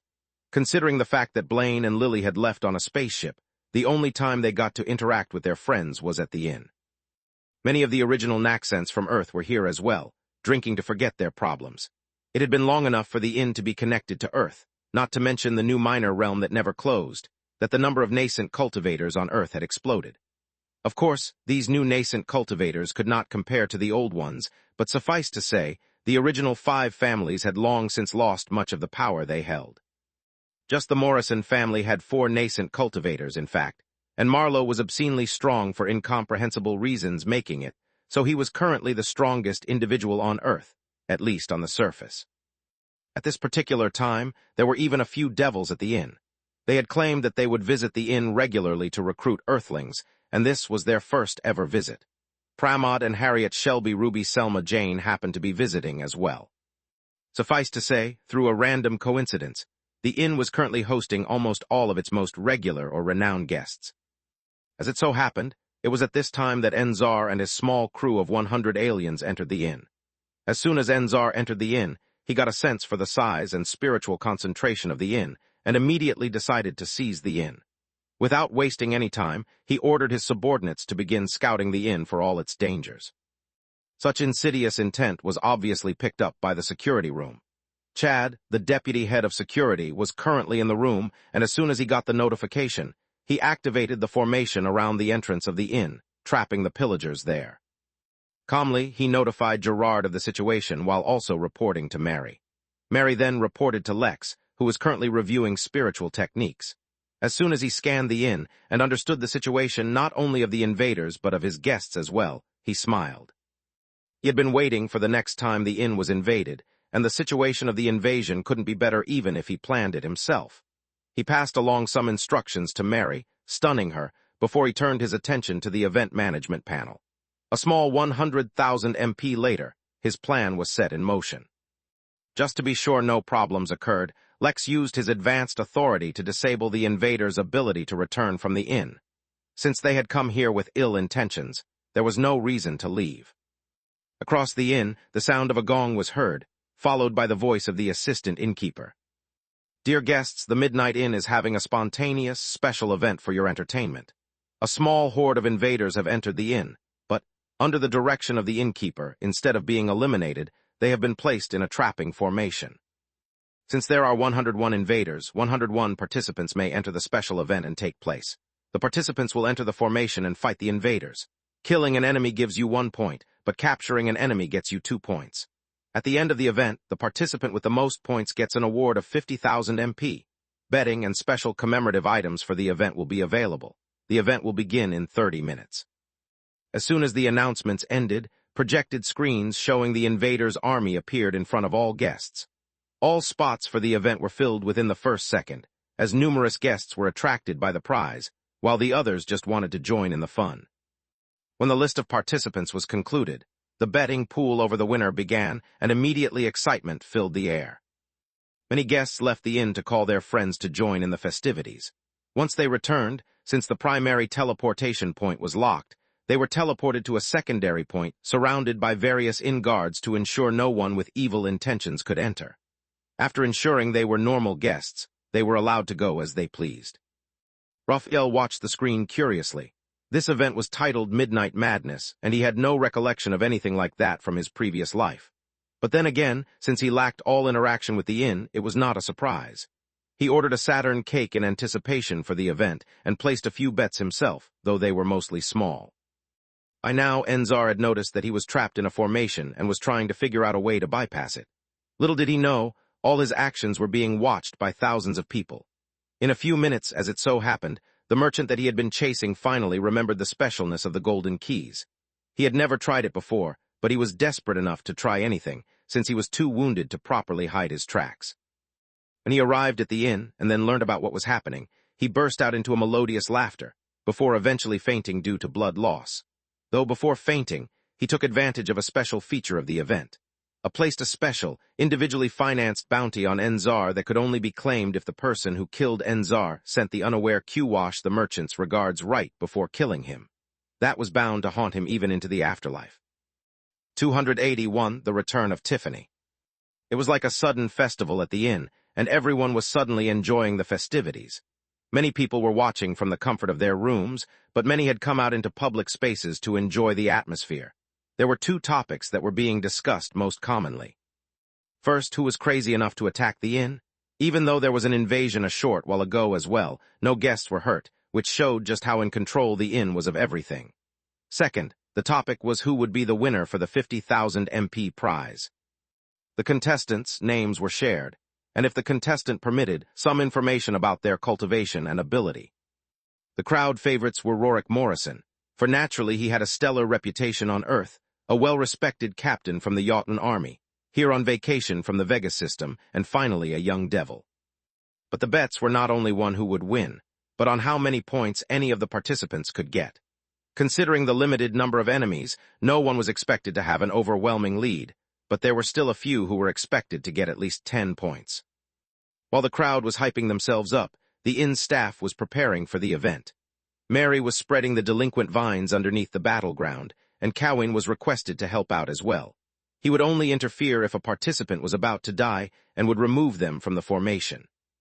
This technically wasn't a part of his job, but the inn staff was all so friendly, a stark difference from the humans he had met early when he gained sentience, that he had become fast friends with many of them, and so did not mind helping out. In the meantime, some of the staff who were free stood in awe. For example, Z, who had been slightly traumatized from how badly he was wounded, could not help but compare how they had handled the situation versus the innkeeper's arrangements. This invading force, despite being fewer in number, was much stronger since most of their forces were in the Golden Core realm, with quite a few nascents as well. Despite that, not only had they been easily herded into the formation, but the innkeeper, instead of getting angry at the invaders, actually used them to entertain his guests. He was so vastly different from Z's direct boss, Leo, the original caretaker of the gamer's den. Z could not remember the last time he saw Leo, and of all the inn's staff and workers, he was the most absent. His sheer laziness and lack of effort was all the more apparent in front of the innkeeper's silent dedication towards the inn. Velma had a day off and was, surprisingly, sitting alongside Larry. If Lex noticed him, he would be tremendously surprised to discover that Larry was in the Golden Core realm. His cultivation was more focused on absorbing various rare metals into his body than anything else, and the inn had been a good source for that. During all his time here, his many attempts at wooing one of the waitresses had failed miserably, but he had developed a decent friendship with Velma out of it. She especially loved hearing stories of his failed exploits back on Earth and often encouraged him to keep on trying. In fact, she even set Larry up with a Nico, cat-human, from X-142, and well, it wasn't a complete failure, yet. "Are you placing any bets?" Velma asked as she looked at the screen. "I don't have the MP to spare. I'm a wanted man back on my planet, so it's hard to come by any money. What about you? Place any bets?" "Heh, of course I did, and not just a small bet. I placed all my savings on a single participant," she said with a sly smirk. "If you beg me, maybe I'll share with you what I know." "Oh, in that case, oh noble miss of the inn, I implore you to impart onto me some information. I could really use some MP. You know, if I go back to my planet, my life will be in danger." "Che, fool someone else. I know you've been hiding in King Marlowe's new mansion disguised as a gardener, who has the guts to do anything to you there." "How did you know?" Larry asked, genuinely startled, only to be responded with a knowing smile. "Well, anyway, since you asked so nicely, I'll tell you. The winner is going to be a human from Nibiru. She's extremely powerful, extremely ruthless, and she benefited greatly from the upgrade Nibiru is undergoing in its star level. She's been hiding at the inn lately because she's caused a lot of problems back on Nibiru, but if she wins this 50,000 MP, it'll be tremendously helpful to her so she won't let anyone else get it. Her name is Tiffany." Having full faith in Velma, Larry bet quite a decent amount on her.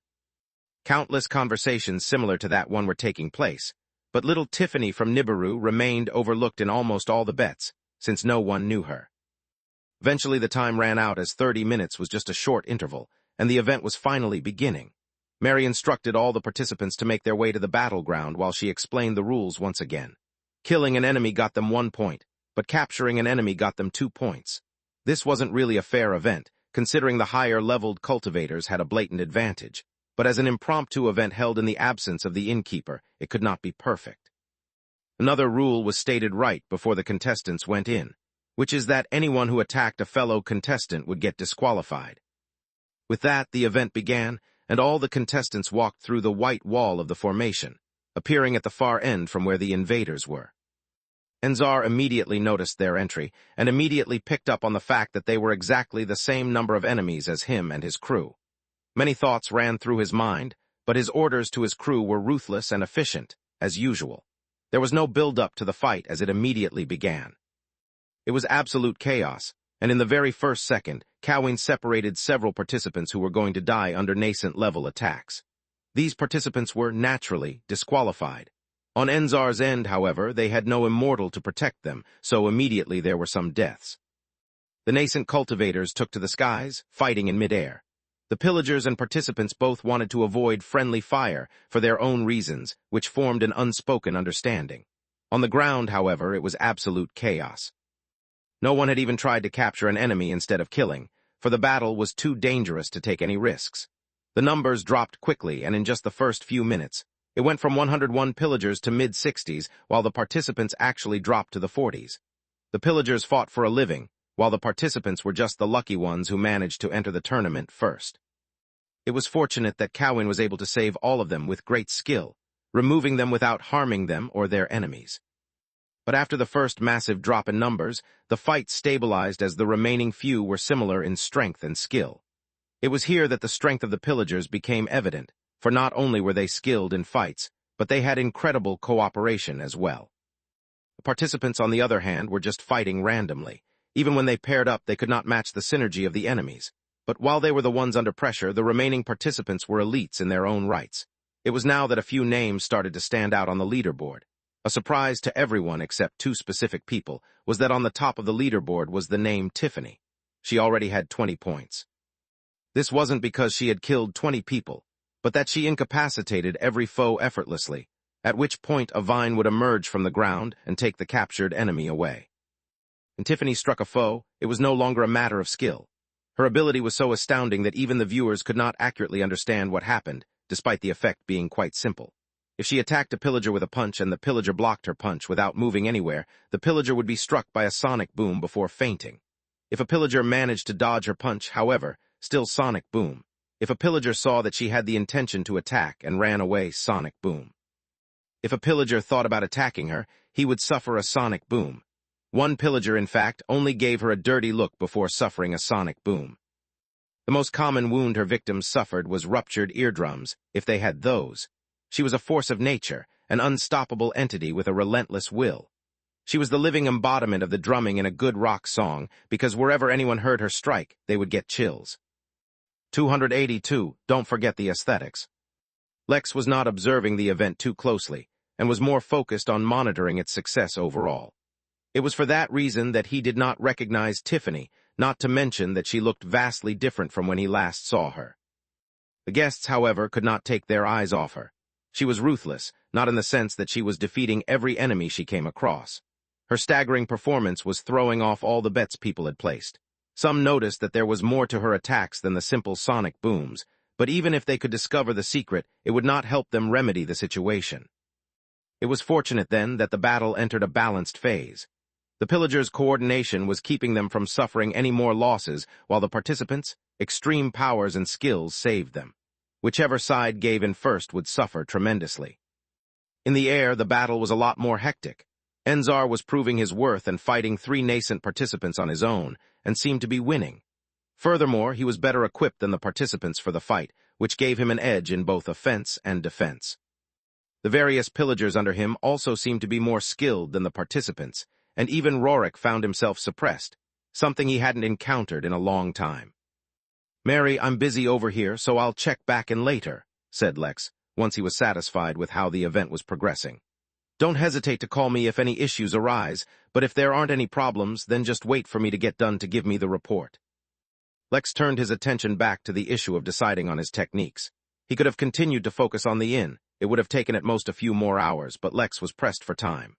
Not only did he have to go through this massive list and decide on his techniques, he had to practice them as well. If he had access to a meditation room from the inn, it would be no problem learning them, but as things were, he didn't know how long it would take. In a few days, when his classes started, he would be even more strapped for time, which is why he had to make the most of every moment. His first priority was evasion and escape. Evasion could fall under movement-type techniques, but escape covered a vast array of technique types. This would help him escape from any enemies who were too strong for him, or escape in a situation where he gets trapped the way that Druck had. The options were truly diverse, and it was at this point that techniques with spiritual affinities started to come into play. Wind, lightning, and ice were some of the more common affinities seen in movement techniques, but the most incredible and effective ones seemed to be from space affinity. Lex did not have any affinities as far as he knew, but he tried out the simplest movement technique with a wind affinity to see if he could use the technique. He could not. It would require more research to understand why this was so, but for now, he accepted that fact and moved on. For clarification, while he could not use any techniques that required his spiritual energy to have an affinity, a neutral technique that took advantage of an element in nature was an entirely different concept. An example was the defensive technique he used that absorbed cold energy. It did not require Lex to have an icy affinity at all. In the end, Lex decided on two movement techniques. The first, Heart's Marathon, was similar to his previous movement technique Falcon Relief in the sense that it boosted his overall speed in every sense. This would not only help in escaping, it was great for evasion, blocking, attacking, and everything else that required any form of movement. It had a fixed cost in terms of spiritual energy, meaning it would use up Lex's energy at a constant rate while he was using the technique. The second technique, Home Sweet Home, was used for a linear burst that would increase Lex's speed tremendously. Its most obvious use was for escape, or to gain a lead during a chase, but Lex could imagine himself using it to close in on an enemy as well. Its peculiar name was due to the technique's creator's deep wish to run back home any time he left his house. The escape techniques, which were next, gave Lex a migraine. They seemed to be as useless as they were diverse, and all the good ones seemed to require an affinity. Or they had extreme requirements which were difficult to fulfill. In the end, Lex picked one called the in-law effect that Lex suspected he would be able to use due to a loophole. The requirement was stringent, and required Lex to stay in one location for up to 3 hours while he used the technique. But once the technique was done, it was supposed to let the user's soul leave the body and move up to several miles away, depending on how much energy was used. This technique was not designed for humans, whose souls were too weak to leave their physical body at this level. However, Lex suspected that due to the nature of his body and soul, he would be able to use the technique without issue. It would require some testing to determine, but if it didn't work, Lex could always pick another one.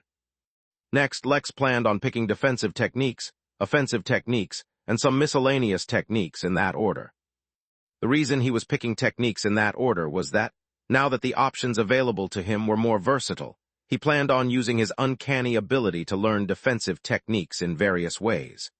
Blocking attacks and protecting himself definitely was a priority, but why should he limit himself to just that? If, for example, he created a shield so sturdy his enemies could not break it, then could he not use that shield to trap his enemy as well? Theoretically, couldn't he create some kind of defensive barrier and then walk over it to form an impromptu bridge? To be honest, he didn't know the limits to which he could use these techniques, but he fully intended to find out. But while he could learn endless defensive techniques, it was best to focus on just a few for now. Too many techniques would make it difficult for him to choose the best one in the heat of battle, and drastically reduce his efficiency in utilizing them.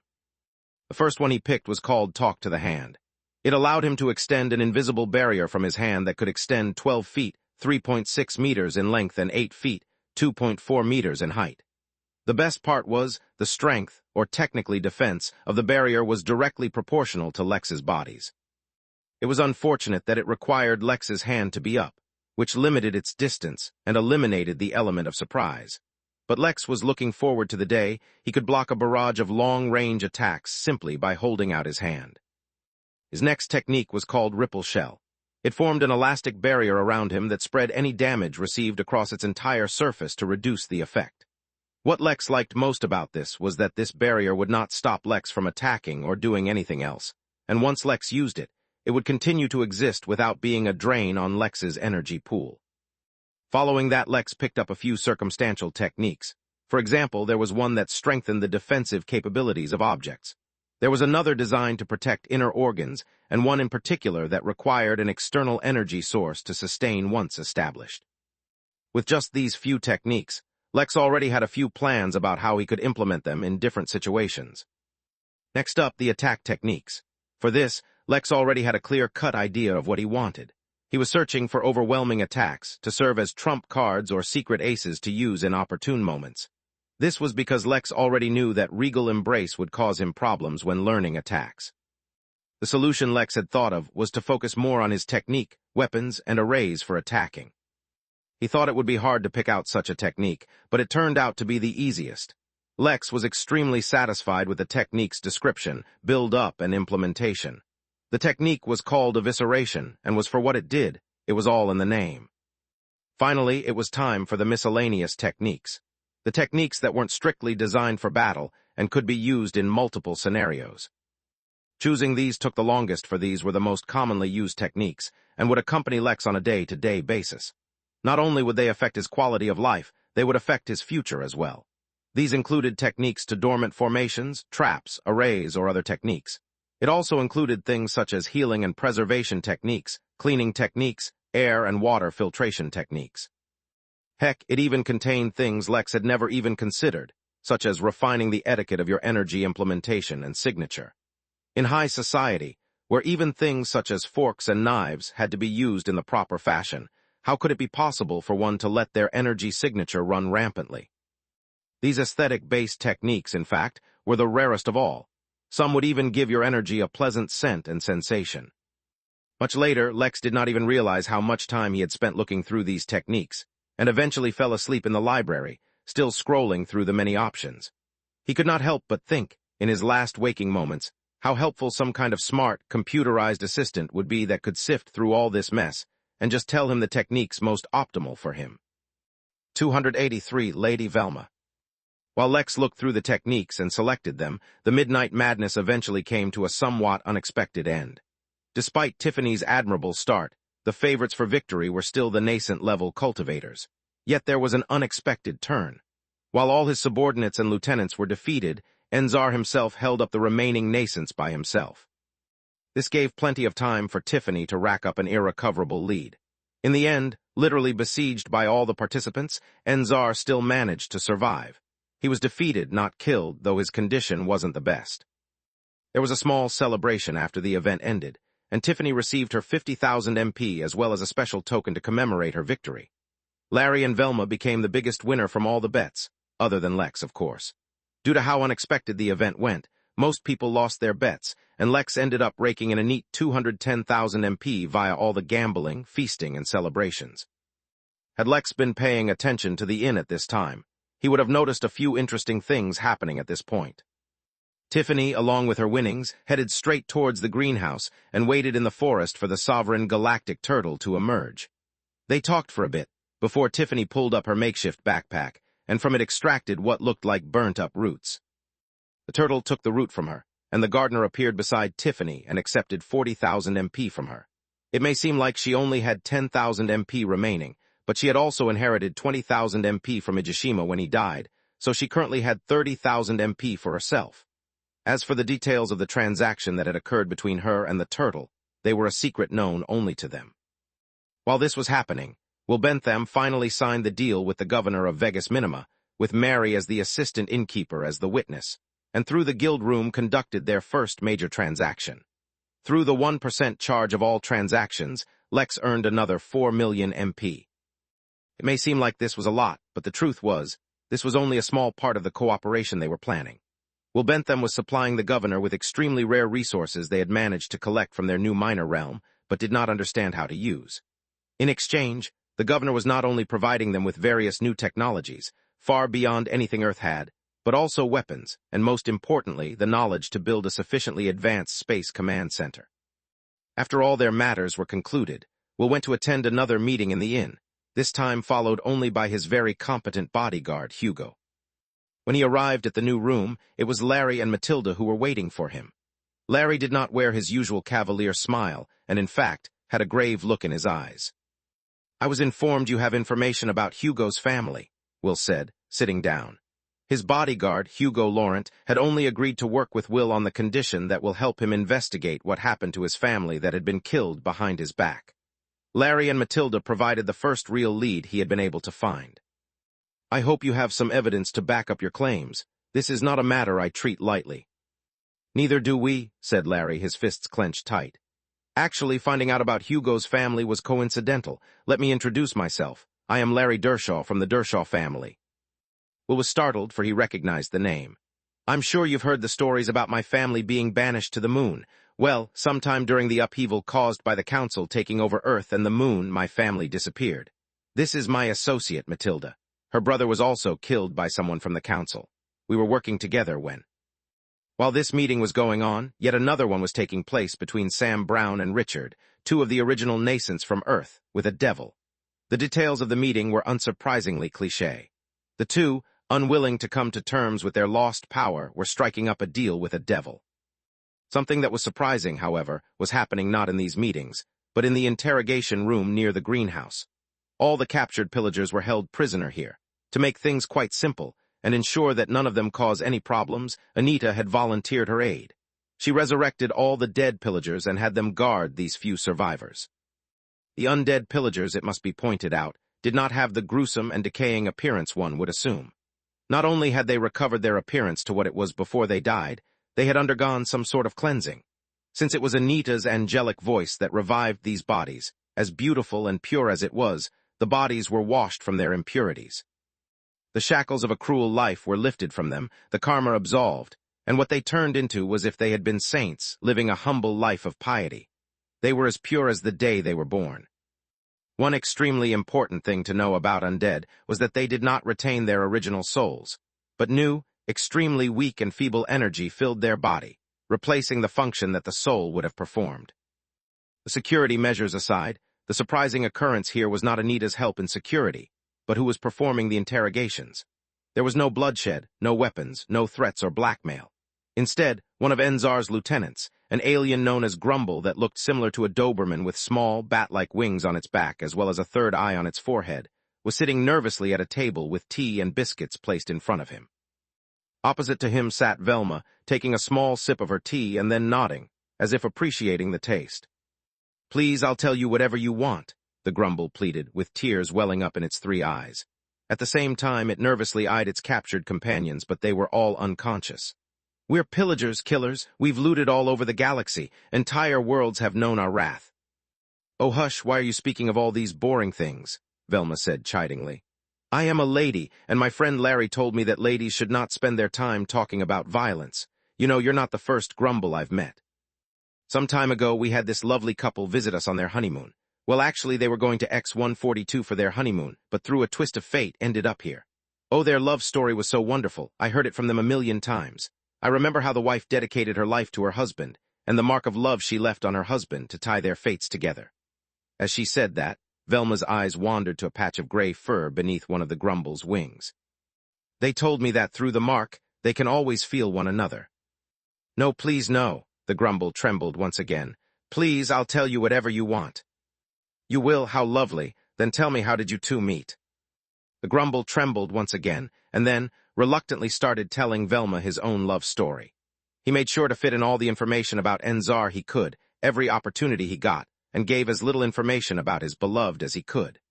If he didn't know any better, he really would start to feel that this wicked woman was more interested in his love life than their origins, but he was no fool. The moment he saw that evil woman raise his former comrades to life, heal them of their injuries, and then enslave their minds, he knew they had finally come across someone they should not have offended. It was fortunate that those who came back to life did not seem to have their memories, or else he suspected he would not be given a chance to be interrogated at all. Velma, on the other hand, listened to his story eagerly. Her endless curiosity, friendly attitude, and love for gossiping had resulted in a unique situation that no one had yet realized. Even though she had never left the inn itself, through talking to the various guests and learning all about their lives, along with the diverse crowd that the inn had started to receive, in the entire inn she knew more about the universe than anyone else. She had become a living encyclopedia, and at the speed at which she gathered new information, soon it would be more fitting if Lex asked her questions about the universe than Mary. At least Velma wasn't limited by the system with what she could say. As for whether she truly was only listening for love stories or actually fully interrogating the grumble, well, only the innkeeper would find out when he eventually returned. She had prepared many reports for him about things she found interesting, reports even Mary did not know of. 284 Midnight Tavern. Once Lex woke up, he finished up his selection and returned to his apartment. There were many things he needed to practice, attacking with arrays and his new techniques among them. There was a part of Lex that wondered why he couldn't just use the techniques he already knew. After all, considering those same techniques would be powered by a stronger fuel source, they should be more powerful as well, right? That was not what happened, as even fueled with spiritual energy rather than chi, the techniques could not perform much better, for they apparently had an upper threshold. The techniques themselves were just not designed to be used on such a scale. The intricacies of that Lex would learn during one of his new classes focused on cultivation. For now, though, he was catching up with what occurred at the inn. When he saw his MP balance at 6,451,000, he smiled. Once he had gotten the full update, the first thing that needed to be done was decide what to do with the prisoners. He didn't want to kill them outright, but considering their past, just kicking them out of the inn wasn't the best solution either, since then Lex would feel responsible if they harmed someone. In the end, he deferred the decision and told Mary to make sure they wouldn't break free from their imprisonment.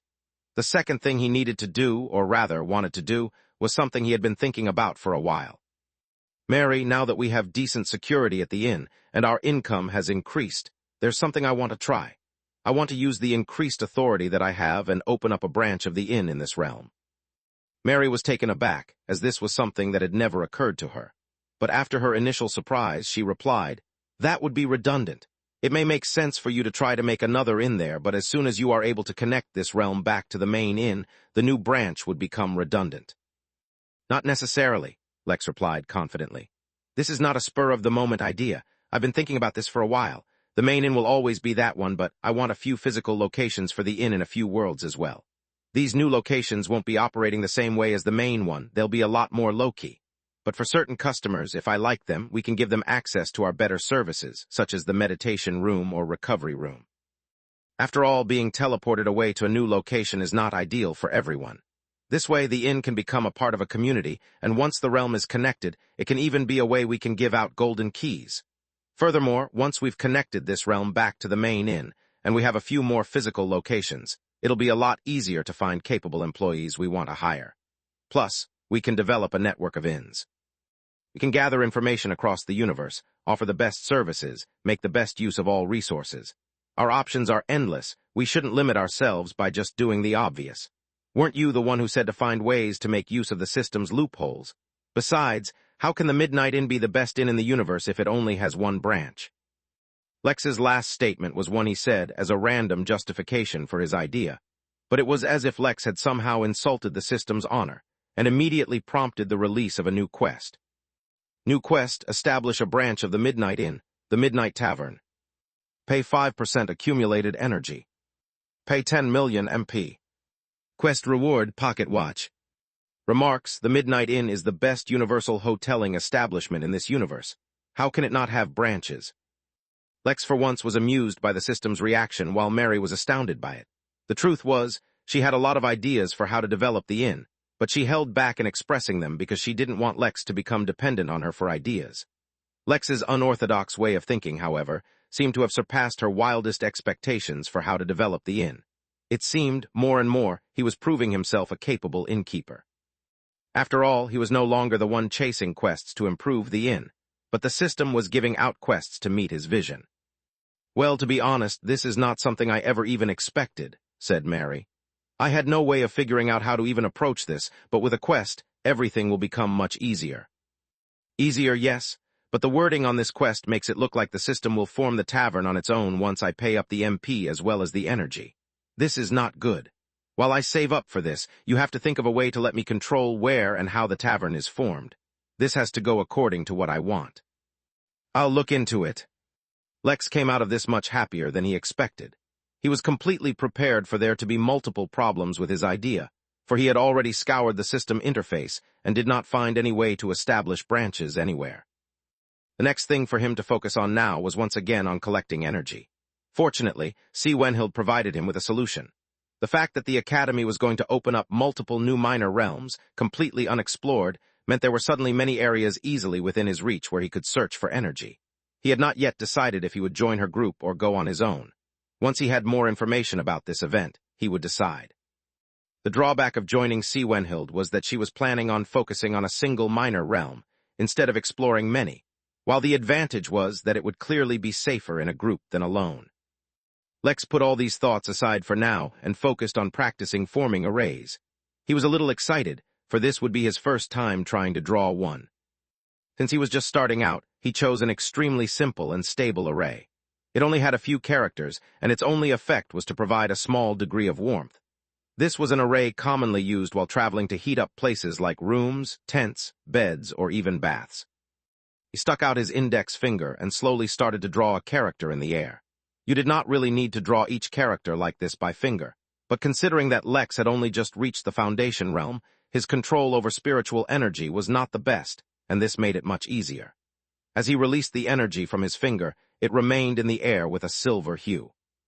The hue was the effect of one of the aesthetic techniques Lex had picked up, since normal spirit energy would be invisible. He did this on purpose, for he needed to see if he was drawing properly and if any deviations occurred in the character. It need not be said that Lex's handwriting was not the best. Of course, that was before he started cultivating. Now he had much better control over his body, and though his handwriting had improved, drawing characters for arrays needed extreme precision.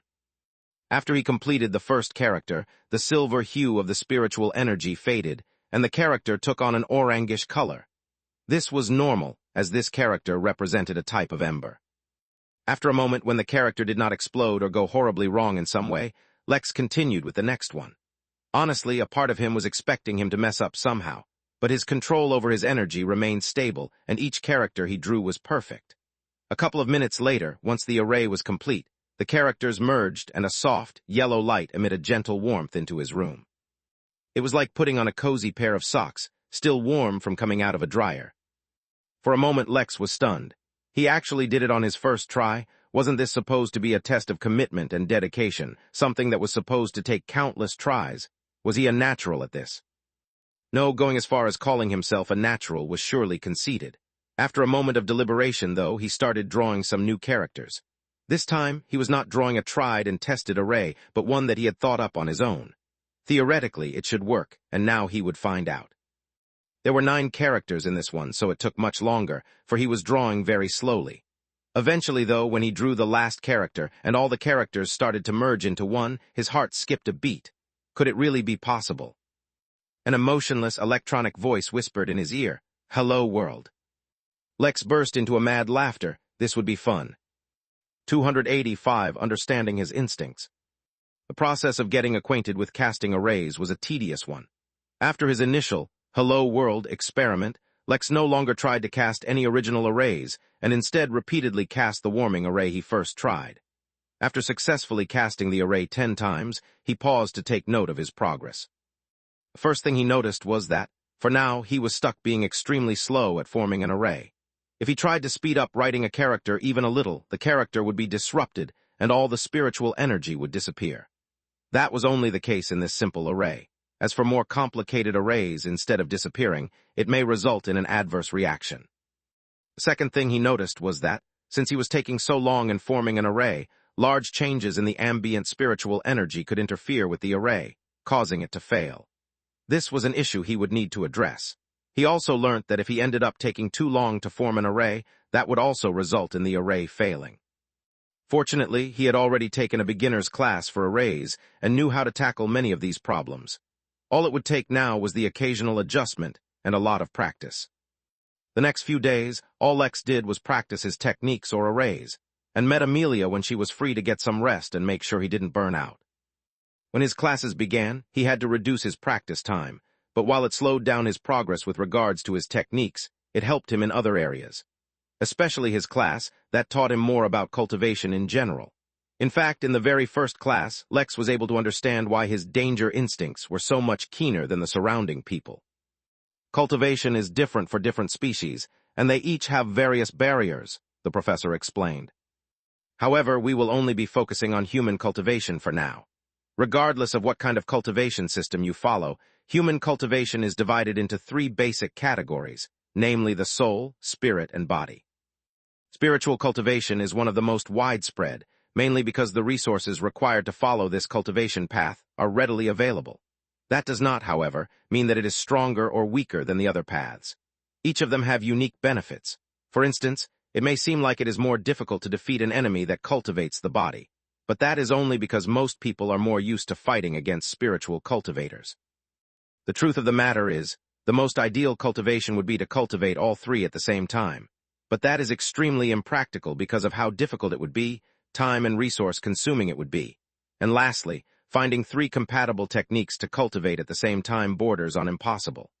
But all is not lost, for even if you only cultivate a single path, as you progress across the cultivation levels, the other two will also gradually be affected. When talking about specific benefits, let's begin with spiritual cultivation. Following the spiritual cultivation path grants the cultivator a strong and precise control over spiritual energy. This control can then serve to benefit the cultivator through the use of various professions, such as weaponsmiths, array masters, formation masters, and more. Furthermore, at the golden core stage, it grants the cultivator access to spiritual sense, a sixth sense that cultivators can not only use to observe the world around them, but also interact with it.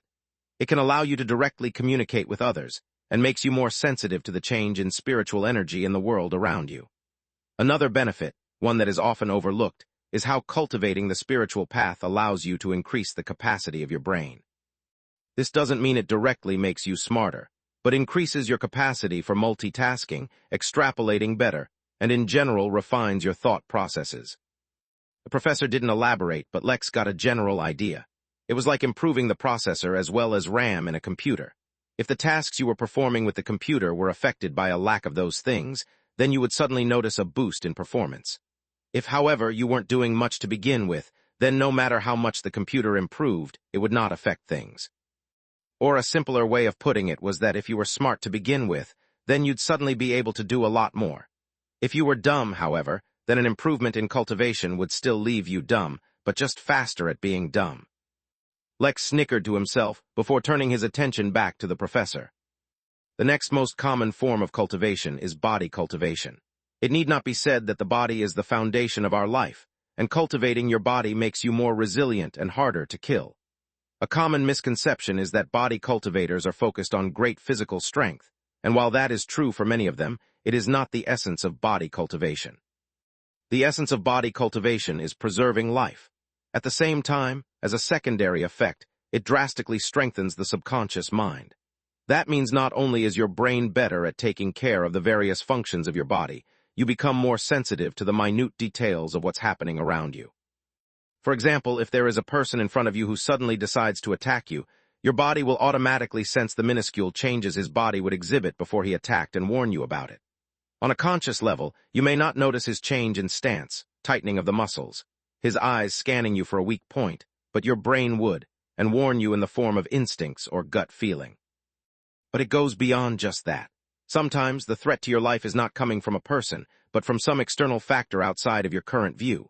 Since the focus of body cultivators is on preserving life, sometimes body cultivators are able to detect threats or danger from far off, with no apparent indication of the danger itself. The theory behind this is studied in a more advanced class. You only need to know that this is something they can do. We now know the individual benefits of cultivating two paths, but what if you cultivate both at the same time? Would the effects stay the same or possibly be even stronger? The answer is, not only would the effects remain, the growth in the effects would increase by an exponential amount. The cultivator would already have the energy sensitivity of a spiritual cultivator, but enhanced by the strength of the body cultivator's subconscious mind. The cultivator's control would quickly enter the levels of the most capable masters, and their precision would be exemplary as well. That is not to say, someone who does not cultivate both paths cannot reach this level, but just that it would require more work. The cultivator's sensitivity towards danger would also increase, and this time the increase is even more ridiculous. It has been reported that dual cultivators can sometimes even sense the exact moment someone decided to harm them, even if in a minor way.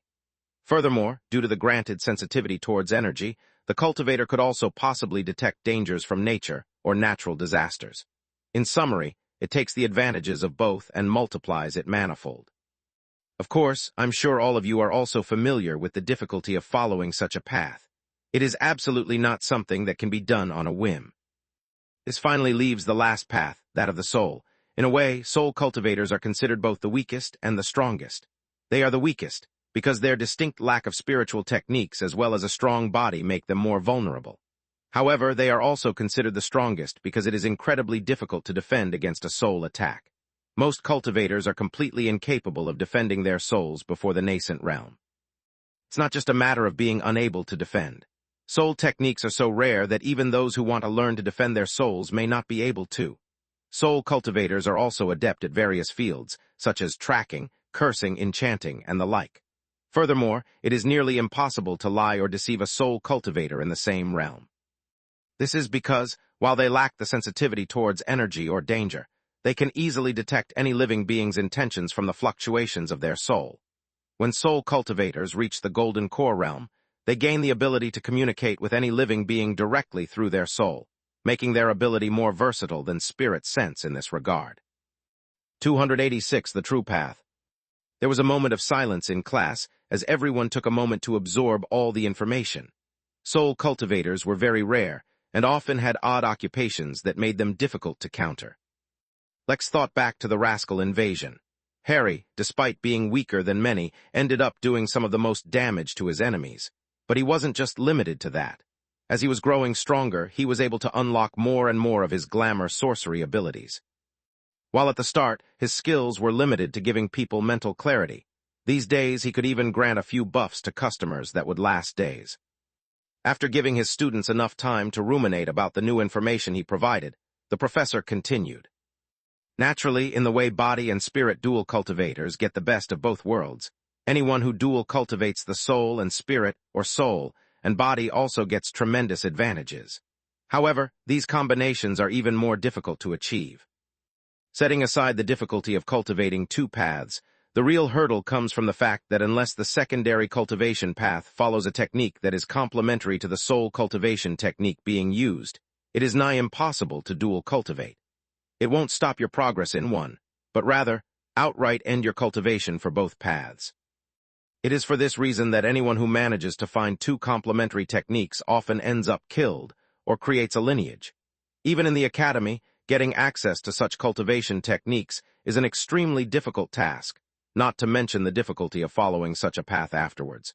It is for that reason that you will rarely come across someone with these two combinations.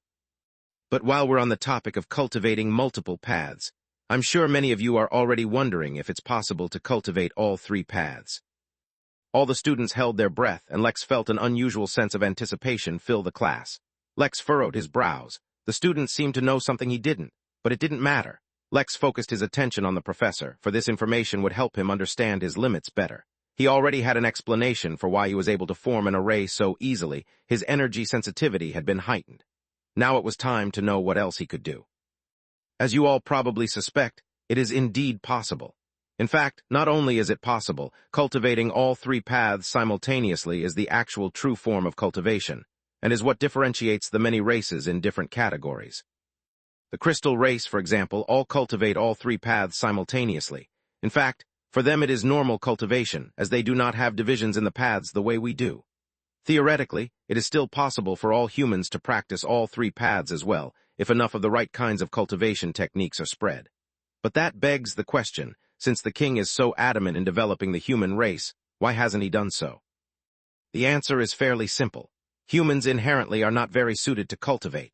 Cultivating two paths already more than doubles the difficulty in raising realms, but cultivating all three, with the talent of the average human, would require hundreds of years just to break through one major realm to the next. Of course, one of the greatest benefits humans have over other races is our high reproduction rate. No matter how difficult or rare, someone capable enough to cultivate all three paths is bound to appear. I'm sure you are all familiar with one of the only two publicly known humans to cultivate all three paths, the king. Excitement, enthusiasm, and admiration all filled the students. No one even seemed to care that none of them would ever be able to cultivate all three paths. After all, How could they compare to the king? Lex, however, was waiting for the professor to continue his explanation, but when he noticed that the professor was about to continue the class by progressing to a different topic, he interrupted to ask, "Professor, if the king is one of the two publicly known people to cultivate all three paths, who's the second? Also, what are the benefits of cultivating all three paths?" The students looked at him oddly, and even the professor was surprised by the question, but answered anyway. The second person is naturally the crown prince, who is set to inherit the throne. As for the benefits, well, I can only speculate. Firstly, and perhaps most impressively, the survival instinct of the cultivator, amplified by the energy sensitivity and soul sensitivity, will be enhanced 100-fold. In fact, it may even transcend the realm of survival instinct, and take another form that can sense more than just danger, due to the way the soul can sense intentions. I'd say the cultivators' danger sense would probably end up being even better than cultivators in a higher realm. The control and sensitivity towards energy will also be exceptional. In the lower levels, it might not be so apparent, but in the nascent realm, when cultivators deal with different forms and levels of spiritual energy, the advantage will truly bear fruit. In fact, those cultivators can probably pursue some truly unique professions by combining various compatible soul and spiritual professions. A simple example is by combining talismans and curses. Such things already exist, but require two or more cultivators to work together to form. The cultivator would also be extremely resilient, fueled by spiritual energy, preserved by a strong body, and resistant to destruction due to the soul's own strength. The cultivator could probably easily survive wounds that would otherwise kill them. In fact, it would be so difficult to kill such a cultivator. I wouldn't be surprised if they walked through an erupting volcano.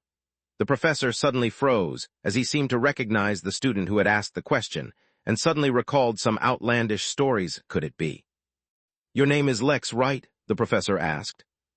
"Yeah," Lex answered, suddenly getting a bad feeling.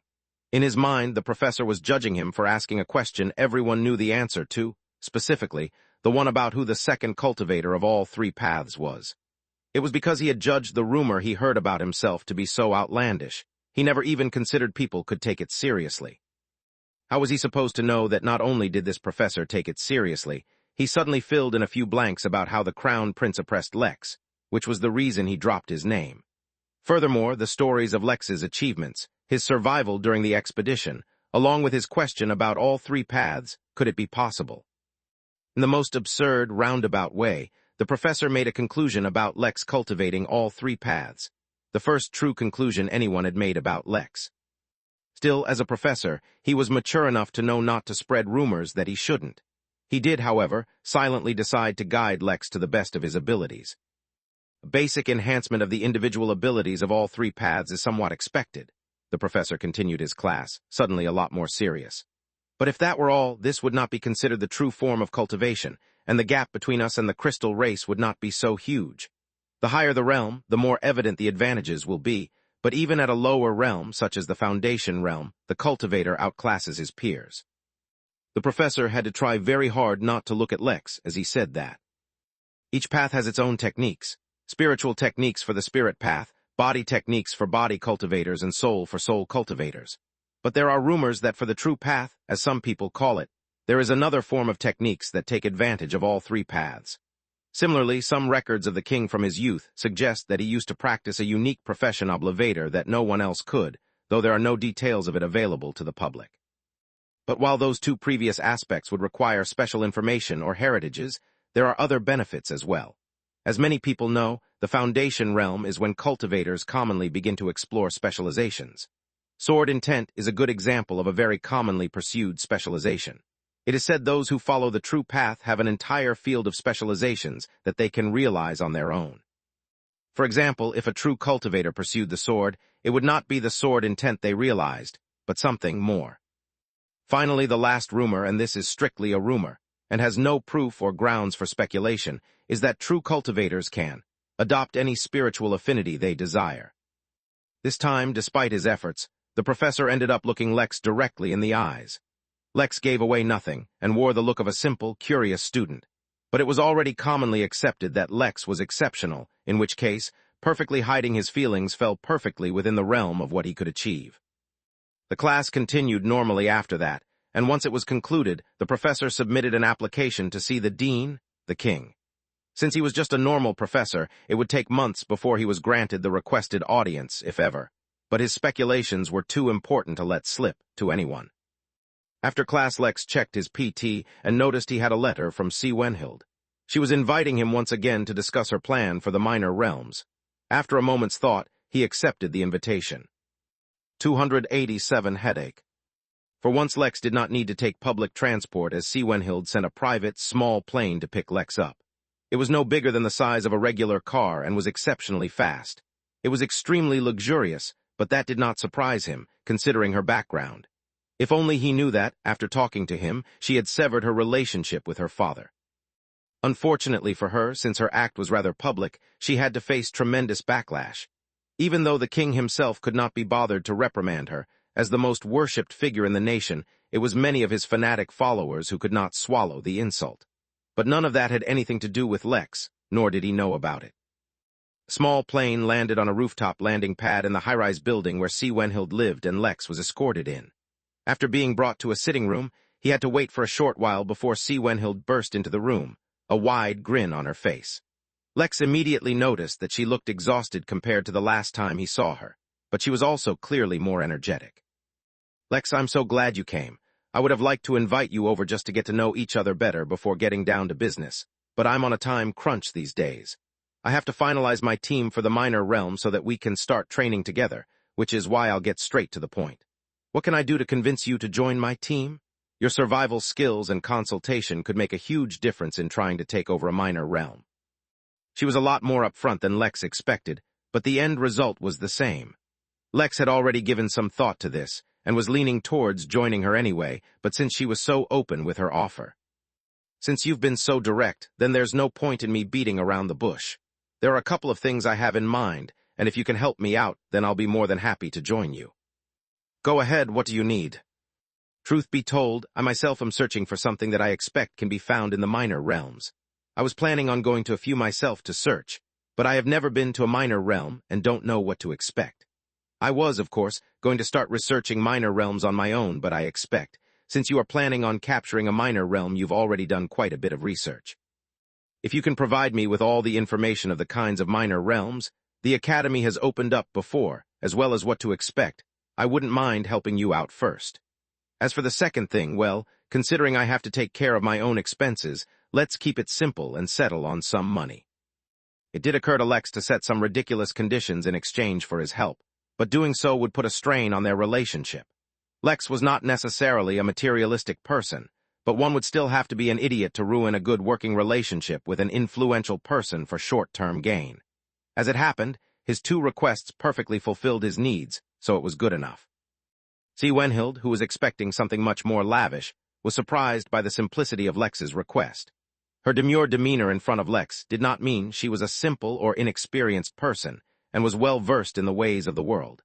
Considering the complexity of her request, Lex asking for such simple remuneration could be nothing other than a gesture of friendship.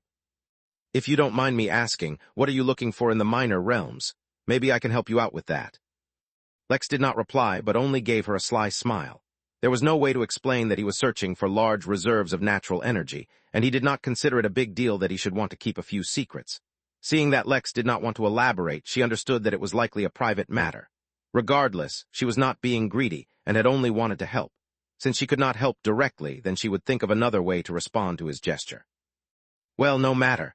Your requests are simple enough, so we can begin immediately. I'll introduce you to my team. There will be a total of 12 of us, including you. The Academy will open the minor realms in 6 weeks, so during this time we need to work on our coordination and cooperation." C. Wenhild immediately started debriefing Lex over her plans, many of which surprised Lex. 12 was a very small number. How were they supposed to take over a minor realm with that? Or maybe his understanding of what it meant to take over a minor realm was flawed. Moreover, as he listened to her break down her plan for the next few weeks, and then the upcoming event itself, he let out a small, internal sigh. A very large part of him already knew this, but a small part of him had been hoping for some kind of miracle. He was hoping to stumble into a big enough pool of energy and somehow make it back in only a few short months, but more realistically, he was stuck here. The thought did not depress him. He had become more resilient than that, but it snuffed out the small hope he had been carrying. As it so happened that with the death of that small hope, Lex's mind opened up to a new series of possibilities. As he listened to Wenhild's plan and saw how she took advantage of every possible opportunity, he became inspired. His new frame of thought was simple. As long as he was stuck here, he could continue to take advantage of his increased authority. In that case, instead of filling 100% of his energy reserves, he should continue to expand and improve the inn with his increased authority. This way, when he returned to the inn, it would be extremely well equipped to help him progress, not only as the innkeeper, but in his cultivation as well. After all, he did not want to spend 100s of years on a single breakthrough, like his professor predicted. Though he had a sneaking suspicion that if he could continue to have the lotus improve his body, his cultivation would be much quicker. Still, it made no sense not to use the advantages that he had. With this renewed mindset, Lex threw himself into his studies, practice, and preparation. Over the next few weeks, Lex thoroughly prepared himself by becoming familiar with his new techniques, upgrading his equipment with the truly insane amount of money Wenhild had paid him as an advance, only, and began to familiarize himself with Wenhild's team. Despite Lex's focus and determination, however, things did not always go over smoothly. First of all, his progress with the offensive technique evisceration was very slow. Lex had to be extremely careful while practicing it, for if something went wrong, he would end up injuring himself a lot.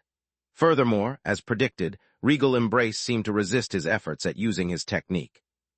The only fortunate news he had in that regard was that his progress with arrays was good, and Regal Embrace did not seem to trouble him when the attack came from an array rather than a technique. Secondly, there were a couple members of Wenhild's team who clearly had a strong bias against Lex. They never showed it when the lady herself was around, but whenever she was absent, not only would they stop cooperating with him, they would actively try to antagonize him.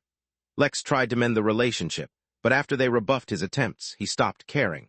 After all, he wasn't responsible if Wenhild's endeavor failed due to them. Furthermore, he was not at all afraid of them, for everyone in the group was in the Foundation realm, and Lex's instincts told him they could not harm a single hair on his body. Not to mention, if they ever tried to act against him, his survival instincts would warn him well in advance. Lastly, there were a couple of matters at the inn that kept distracting him. Not only was the date for Earth's Expo coming closer, requiring him to start preparing for that somehow, but there was a group of troublesome people at the inn. Tiffany, after her victory at the Midnight Madness, had attracted a lot of attention, which was the true origin of the problem. Things got so out of hand that Mary finally informed Lex, who eventually recognized the once sweet and immature little girl. The problem now, though, was that despite her actual young age, she had the body of an adult. Since that was the case, no one suspected otherwise, and a Tiffany fan club had been established by a group of bachelors and bachelorettes from various planets. Every day, they would duel each other in public to attract her attention, recite the sappiest poems about her strength, and reenact plays about her supremacy. Such a group, naturally, incited others, and quickly various fan clubs started meeting at the inn. Things were now already out of hand. The true problem occurred when Audrey Morrison, Alexander's grandmother, learnt that she had a fan club who was competing with a fan club for Velma, who, in turn, was competing with a fan club for Gerard. Lex rubbed his forehead, trying to alleviate his headache, as he never knew dealing with a bunch of simps was so difficult. After all, Audrey was not content with leaving things as they were, and insisted on the targets of the various fan clubs directly competing with one another. As for the method of competing, naturally it was 288 Lady Cosmos. Since Audrey was the one proposing the method of competition, and the focus of the challenge was to see who was the best and more worthy of having fans, she proposed a pageant. A tournament would have been more straightforward, but Audrey was not much of a fighter herself, not to mention the contestants were in various realms as well. That was all well and good, but it wasn't like anyone could be forced into participating in the pageant. Tiffany neither understood the concept, nor cared for such a pointless contest. A few others as well were not so keen on the idea. That's when the crowds started getting rowdy, and some even tried to harass the focus of various fan clubs. Let alone the fact that no one coming to the inn was weak, the huge fan bases themselves weren't ready to see their idols being targeted. A fight nearly broke out, and was only contained due to the timely action by the security guards. Lex was very firm in his decision that such actions will not be tolerated. Anyone who harassed another guest would suffer a temporary ban from the inn, and the holographic personal assistants conveyed this message clearly to all guests. He hoped that this would be the end of the matter, but as he had become somewhat familiar with Audrey, he doubted it.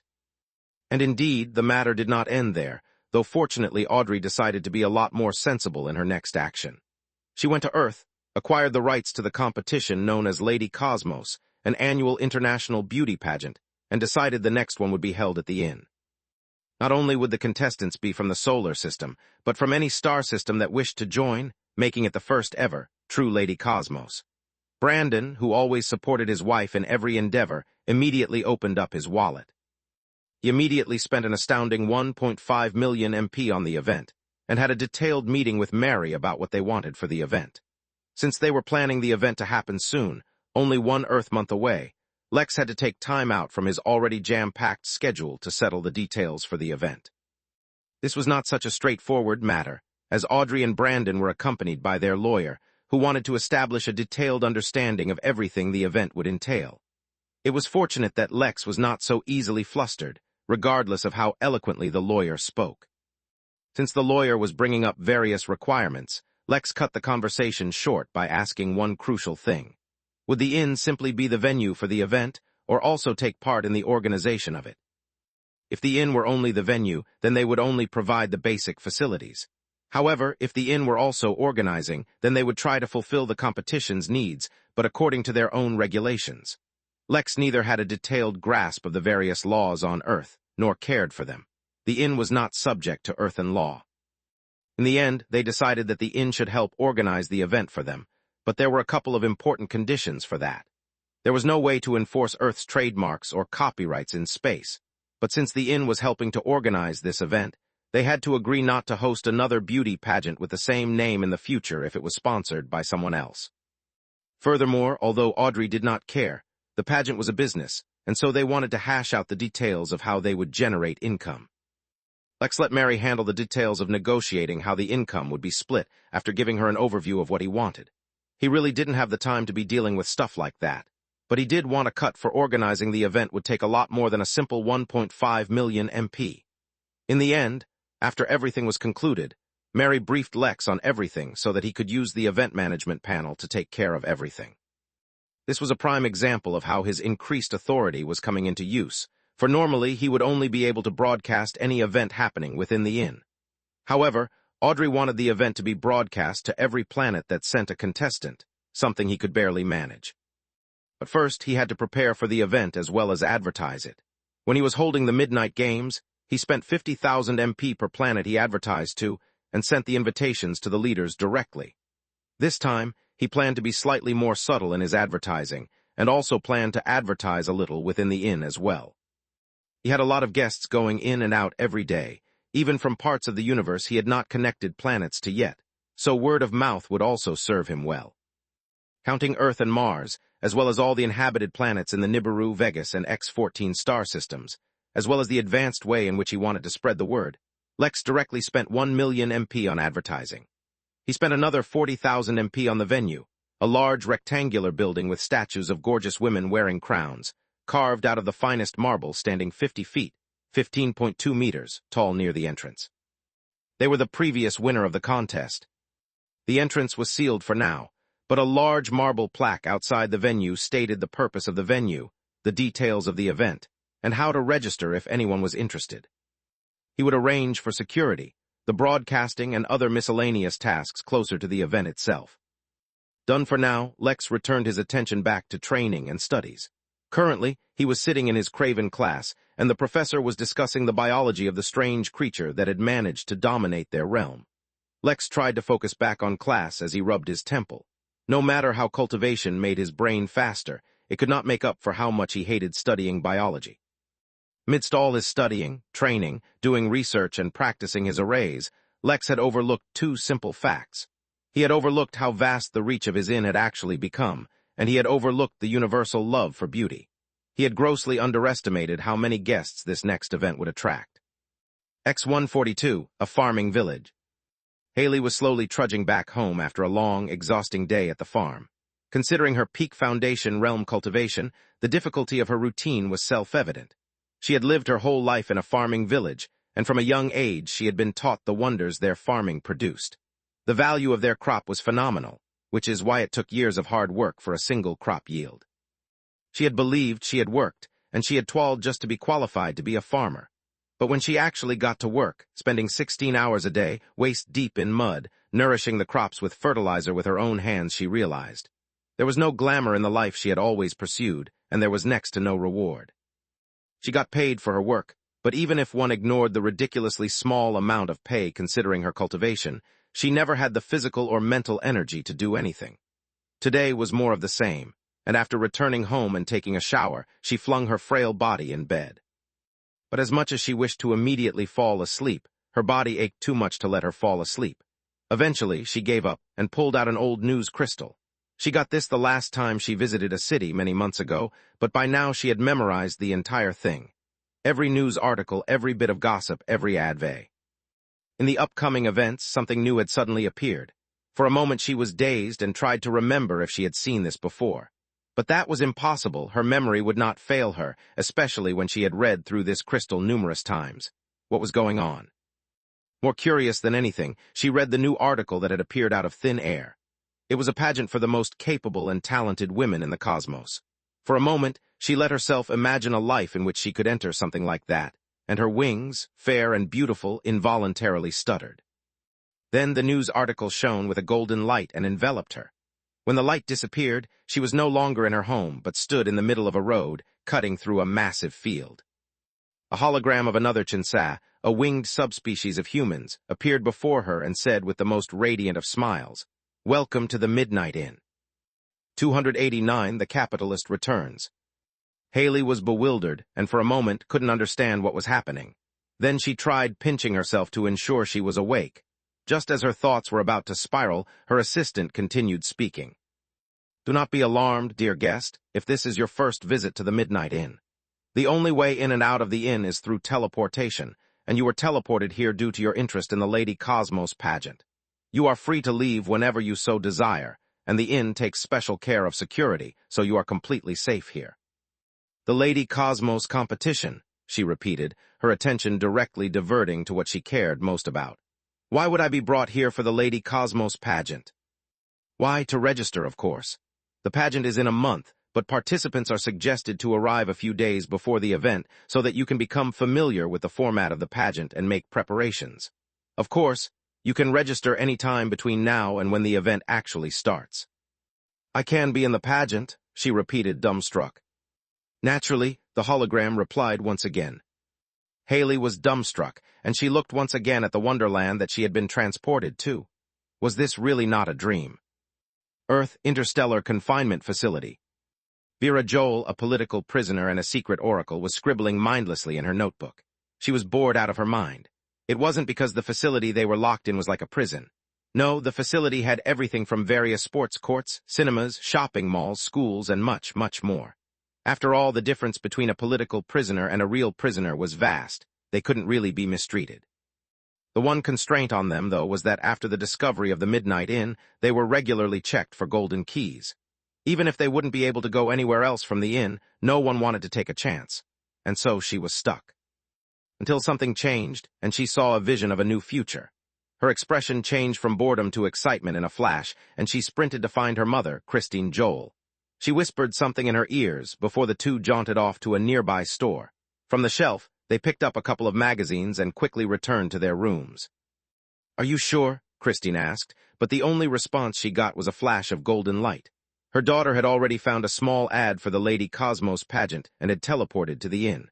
Christine shook her head and quickly looked through her own magazine. A moment and a flash later, she too was gone. Countless other women, or it would be more accurate to say females, from various parts of the universe began to learn about the Lady Cosmos pageant and started arriving at the inn, one by one. Some saw the ads in magazines, some in news crystals, some in unskippable YouTube ads, and some saw the venue at the inn itself. But surprisingly enough, it was Lex's own advertising that spread the word the most. It was the Iron Heart Pirates, the one for which Booty was first mate, that did the brunt of the work. From port to port, planet to planet, star system to star system, they spread the word and enticed any who would be willing to listen. It need not be said that they recruited more members for the audience than they did actual candidates. For the love of beauty and competition thrived just as much in the worst of degenerates as it did in cultured socialites. Naturally, they charged a premium for anyone who wanted a key for the inn from them. After all, the innkeeper wouldn't mind if they made a little pocket money while doing so much legwork right. Completely unbothered by the steadily increasing traffic at the inn, Lex continued his routine. Maintaining the mindset that Mary would let him know if anything went wrong, Lex was completely dedicated to being fully prepared for the minor realm. After all, this was the only time he would have. The pageant would begin right before he had to head to the minor realm, and the two events would likely overlap. Soon after that would be Earth's Expo. Speaking of which, Miranda should probably be coming by the inn soon to discuss the details for the event. It was like this that Lex spent his time, the month gradually passing by, right up until 8 days before the Lady Cosmos pageant. 1 week before the event began, the participants were encouraged to come to the inn so that they could start preparing. Lex thought everything was under control, for he had once again purchased the unlimited rooms option that he had once gotten for the midnight games. He was planning on purchasing the same kind of security as well, and continued to let Mary handle things, but that's when she called for his attention. Lex, I think the venue for the event is going to end up being too small. We're also going to need more temporary staff to handle the influx of new guests. Oh, how come? Did we end up getting a lot of participants? A lot was a relative term, and Mary didn't know what Lex was expecting. When he only advertised briefly on only 3 planets, he had tens of thousands of guests, so he should have adjusted for the inn's new reach, right? Not too many. Due to Audrey handling things on Earth, we only have about 30,000 contestants from there and Mars combined. Due to various other restrictions as well, such as sex, age, and the requirement for a physical body, the number of contestants was also dropped to about only 2.6 million. After, Mary had to stop giving her report because Lex, who had been leaning against a wall when he heard the report, slipped and fell, attracting the attention of Wenhild and their teammates. "Excuse me, I'll be right back," Lex said quickly as he quickly got up and rushed to the toilet. "Repeat that again. How many contestants do we have?" "Approximately 2.6 million, Mary replied calmly. "After having a discussion with the marketing and publicity manager Audrey has hired for the event, we came to the conclusion that the low turnout is due to a lack of trust or recognition of the pageant in the universe. After the first one airs, and people become familiar with the brand, turnout should be much higher. Of course, we can keep the participants in their rooms while it's not their turn and thus manage them. But we can't force the guests to stay in their rooms all the time. Some of them will want to view the event in person." "Mary, did you say there are 2,600,000 contestants in the beauty pageant?" "Yes, it's a good thing Audrey was in charge on sifting through the applicants from Earth. Otherwise, if everyone who applied was able to participate, we would have tens of millions of contestants during the first portion of the event." After he recovered from the initial shock, Lex's mind started working in overdrive, and he quickly realized he had been underestimating the allure of a model on a catwalk. Leaving the bathroom, he promptly told Wenhild that he had some urgent business he needed to take care of, and left. On his journey back to his apartments, he continued to listen to Mary's briefing. It was tough to estimate how many guests there would be for this event, but Mary informed Lex that the Iron Heart pirates had bought several million keys from them the last few weeks. Honestly, the pirates' hard work needed to be commended. It was not easy to travel to so many star systems in such a short time. Not only had they divided their crew into various, smaller groups to advertise to as many systems as possible, they had been working non-stop. After all, there was no such thing as a repeat customer for them. Once their customer visited the inn a single time, they would be able to get their own keys. So, to make money, they worked non-stop. Lex momentarily considered hiring the pirate crew before dismissing the thought. He had other things to focus on for now. As soon as he reached home, a particular gleam filled his eyes. If Lex were a cartoon, his eyes would have transformed into giant dollar signs, as the capitalist in him had woken up once again, now with added authority.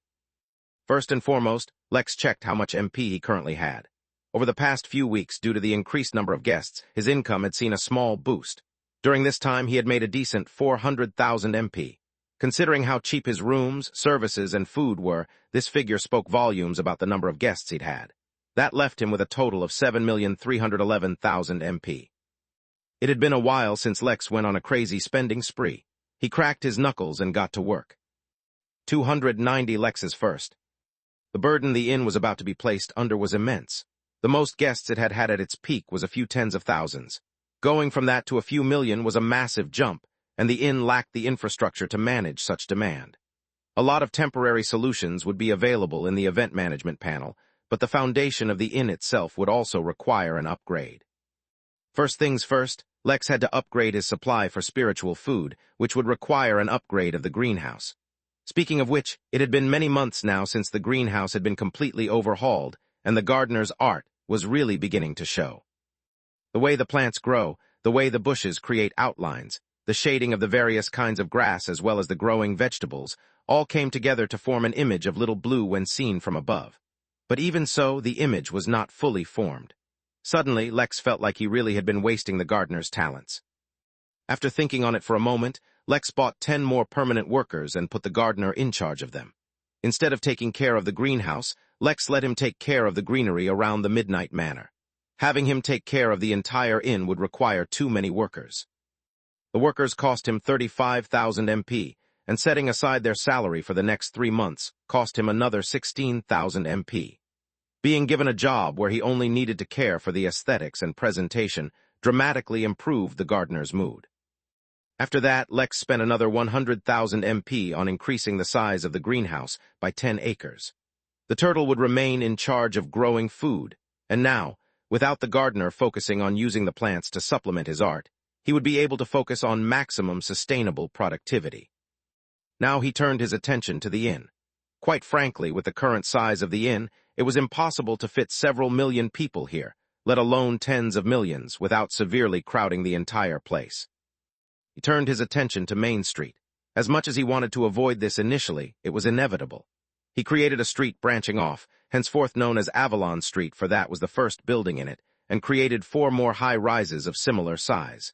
Since the Avalon had cost him 300,000 MP, adding 4 more took up 1.2 million MP. He created more branches off Main Street and added another battle tower, full of training rooms. On another street, he created a temple similar to the Blue Mosque in design and filled it with meditation rooms.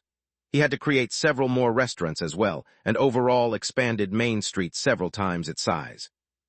All of these expenses took up another 200,000 MP, and hiring all the relevant staff, which was about another 100 workers, cost him a devastating 510,000 MP, which included hiring them, giving them living quarters and setting aside their pay for the next 3 months.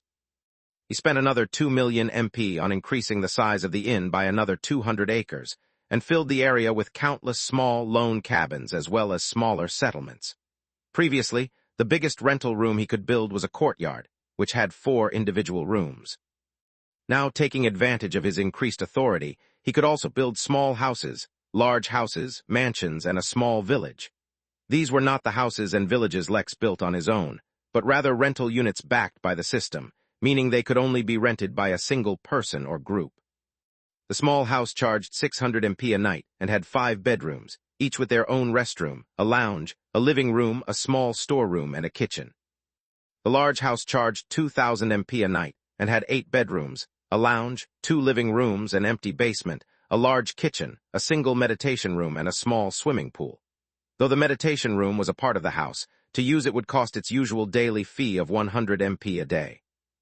The mansion was about half the size of the Midnight Manor, had 12 rooms, a conference room, a lounge, a couple of living rooms, a basement, 2 kitchens, 3 meditation rooms, 3 training rooms, 1 recovery room, a massive swimming pool, a massive backyard, and a dedicated butler. Lex decided to keep the rent for the mansion at 5,000 MP a night. It need not be said that the mansion, as well as the houses, afforded total privacy, and no one would be able to peek in, even if you were in the backyard. The small village consisted of 5 courtyards, 3 small houses, 2 large houses, and a single mansion, its own restaurant, its own team of dedicated workers, a massive open ground, and a small monument in the center of the village. Since Lex could customize the monument, he decided to shape it after the galactic sovereign turtle. Again, it needed to be mentioned that, despite its size and capacity, this village could not be rented by the house or courtyard, but had to be rented collectively by a person or group. Lex decided to set the rent of the small village at 15,000 MP a night. This was technically, not actually the limit of what he could build, as there were still options after a small village, but at this point they were getting too expensive for him to place as he still needed to save MP for the actual event management itself. In the end, he ended up spending 500,000 MP on placing the various rooms, courtyards, houses, and villages. This left him with 2,750,000 MP remaining. To be honest, he had not even come close to making enough arrangements for dealing with millions of people, but that would have to wait for when he started earning money from this event. Since the inn was a part in organizing the event as well, instead of only hosting it, all further payments for the event that Brandon was supposed to make were deferred, and instead, a percentage of the income generated from the event itself would go towards the inn. To be clear, this did not count any profit the inn made by renting out rooms or giving out services. Only the income generated from aspects directly related to the event would count as earnings from the event, and Mary had negotiated a hefty 80% share in the inn's favor for the income. In her words, she had been very generous, even leaving them with 20% of the profits. Whether it was generous or not, when Lex saw the various ways in which they expected to earn from the event, he was extremely satisfied. He spent another 200,000 MP on enlarging the venue. If this was a permanent building, it would cost much more, but since it was only temporary, this was more than enough to enlarge the building enough to seat 500,000 people. He could continue to enlarge the building, but after a certain point, it just became ridiculous to expand further. He told Mary to think of ways in which they could comfortably seat more people. Then he spent 1,500,000 MP on event security. The last time, he had spent 450,000 MP and had gotten 10 Earth Immortals guards and a few hundred below that level. This time, he was looking forward to what he got. Still, Mary told him not to expect too much. The reason his bodyguard has been so powerful last time was because he had spent all that money on one individual. Since this time the amount was spread amongst various guards, they likely wouldn't be at that level. As it turned out, she was right. 2,000 Golden Core Peak guards, 200 Nascent Peak guards, 30 Peak Earth Immortals guards, and 1 guard at the realm above Earth Immortal were summoned from a flash of golden light. Lex found it interesting that even with his increased authority, he could not see above the Earth Immortal realm. Yet what he found even more interesting was that he recognized many of these guards. They were the same ones he had summoned last time during the Midnight Games. It seemed like the system was getting these guards from a specific place. That was something Lex needed to remember, for it was another clue into understanding the system and how it worked. It was also important to note that, up until Earth Immortal, all guards were humans, but the guard above it was not. As for the species of the strongest guard, with brown scales as smooth as polished metal covering its reptilian body, 4 wings that spanned 100 feet, 30 meters each, claws that could rip through a moon, and a maw as rugged as it was malevolent, Lex did not even need to scan to recognize a dragon. The first he had ever seen. 291 Party Village. It was not just Lex who was awestruck by the massive beast, nay, dragon that had appeared in a vast, open area of the inn. Longtime guests, and especially all the workers, had become accustomed to the unannounced expansions the inn occasionally went through. They would all come outside and admire the buildings appearing out of thin air, and the inn spontaneously becoming bigger. It was a good reminder of the power wielded by the mysterious innkeeper.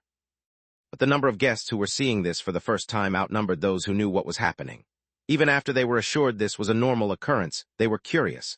They had heard about the innkeeper, but it had been months since he was gone, and since the number of guests coming had only increased recently, most had never met him, or even actually know about him. After all, how frequently would one bump into the owner of any establishment? So when these first-timers were basking in the changes, and a massive, deadly-looking dragon appeared surrounded by what looked like an army, many of them instantly froze. An air of tension and uncertainty filled the air. They were unsure if they should be screaming or running, or if this was just another occurrence at the inn. But the tension lasted only a moment, for Mary announced the identity of the new arrivals, and everyone dispersed. While they were only temporary guards, they were guards nonetheless, and so all came under Gerard's command. For all other than the Immortals and the dragon, he started passing out instructions and began explaining their plans for security during the event. While it may seem that a few thousand guards were too few to manage millions of people, when considering the average person in the universe, a golden core cultivator was already much stronger than them. But even if they weren't enough, Immortals were absolutely rare. Under normal circumstances, a leisure-based event such as this would not usually attract the attention of anyone at that level. The only reason, in fact, that the Midnight Games managed to attract so many high-level cultivators was because it directly interfered with the interests of various powerful entities. Even then, it was the silent deterrence of the Celestial, Lex's bodyguard at the time, that managed to dissuade the devils from causing problems. Otherwise, there was no telling what kind of mess they would have caused. Pa Nd? Novel Lex finally finished admiring the dragon, and then turned his attention to his current remaining MP of 1,050,000. He had to stop spending now to handle any emergencies that rose up, but the income from the event should start pouring in soon. Just to be sure, however, he instructed Mary to, in passing, show the Dragonburn locket. It was an item he had gotten from the Emporium back on X142 and had priced it at 10 million MP. It could help dragons gain a deeper understanding of the intricacies of breathing fire. Lex did not have a complete understanding of dragons and how valuable their fire-breathing powers were, so he originally felt like a price of 10 million was very hefty. Now, though, when he considered how vast the universe really was, and the fact that he could earn millions from a single planet, if by chance, dragons were really as esteemed as myths on Earth, that price may be too low. After deliberating a bit, he altered the price to 50 million. If it was too high a price, he would change it eventually, and if it was too low a price, he would treat it as a learning experience. Either way, he was done for now. Over the next 5 days, Lex kept a close eye on the inn while he went about his daily routine. The number of guests coming in had jumped drastically, and about 400,000 guests had already come into the inn. All the permanent rooms were eventually booked out, and the temporary rooms that Lex had paid for that didn't really occupy any space started to take in the rest of the guests. Even if each guest only took a normal room, which most did not, with the price being 50 MP a night, and there being 400,000 guests, Lex would have been earning 20 million MP a night. The actual figure currently was around 31 million MP last night, just from rooms, and this figure was rising each day, for more and more guests started to arrive. The total MP he accumulated in these 5 days, with rental and food and services all included, was 145 million MP. Well, actually it was a bit more than that, but for the sanity of the OCD prone, he quickly spent the extra MP rounding it off to a nice number. The official event hadn't even started yet, and Lex was practically drowning in MP. The absolute ecstasy of his wealth was only matched by the overwhelming effort it took to manage such a crowd. He had to take more days off from training as well as classes, causing C. Wenhild to become slightly concerned, but Lex assured her that everything was under control. In fact, everything was not under control. From Main Street to the Manor, to the lake and the lazy river, to Midnight Mountain, there was a massive crowd of people. In the end, Lex had to do something drastic since he didn't want to destroy the careful atmosphere he had been nurturing in the inn. Spending a no longer significant 30 million MP, he added 3,000 acres of land to the inn. Up until now, whenever he expanded the inn, he ensured to maintain a round shape for the inn. The latest expansion, however, was not balanced, and instead stretched the inn behind Midnight Mountain, letting the lone mountain stand as a sort of border between the two sides of the inn. In the new area, he decided to create a party village. That was a bad name. He hadn't decided what to officially call it yet, but the concept was that this was the part of the inn where all future large events would take place from now on. This way, the main area could remain relatively uncrowded for those guests who just wanted to visit the inn. For those that wanted a more happening scene, the village was the destination. Since he currently had an abundance of MP, he decided to make permanent additions instead of temporary ones to design the village. Furthermore, he really let his creativity flow this time around. Starting out with a few big attractions, in the center of the village was a very traditional-looking coliseum that could easily seat 1 million guests, nothing too extravagant. Then, just for good measure, he added a massive, floating orb of water above the coliseum, inspired by something he saw in a game called Final Fanta X. What was the purpose of a giant ball of water? How could it be used? What would people think? These were all questions he decided to let his guests answer themselves. Of course, the orb was high enough that it would not obstruct any activities happening in the Coliseum grounds themselves. Next, he created a 1,000-story pagoda in another corner of the village. Its purpose? To be determined. Next, for good measure, he built 50, 100-story high-rises filled with rentable rooms, all interconnected with bridges built on different levels in a corner of the village. Of course, he was no architect, so making the bridges look nice was somewhat of a challenge. So he decided to turn all the bridges into parks as well, with grass and bushes and trees connecting each of the buildings. In another corner of the village, he added a small, crystal-clear lake. It wasn't too big, only 20 acres large, and built a few hundred houses, added pathways, replaced what could have been parks with coral reefs, and of course, did not forget to designate a portion as an underwater combat arena. Over another portion of the village that he populated with various kinds of large auditoriums, music halls, palaces, and the likes, was the aerial part of the village. 100 buildings ranging from small to medium, floating at a certain point in the air, all connected thin walkways. Clouds floated through the city, and many birds visited this unique paradise that one could reach either by flying or taking one of the many elevator platforms. Hot air balloons surrounded the floating village, adding bright colors to the otherwise mostly silver sight. Of course, Lex also had to take care of transport between the village and the main portion of the inn. Several trails existed for those who wanted to walk, going around, and some even over the mountain. For those that did not want to walk, he provided many options that could be taken from a few terminals he placed around the inn. There was naturally the option for horse, rhino, and golf cart riding. A lazy river was also an option, this time with the option of gondolas as well as the floating plastic donuts. But it was when Lex was designing a train route when he was struck by another brilliant idea, if he did say so himself. 292 steam train. Lex looked at how much MP he had spent. Due to the size of his many massive structures, the cost ended up being a lot more than anticipated. For example, just a single one of the 100-story high-rises cost him 450,000 MP each. Adding 50 of them then cost him 22.5 million MP. The Colosseum, the city in the sky, and the underwater city, as well as all the additional buildings in between them, cost him another 31 million MP. Obviously, maintaining all these buildings would require sufficient staff as well.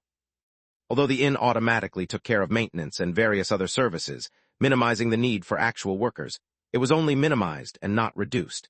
He hired 3,000 more workers solely for the village, with the full expectation that he would need to hire more soon. Hiring them plus putting away their salaries for the next few months cost Lex another 11.7 million MP. While he allowed Mary to decide their jobs and the division of labor for most of them, he gave her instructions to select 100 of them for a special designation. In his system, he had a panel called Employee Benefits, which he had so far only used to distribute pay, give them homes, and pass out basic cultivation techniques.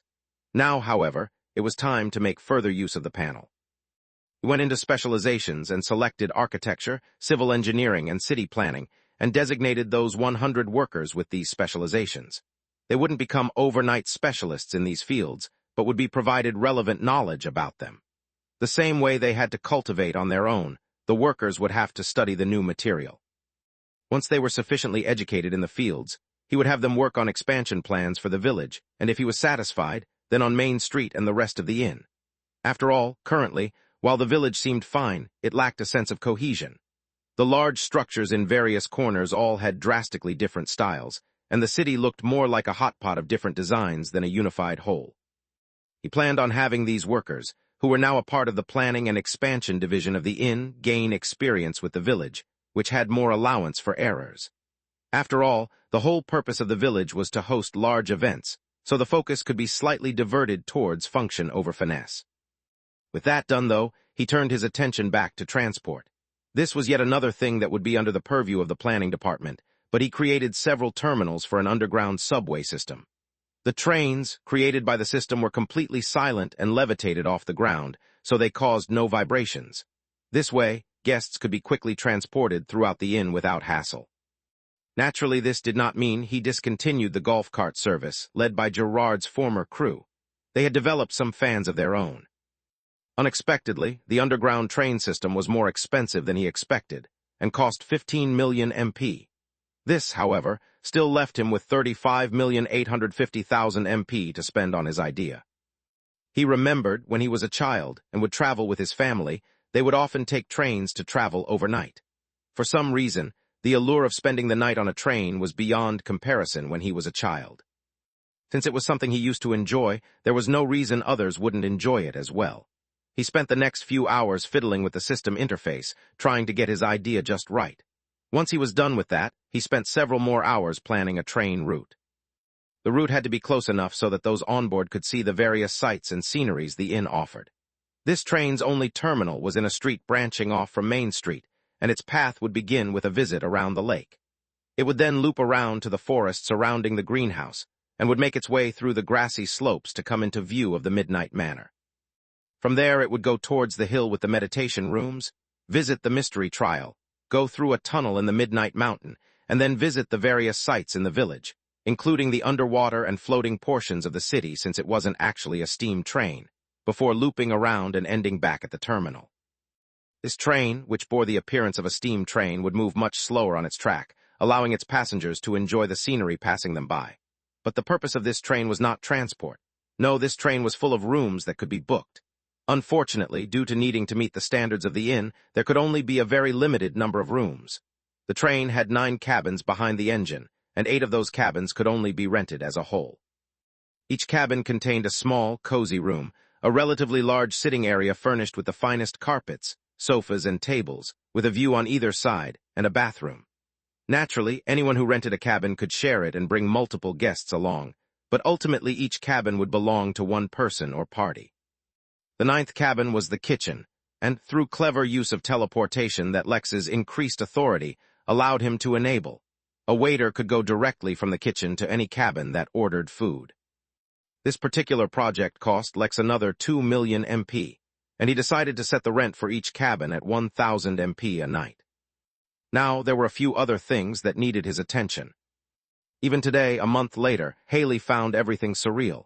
Even as she listened to the explanation for the different portions of the pageant, how each portion would be judged, and how she should prepare, she felt like she was in a dream. She was but a simple farmer girl who would spend her days working the land and her nights dreaming while still awake. She longed for a different life, imagined herself changing overnight and seizing the day, living fabulously without any regrets. But her longings were supposed to remain as longings, her dreams remain as dreams. Whether it was a lack of courage or an addiction to the pain of a substandard life, something was stopping her either way. But in the mundane routine that was her life, an accident had flipped everything over. After all, it had to be an accident. Someone like her couldn't be destined for such things. But whatever it was, her life had changed with that one flash of gold that night. As she explored the inn, on that day she had stumbled into this fairy tale. Too afraid that she would wake up the next second, she ran into a rather handsome man named Harry. One look at her, in her dusty old clothes, tangled hair, untidy wings, and eyes full of wonder, was all it took for him to see something she herself had never seen. He asked her to let him do a makeover, and when she told him she couldn't afford his prices, for she truly could not, he said he'd do it for free. Haley was a proud woman, simple though she may be, and would have normally never accepted such charity. But whether it was the magic in the air or the excited look in his eyes when he saw her, something forced her to accept his offer, the second accident that day. That man, Haley blushed. The color running down to her neck as she thought of him was a maestro. When he wielded his scissors and his comb, his expression changed. His eyes were sharp and his hands fast, yet Haley felt not a single tug of her hair as he worked on her, only a tenderness that nearly caused her to shiver. It wasn't as if Haley was unaware of the ways of the world, nor was she a prude, but somehow she lost all her words that day. It was not just her hair that he worked on, no, he also groomed her wings. When folded, they fit nicely behind her back, barely visible, but when extended, they stretched even beyond the length of her arms. Her wings, as dark as her hair, had never been groomed, for they would just get dirty and messed up again the next day at the farm. But as he untangled her curls and brushed their length, she felt like ropes that had been tying her down had been cut. Many hours later, when she stepped out of his store, her sun-kissed skin practically glowed under the light of the sky lanterns, and her long, flowing hair hiding her wings perfectly.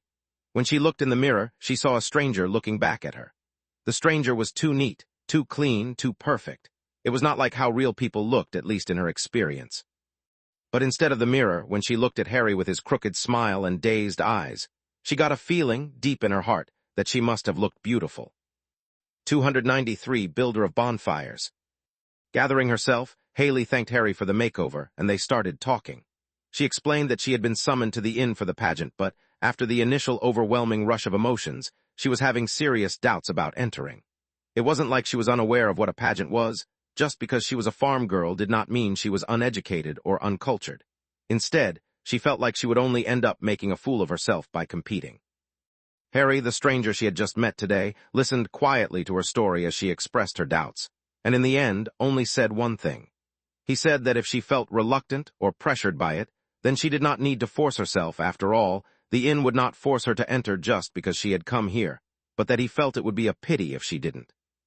After that they parted ways, for Harry had his own tasks he needed to take care of, but more importantly, she had been gone quite a while and was probably already late for her duties at the farm.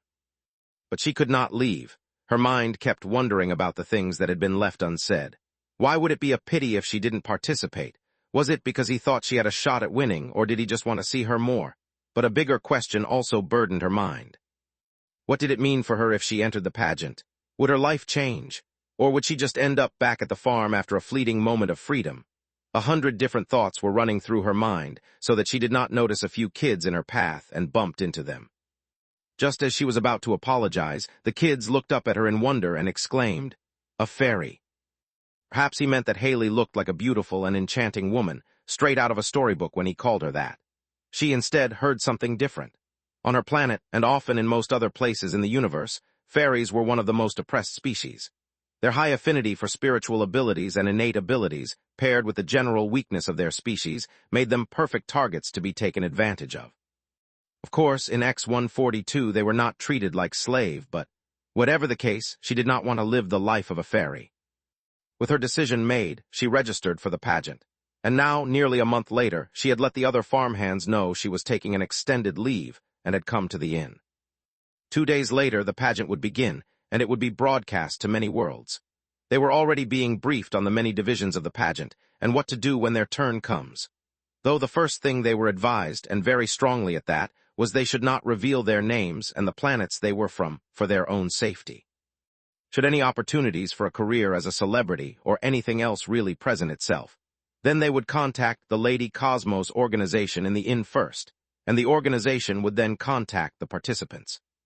With that not at all scary advice out of the way, Haley began practicing. In 2 days, when the event began, the first portion would be talent. According to the cultivation level, each contestant would be placed in a different group and judged on different parameters. This was so everyone was judged fairly, and no one used their cultivation as an advantage. Over the last 2 days, as more and more people came to the inn, Lex was entirely focused on managing the crowd and ensuring there were no problems. Once the event actually began, he would become relatively freer since he was not the one overseeing the event. In these past 2 days, he earned another 63 million MP, bringing his total to 96,850,000 MP. The MP came just in time, for now he had to finish setting up the actual event. Spending 68 million MP and 0.3% of his remaining 1.5% energy accumulation, he established the broadcasting for the event. Any planet, moon, asteroid, spaceship, or anything else from which a participant came would end up receiving a broadcast of the show. The place of origin was advanced enough to have some form of television or streaming service. The system would integrate the broadcast into it. Otherwise, a massive projection in the sky would appear anywhere with a large enough group of living beings. Another 5 million MP went into establishing a sentiment analysis feature, which would judge how the audience reacted to different participants, which would end up being one of 3 categories in which they would be judged. Finally, he came to the part that personally interested him the most, his income. The inn itself would not put any advertisements during its broadcast, but if any local entities tried to put in ads between the show, then 95% of their profits would be transferred to the inn automatically. Then naturally there was the numerous merchandise for the Lady Cosmos show. The apparel was no longer limited to just t-shirts, but also included suits, dresses, gowns, saris, kimonos, and hundreds of other traditional dresses from each planet participating in the show. Then, as per usual, there was the betting pool. Finally, he would also implement an idea Mary gave him. According to her, a majority of the participants were financially struggling. So they decided to implement a very common feature of many platforms on Earth, wherein the audience could support the participants they liked by sending them gifts. The inn would take 1% of the value for each gift as revenue for Lady Cosmos, but the rest would be given to the participants themselves.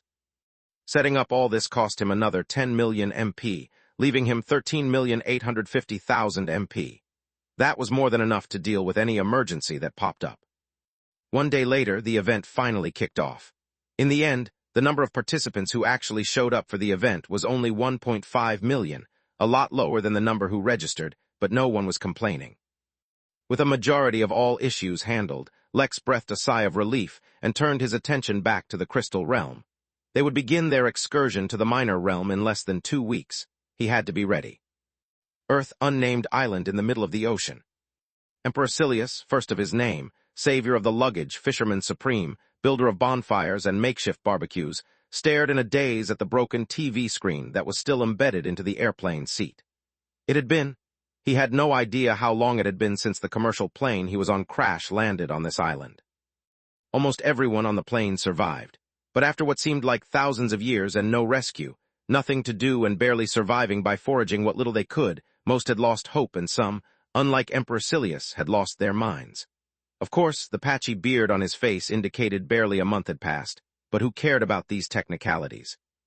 But the supremely important thoughts in which he was lost were interrupted by a sound too alien to this island. Music. Alarmed, he looked up and saw that the TV screen latched into the seat in front of him had turned on, despite the prominent lack of electricity and any kind of signals, and was playing some kind of introduction. Confounded, he looked around and saw that all the TV screens had turned on, and he wasn't the only one who had noticed. All the passengers who had been resting in the shade of the plane were alarmed. Was this a case of mass hysteria?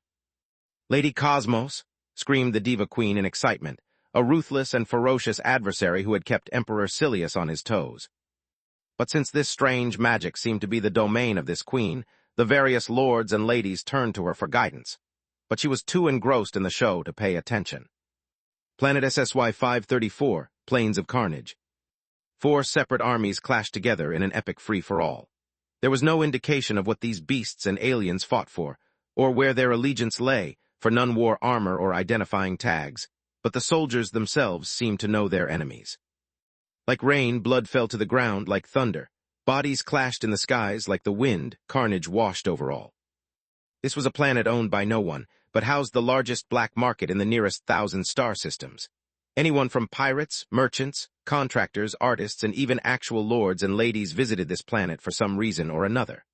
On an unowned planet, where the rules and regulations of the wild were rampant, such a brutal war was not an uncommon sight.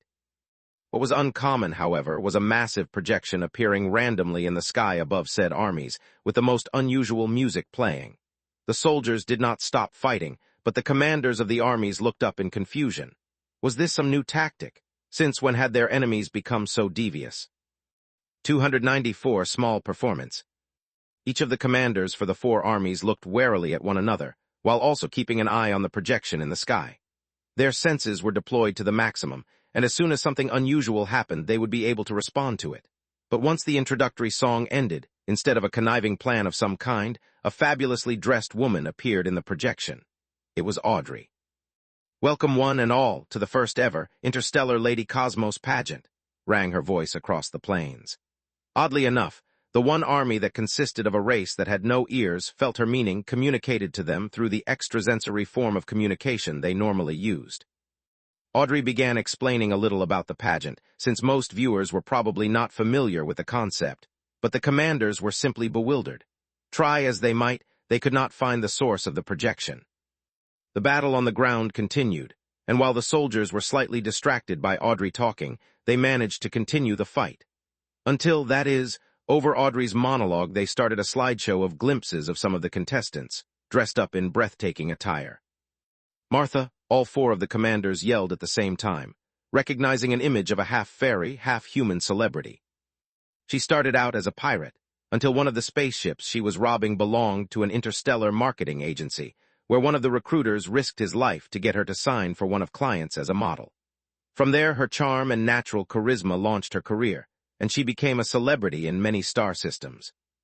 The commanders, realizing they momentarily lost composure, quickly gathered themselves, until they also realized that the others had done the same. "Why did you say Martha?" one of them asked hesitantly. "Martha is my idol," declared one of the aliens, a humanoid 4-armed being with 6 thin eye slits on its face. "My daughter is obsessed with her," said another alien. The 4th, instead of saying anything, showed a tattoo of the name Martha over his heart. Just as the 4 commanders were suddenly considering what to do next, Audrey up on the screen said, "Follow us on our journey as we showcase and celebrate the best that our contestants have to offer, to compete for the final glory of being titled the first ever Interstellar Lady Cosmos." "I'll spare your life today," said one alien, before immediately ordering a retreat back to the nearest city. Another 2 shouted some random excuse while the 3rd one didn't even bother, and immediately ordered his soldiers to return to base and start a feast. He liked to eat something while he watched stuff. The show finally started. Lex watched for a few minutes and also observed his inn. Currently, other than the contestants themselves, there were only 1 million observers. The early, relatively empty village now seemed somewhat full. Every park, every restaurant, every rooftop had small gatherings, and Lex noticed that a majority of his guests were some subspecies of humans. That was probably because most of his exposure so far had been with humans, or were humans just that common in the universe? Time would tell. Naturally, to take care of 1 million guests, and probably more incoming, was not something a few thousand staff members could handle. But Lex was not ready to hire hundreds of thousands of permanent workers just yet. Fortunately, the event management panel gave him the option of temporary workers. For the price of 8 million MP, he hired 300,000 temporary workers, all of them at the peak of the body tempering realm. They came highly trained, and seemed to be easily handling the pressure so far. He sighed and then stopped paying attention to the festivities. He really didn't have the time. He had mastered quite a few arrays in the past month, but his deployment time was still low. He would focus on that for now. As for the Lady Cosmos pageant, with the number of participants they had, even if they aired 24 hours a day, every day, it would take quite a while for the preliminary round to end. Since the pageant was no longer primarily focusing on beauty, since with many different species involved, judging beauty became more difficult, a great emphasis was placed on talent. The first portion would allow the participants to showcase their talents. Any participants who were mortals took on tasks such as playing instruments, playing sports, creating arts, etc., and would only be judged amongst themselves. They would not be pit against someone at the Foundation realm, who would most likely be using their cultivation as a part of showcasing their talents. If Lex had been watching, he would notice that one of the first participants being shown was a ballerina, and a familiar one at that. This ballerina had also performed once during the cultural part of the Midnight Games before disappearing. Since then, not only had the poise and technique of the ballerina improved immensely, but so had her ethereal beauty. Even non-humans who had completely different criteria for beauty could not help but be attracted to her performance. But as moving as her performance was, it was one out of over 1 million. When the participant disappeared from the inn after her single performance, almost no one seemed to notice. Almost because Anita, who had a detailed record of everything that happened during the Midnight Games, was also currently recording everything happening at the pageant, immediately picked up on the detail, as well as the pattern of disappearance. It was also at this point that someone tried to harass one of the participants who was waiting her turn. A slim and greasy fellow tried to slip his hand over the small of the contestant's back and pull her clothes. The girl yelped and moved away, for she had not been expecting to suddenly be grabbed. "Oh, come on, dear, I was only—" The man never got to finish his words. The delinquent viper vine burst from the ground and tightly wrapped itself around the man. The commotion attracted a lot of attention, and by the time people began to look, the man was being held upside down in the air, 100 feet, 30 meters in the air. The man continued to hang in the air until the current participant showcasing her talent finished, at which point, instead of the next contestant, the screen turned to a projection of the man. The dragon, which had up until now kept its distance from the crowds, flew up into the air, its wings spreading strong gusts of wind threatening to topple over anyone nearby. "This is the first and only warning," the dragon said in a deeply terrifying, gruntled voice. "On orders of the innkeeper, anyone who targets a guest of the inn in any way will be treated as an enemy of the inn." The appearance of a dragon on the show was nearly enough to shock anyone watching, but the fact that the dragon took orders from someone was about to rock several worlds. Lex had planned this little performance early on, anticipating someone trying to take advantage of the numerous girls. His aim had been to dissuade any troublemakers. While he did achieve that, what he did not expect was that the viewership of the show was about to explode, along with the popularity of the inn.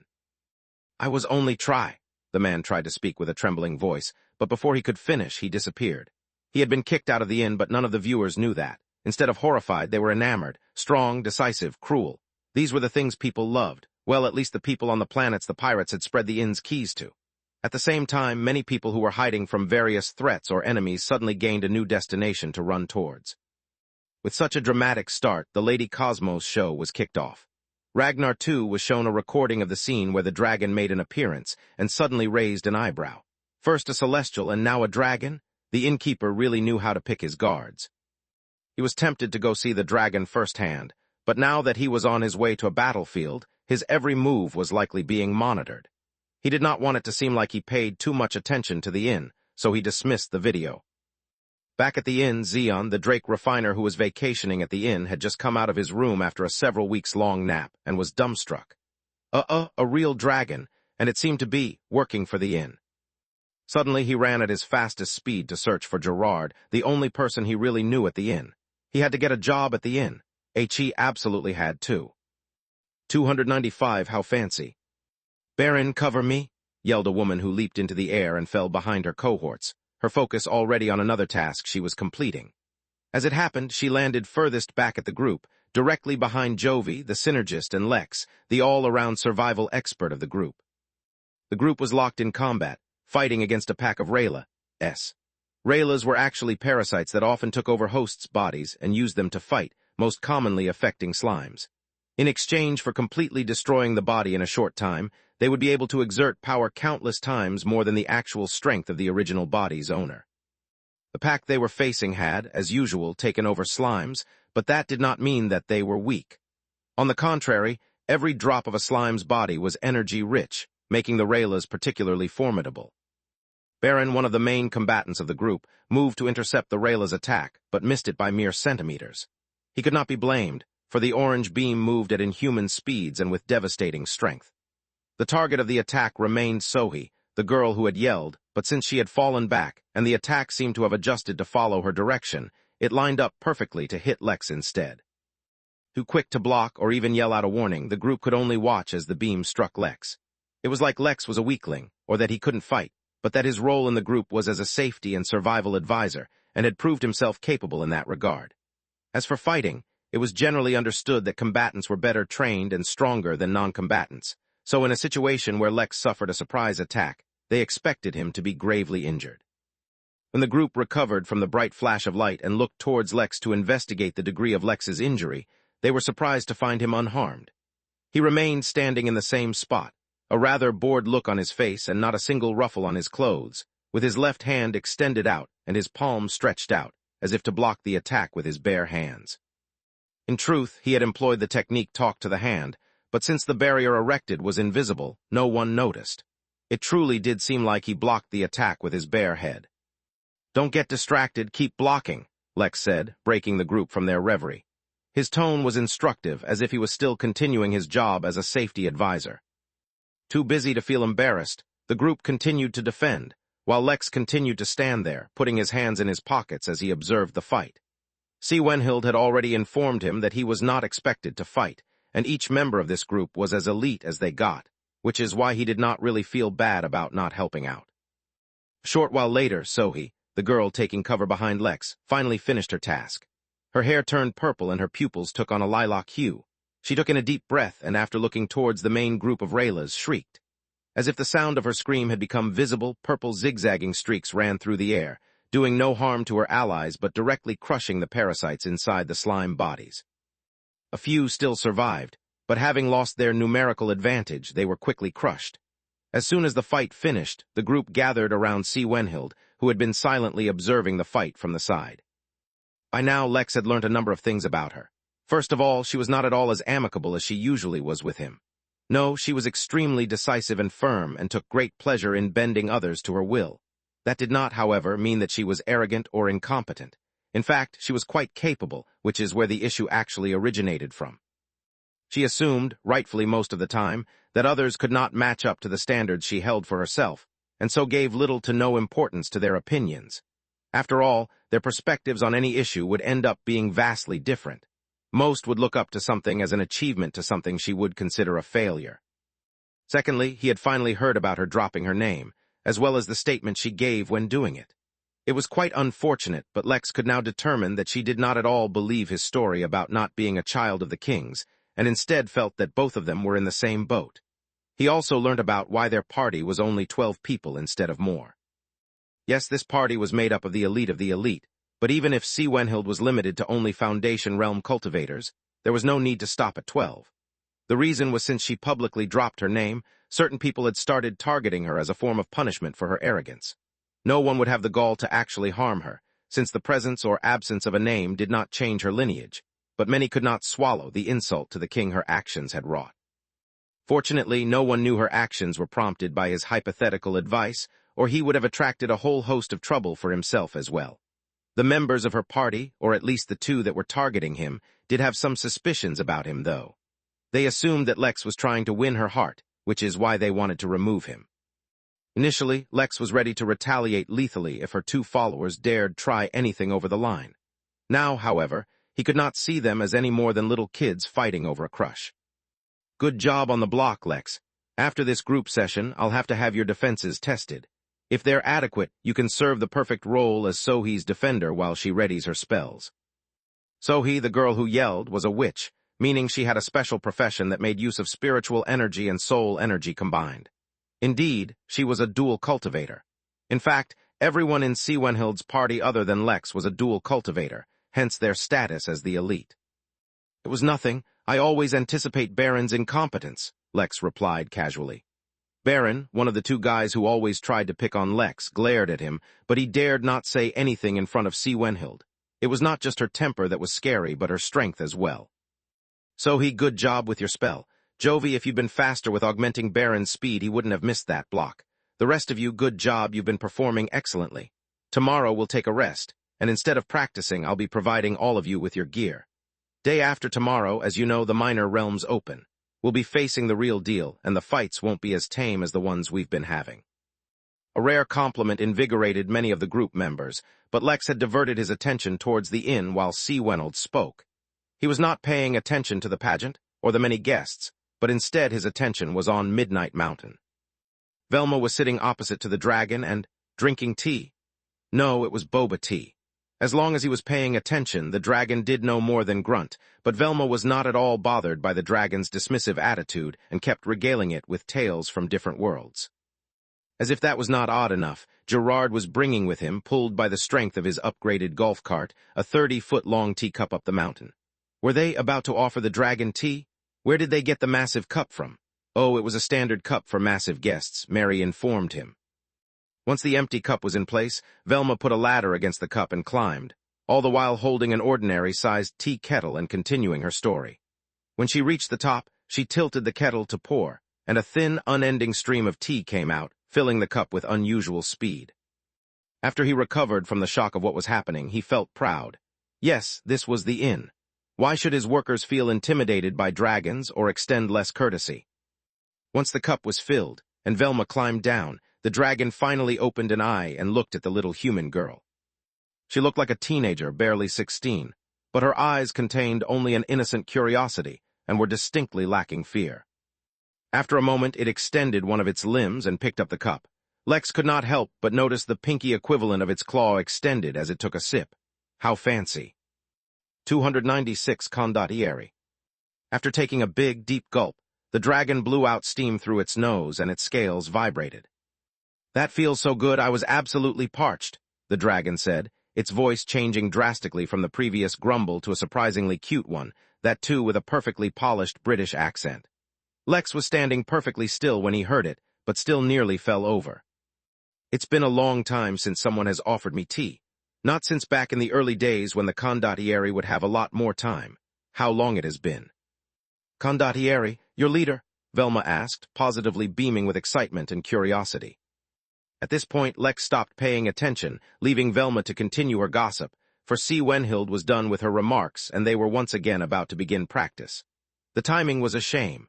A few more moments and Lex would have heard the dragon's next remarks. Leader, no, more like the owner. The condottieri is the owner of the largest mercenary group in the universe. Where trouble brews and there is gold to be made, the reaving dread shall send forth its armies. Well, based on how much gold the client pays. The dragon took another sip of the tea, quite pleased with itself. Velma did not care much for that news since she worked at the best hotel in the universe. And weren't the mercenaries working for their hotel? That meant the hierarchy was clearly established. The innkeeper was better than the condottieri. She was more curious about other things, like do dragons date, and do they have a type? Back in the Crystal Realm, Lex spent the next day training as promised, followed by Siwenhild privately testing out Lex's defense. He was not one to brag, but when a girl asked for a show, well, Lex put on a show. In the end, without having to use any ridiculous weapons, Siwenhild wasn't even able to break through talk to the hand. To be fair, the technique built a defense proportional to Lex's own. As it was, a Foundation Realm cultivator would have to really put in some effort to hurt Lex, and so the defensive ability of the technique was remarkable, to say the least.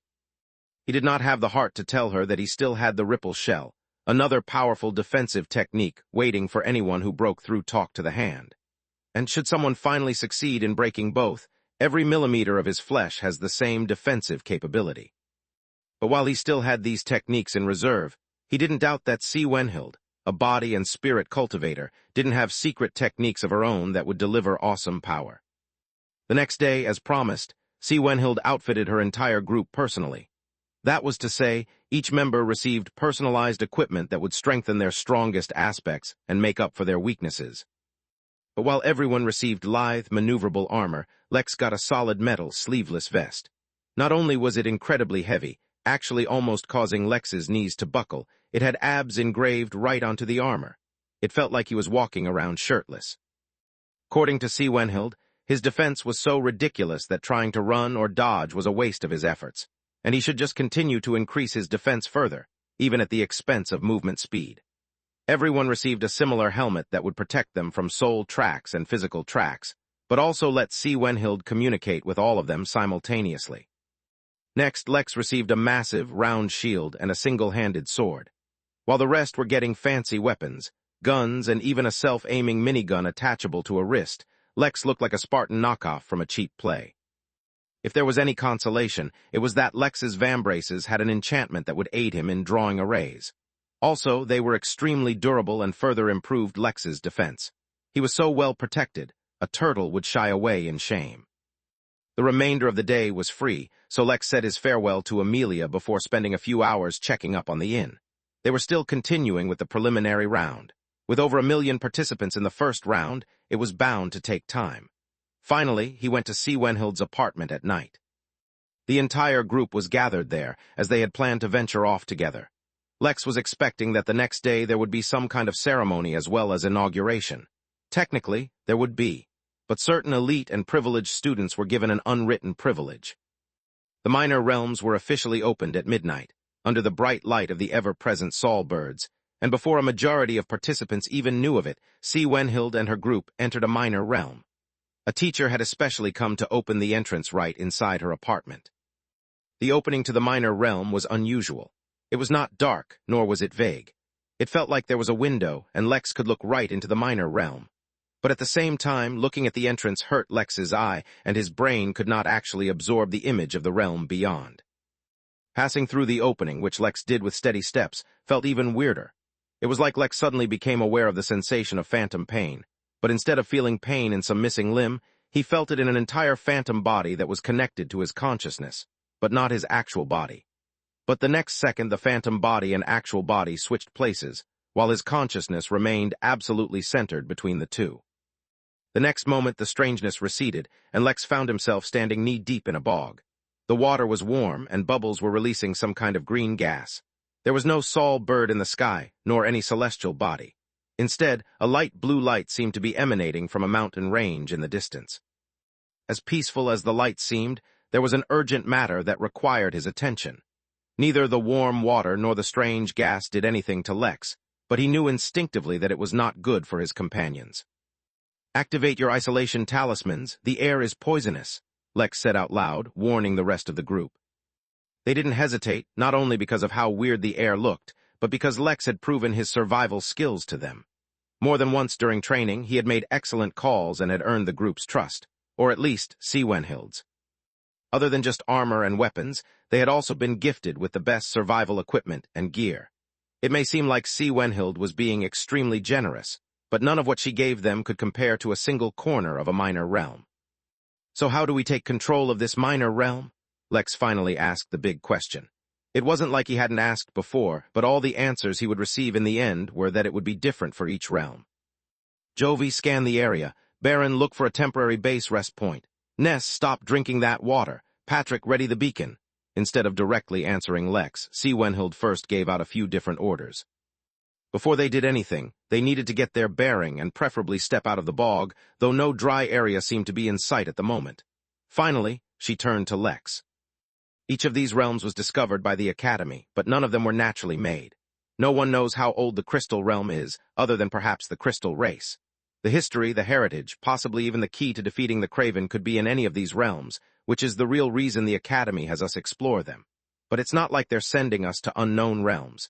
They can estimate the relative level of each realm, which is why we have the chance to take control of this realm. As for how we do it, I don't know yet. Once Patrick can deploy the beacon, it will collect information about this realm and I'll... Enemies, Lex interrupted her, suddenly looking in a different direction. There are hundreds of them, they're traversing underwater and they're strong. We need to run, they're coming our way.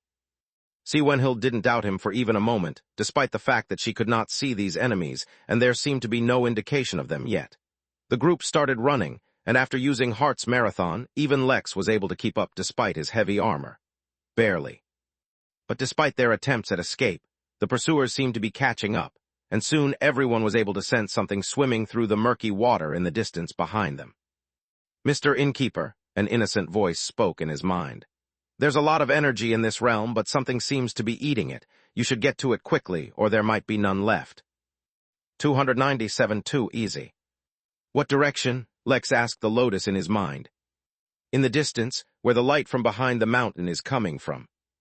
Lex nodded and approached Wenhild. Wen, I'm not sure if this helps with taking control of the minor realm, but there's a massive energy source in the direction of those mountains. Wenhild was genuinely surprised at the information that Lex provided, for those mountains were miles away, and it should have been impossible for any of them to detect something so far away unaided. Regardless, she still could not determine if what they were searching for was there, but it was a good guess. Jovi any day now, Wenhild yelled with a hint of impatience in her voice while she looked at the man. An inexperienced person may look at the members of her group and assume that Jovi was one of the weakest and most useless members, whereas that was far from the truth. Jovi was a synergist, a profession adopted by those who dual cultivated the soul and spirit paths. Due to his extreme sensitivity towards life as well as energy, he was able to greatly bolster his allies. Based on his strength and skill, he could even directly double someone's strength. Give me a moment, done!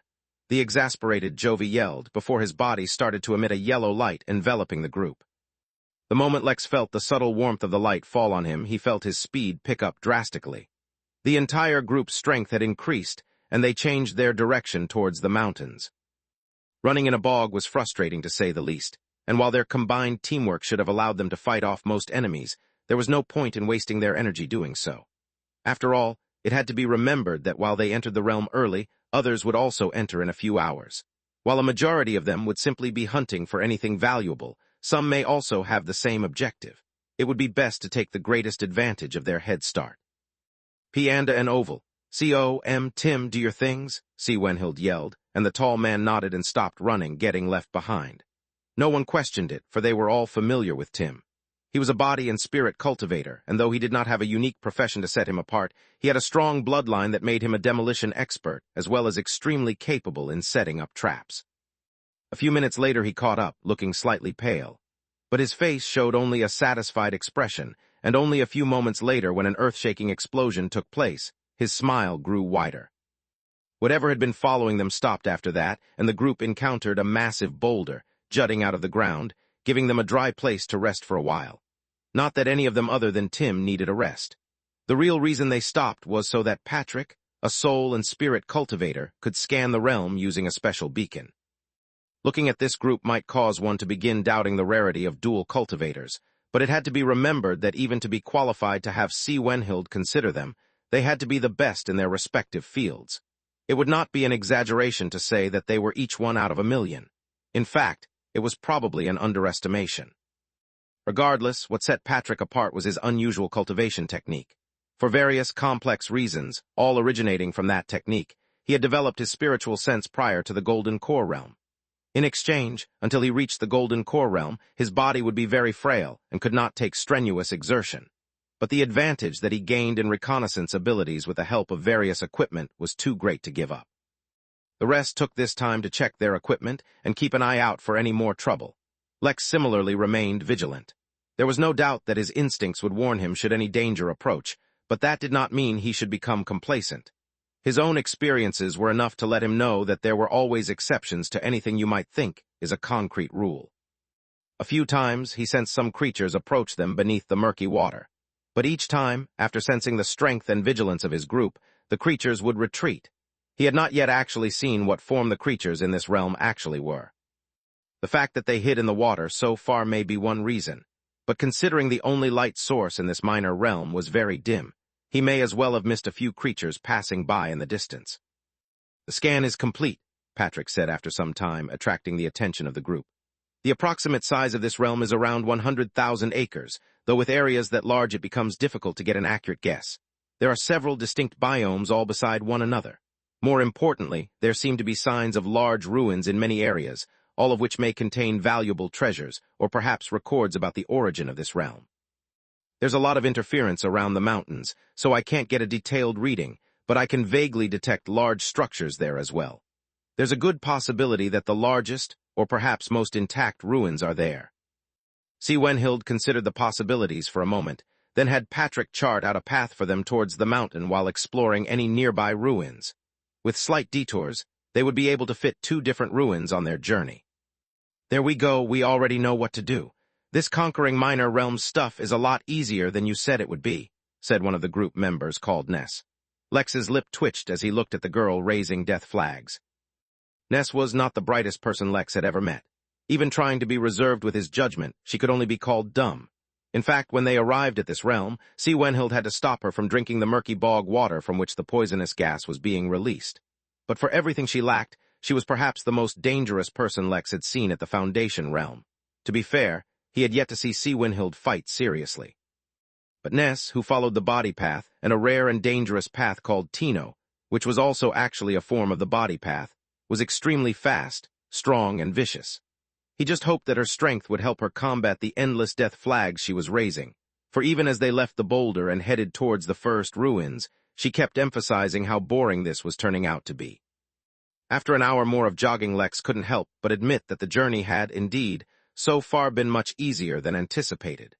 Maybe visiting multiple realms and absorbing energy won't be such an ordeal after all.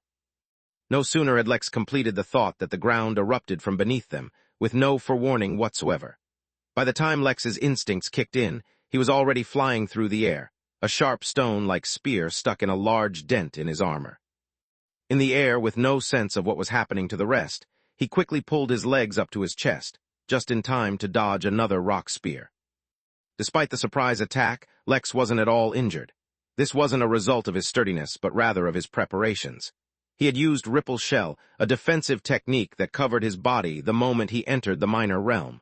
The best part was that the technique would stay active until disabled or defeated. When Lex finally landed, he quickly leaped aside, in case anyone was attacking his landing spot, and took note of the situation. The enemy was, it looked like some kind of sentient rock that could manipulate the minerals in the ground around it. He took note of the clothes and found that Jovi, Sohi, and Patrick were hurt, with Patrick in the worst condition. Without wasting a moment, he employed Heart's Marathon to boost his speed and sprinted right into the fray. With the element of surprise lost, and with his instincts fully working, he dodged each of the stone spears launched his way with ease. Without a thought for attacking the rock, he grabbed all the injured and promptly retreated from the fight. This was not cowardice, but the simple fact that if he attacked, he would interfere with the coordinated attack the rest were performing. In any given situation, he would first follow his training, and only take the initiative to make different decisions should a drastic change occur. Just as he retreated from the combat zone and set the 3 down, the ground behind him burst once again, and a barrage of stone spears flew at him. 298 Irony. A cloud of dust and smoke closely followed the eruption of the ground, which, along with the already low visibility, made it impossible to see. "Damn!" exclaimed Wenhild as she dashed into the dust cloud. She had no doubt that Lex would survive even if he was taken by surprise, but the other 3 might not. She used a seemingly simple palm attack in the air, causing a gust of wind to clear the cloud, revealing Lex heroically blocking the stone spears from attacking the 3 behind him. If it had just been a single stone attacking him, or even multiple attacking from the same direction, he could have gotten by with using Talk to the Hand. But 3 different sentient stones seemed to be attacking him from various directions, causing him to run around, blocking each attack with his shield. The 3 injured members weren't just sitting idly by either. Jovi had Patrick on his back and was trying to build some distance, while Sohi prepared a spell to attack, her attention completely diverted, leaving her vulnerable. Upon learning the situation was under control, Wenhild diverted her momentum and attacked one of the sentient stones. Were this a normal stone, her single attack would have pulverized it, but on this rock it only spread a few cracks. The rocks had no mouth, so they could not scream, but the spirit energy surrounding them vibrated violently, causing everyone to be hit by a wave of dizziness. Sohi, however, was able to finish her spell in time. A dome of purple light formed around the three sentient stones, blocking their attacks while simultaneously attacking their souls. The spirit energy in the air began to vibrate even more frenziedly, giving birth to the illusion of shrieking. Just as Sohi was about to sigh in relief, the ground started cracking, revealing more and more stones. "We need to regroup," yelled Lex to Siwenhild. "I can't tell how many there are, but even as is, we're surrounded."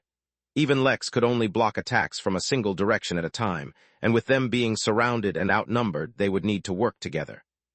"Leave it to me," yelled Patrick and clapped his hands together. An invisible, yet strangely tangible ripple traveled through the air, originating from his clap, slowing down the rock's attacks. He did not need to explain what he had done, for all the team members knew each other's abilities. The rocks did not have eyes, and while no one could tell exactly how they perceived the world around them, there was a good chance that their perception was based on spiritual energy, similar to the way spiritual sense was derived from spiritual energy. Patrick's clap could create energy ripples within a small radius, effectively weakening all spiritual perception abilities. It was originally designed to work against scouts, but for creatures solely dependent on such abilities, the ripple was even more effective. Taking advantage of the short interruption, Lex and the others regrouped, though there seemed to be no hope of escaping. More and more rocks were revealing themselves, already increasing the numbers to over a dozen, and during the brief clashes they had, they were not able to kill any of the rocks. "Can you tell why you aren't able to sense them?" Siwenhild asked Lex. This was the first time Lex hadn't been able to foretell an attack, and they needed to understand if this was a unique circumstance or something that could be replicated. "Pretty much, I didn't sense anything because this wasn't a trap. These rocks just happened to be in the ground we were covering. Even so, if they had been asleep, I would still have been able to sense the danger. It's more like they were in some kind of stasis that made them no different from ordinary rocks in the ground." Siwenhild nodded, understanding the limits of Lex's ability, and moved on to the next matter. "The situation is serious, but not impossibly so. Form a circle and coordinate on the attack. Ness, you take lead on the attack and the rest will support you." "I'll cover the ground so that it doesn't erupt under us," Lex added, "but the range is only about 10 feet, so stay close."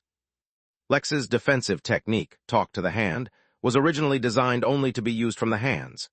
However, for Lex, who mastered the technique with a depth that may have even surpassed the creator of the technique, making small alterations to use it from his feet was no issue. The three injured gathered in the center of the circle, all the while activating their abilities to support the team. Sylvia, another one of the group members, a body and soul cultivator, began healing them while the rest focused on attacking and defending. Having collected themselves and working together once again, their lethality shot through the roof. Ness was a human torpedo, shooting through the distance that separated herself and the target, leaving only destruction in her wake. Tim was using his bloodline to boost the explosiveness of her attacks while Jovi was increasing her speed. Patrick kept causing ripples to distract the rocks, while the rest either intercepted attacks aimed towards Ness or protected their circle. The tides changed like a flip of a switch, and the number of rocks finally started decreasing instead of increasing. In just a few seconds, when she managed to destroy 5 of the rocks, even the rocks changed their strategies. Instead of endlessly barraging the circle with stone spears, the rocks rolled towards one another. The rocks attached themselves to one another with practiced precision, and in a moment, they went from being numerous individual sentient rocks to one massive, humanoid monster made of many small rocks. Ironically, though, the shift made it even easier for them to destroy the newly formed rock monster. The only reason they were disadvantaged to begin with was the overwhelming numbers, attacking them from different angles. With that advantage lost, it did not matter at all that the rock monster was stronger in this form. After all, their group was not lacking in strength. "Investigate the rocks, see if there is anything of value. If not, we'll move from here before taking a rest once we put some distance between this place and us," said Siwenhild. Since Patrick was best at investigation, he scanned the rocks and discovered these rocks were not normal. They could serve as valuable crafting or forging material, but unfortunately that was as far as their speciality went. The rocks were too heavy to take along, and after they grabbed a small memento of the fight, the group sprinted away, this time more vigilant. As it turned out, the prudence was well-founded, for only a few minutes after they left, many strange creatures had been attracted by the sound of fighting. Finding nothing other than the corpses of the rock monsters, the creatures dispersed. Some who were interested in the corpses fought with one another, yet none of that had anything to do with Lex's group. They ran all the way to the entrance of a forest, and after scouting for a bit, found a secluded area to rest in. They weren't tired enough to warrant rest, but if the 3 injured members of the group weren't adequately healed, they would not be able to keep up with the group. All in all, they had performed well, considering this was their first actual encounter as a group, but the 3 who were injured couldn't help but feel embarrassed. After all that training, they had been the first to falter. Of course, there were 2 other people who were feeling something else entirely. Baron and Nick, the 2 who had been targeting Lex, stared at him with disgust. In their opinion, Lex was incompetent, and had proved as much by the fact that he hadn't warned them about the attack. One could argue that detecting enemies was what Lex was brought on board for in the first place, so a misstep in this regard mattered little. After all, every warning he gave them benefited them greatly, and was a bonus on the fact he was supposed to advise them on survival. It was just that he had been so good and so consistent with it that this little matter had slipped their minds.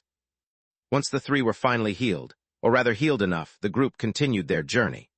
As they were running in a forest now, they encountered more beasts, but fortunately Lex was able to warn them with ample time, allowing them to overcome the ordeal smoothly.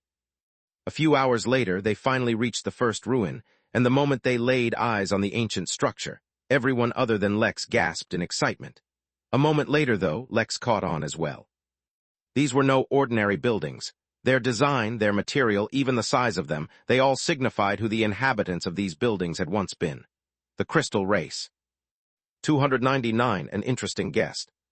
It would not require a genius to realize the value this realm held if it used to belong to the Crystal Race. After all, they were the strongest race around. Furthermore, in the long history of the Crystal Realm, it would be unrealistic to say that the Crystal Race had never suffered any defeat or given up any realms. But while suffering defeat was a possibility, it was much, much rarer for the Crystal Race for several reasons. To fully explain the reasoning, a comparison between a settlement of the Crystal Race and the human race can be made. The first and foremost challenge of a human settlement would come from a hostile environment. The time required for a newborn human to even embark upon the cultivation road was 15 years, and so it was reasonable to say that on average, at least 20 years were required for humans to train a basic soldier from birth. If, during this time, a human settlement faced too many losses or deaths from hostile forces, the settlement would then become vulnerable. In contrast, a newborn from the Crystal Race was born with the power level equivalent to a human golden core cultivator. Even if at birth they could not contribute to security, just by existing, the Crystal Race had a higher threshold for the danger they could tolerate. Second challenge a settlement would face would be transmitting knowledge or skills. For example, a carpenter, no matter how good, is limited in how much they can work. More would have to be trained just to maintain the minimum requirements of a settlement, and regardless of field, the process was a long and tedious one. The Crystal Race, however, had a much faster way of transmitting information, in which they could imbue their experiences to those who wanted to learn. While skill would still require training and effort, the learning period was drastically reduced this way. This not only allowed them to retain their settlement, but also easily expand if needed. Lastly, one of the greatest challenges every settlement would face was the inevitable march of time, and the changes it brought.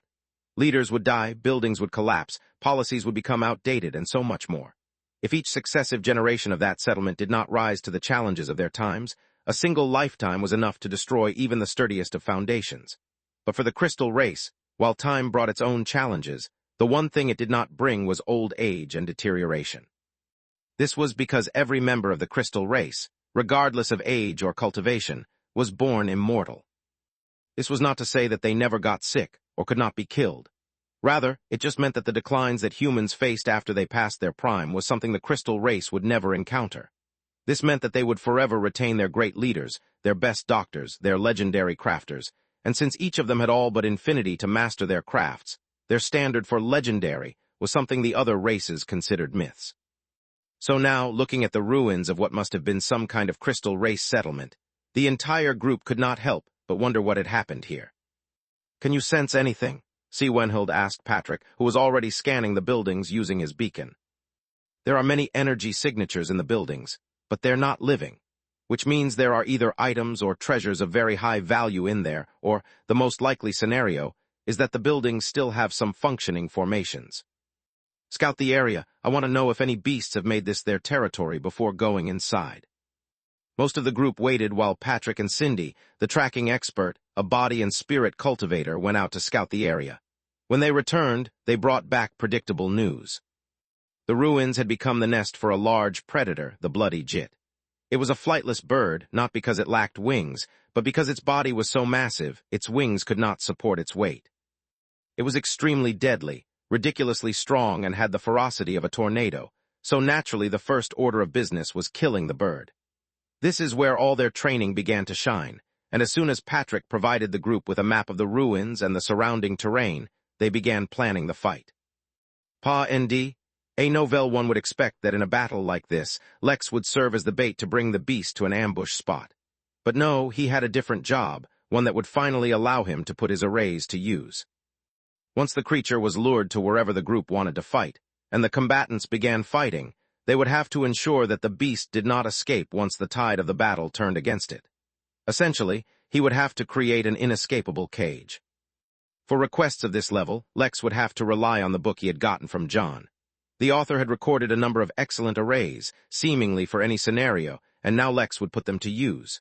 But as he was still a beginner, it would take him well over an hour to create such an array. Fortunately, preparing to fight the bloody jit would also take time. The group began working. Planet Aram, Jotun Empire territory.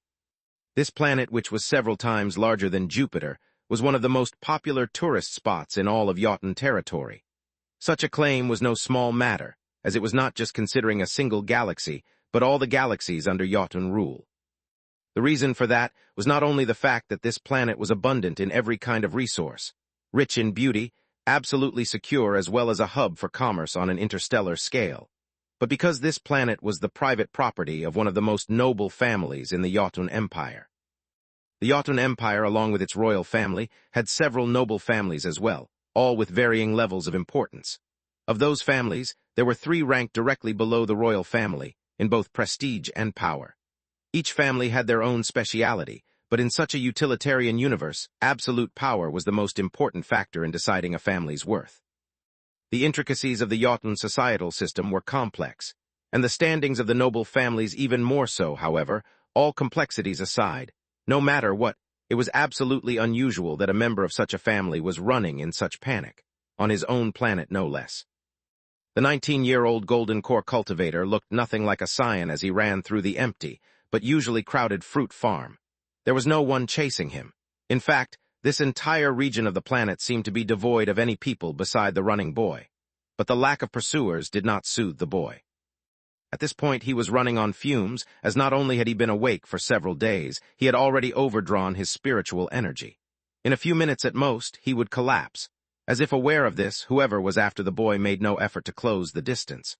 They were content to watch and wait. "Where is it? Where is it?" he mumbled to himself, his mind on the brink of collapse. Just as he was losing hope, the bracelet on his wrist vibrated and the boy's eyes widened in joy. With no energy left to put on a performance, he did not hide his actions as he suddenly stopped and started digging in the ground. As if sensing something unusual about his actions, hundreds of figures suddenly appeared in the farm, all of them hooded, ethereal figures. But their arrogance had cost them. The boy suddenly dug up a small container and smashed it open, revealing a golden key and a letter. Not wasting any time, he grabbed the letter and crushed the key, disappearing in a golden light mere moments before the nearest hooded figure reached his spot. "I've lost his trace," the hooded figure said, devoid of all emotions. As if that was all they needed to hear, the remaining figures vanished into thin air, as if they had never been there. As soon as the boy arrived at the inn, he fell to his knees, fighting to keep his consciousness. He didn't know where he was or if it was safe. As if sensing his distress, a hologram of a human appeared in front of him and informed him that he was at the Midnight Inn and that he was absolutely safe. Help was already on the way to give him medical aid. Upon hearing that, the boy smiled and allowed himself to lose consciousness. After all, he, Naman Butt, was born with a very special power. No one or thing in the universe, regardless of their cultivation level, could lie to him without him finding out. The hologram had not lied when it introduced the inn, and so he knew he was safe. For now. 300 arrogance or confidence. Sometime later, Naman woke up in the recovery room. He wasn't in the recovery pod, for he hadn't actually suffered any grave injuries, just severe exhaustion. It was not something that would recover quickly, and he would be in a weakened state for weeks if not months to come. However, it did seem like the recovery room had a positive effect on him, so maybe that time could be cut short. He was in a private room, so he was alone, which allowed him to relax a little. The letter he brought alongside him was on a table beside him, so he tore it open to read. The message it conveyed was short and simple. Stay at the inn as long as you can. It will be able to hide your trace. Adopt a false identity and only leave the inn once you're able to block all forms of scrying or prophecy. Your helper in the dark. Naaman grimaced when he read the letter. His ability to detect truth was not as simple as it seemed. Regardless of the medium, his ability would stay active. This meant that, even just by reading this letter, he could tell whoever wrote this letter was telling the truth. Furthermore, it was not so easy to use technicalities to mislead him. If a person told a truth, but with the intention of providing a false perception, then Naaman's ability would detect that as a lie as well. This was an ability he had since birth, and though he did not understand it completely when he was a child, since the moment he realized what it was, he had kept this ability secret. He was not an heir or some high-ranking member of the Butt family, but even just as a regular member, the exposure he had was beyond what others could comprehend. As such, he never even told his parents or the seniors in his family about this ability, for more than once he heard the seniors lie. Of course, detecting a lie did not mean he would automatically learn the truth, but sometimes just knowing falsehood was enough. After all, he had seen many speeches made by prominent politicians and nobles, some even from the royal family, and would immediately know when they were lying. People would kill him to keep their secrets, and others would kill just to get their hands on his ability. All in all, he just wanted to pretend to be a regular boy from a big family, but it was not meant to be. Some time ago, he received a letter from the mysterious helper in the dark, claiming that, using some kind of oracle, a certain organization had learnt the truth of his ability and was coming to kidnap him for their own purposes. Since then, his life had turned upside down. Infiltrating his family's planet was already a big deal, but somehow isolating him from everyone and blocking off anyone else from approaching took power and influence he could not even imagine. At the very least, they hadn't been blatant about their motives, which meant they were still wary of his family. He considered just informing his family of his secret as well, but he knew that would lead to a life of being a puppet, which was not something he wanted. He closed his eyes and went back to sleep. When he was feeling a little better, he would go investigate this inn. At least they were nice enough to not ask him for money before treating him. But how was he supposed to know that the inn had directly sent the invoice to his family, who had paid without bothering to investigate what it was for? Lex stood calmly out in an open field, his mind wandering. He had already finished the array, and all that was needed now was to wait for the bloody jit to enter the trap so he could finally activate it. Until he did that, he could not move away. Eventually, the beast was lured here. He heard it before he saw it, the sharp screeching of a furious bird accompanied by the dull sound of earth being ripped apart, like a massive till cutting through the land. When it came into sight, to his surprise, Lex found that the bird simply looked like an eagle, just expanded to about 50 feet, 15 meters. Its body was pressed directly against the ground, and Lex didn't blame it, for he doubted its leg would be able to carry the weight of its massive body. Instead, it was using its wings to pull itself forward, like a baby just learning to crawl. Despite the odd nature in which it moved, it was not slow at all. It moved like a train, hurling anything in its path away. It was chasing after Baron originally, but something about the way Lex stood in the open casually, looking at it as if watching a show, greatly antagonized it. Letting loose another deafening screech, it changed its target to Lex. Yet still, even as its hulking figure bore down towards Lex, he did not so much as flinch. The calm in his eyes was more deafening than any screech, and his stationary figure more arrogant than any beast. The bloody jit was looking forward to crushing the puny human, but it was not meant to be. Just as the jit was a few feet away from bulldozing Lex into a bloody pulp, he snapped his fingers, and a barrier of light and air erected itself in front of him. The jit was too close to even comprehend slowing down and crashed into the barrier full force. Within the barrier, the earth shattered as if struck by a missile, launching massive clumps of dirt and rocks into the air, yet the barrier itself did not even tremble. The bloody jit had turned bloody, with its beak caved in, its head disfigured, and its body morphed into a ball. Many of its bones were likely broken if not entirely crushed, and Lex did not even want to imagine the condition its spine was in.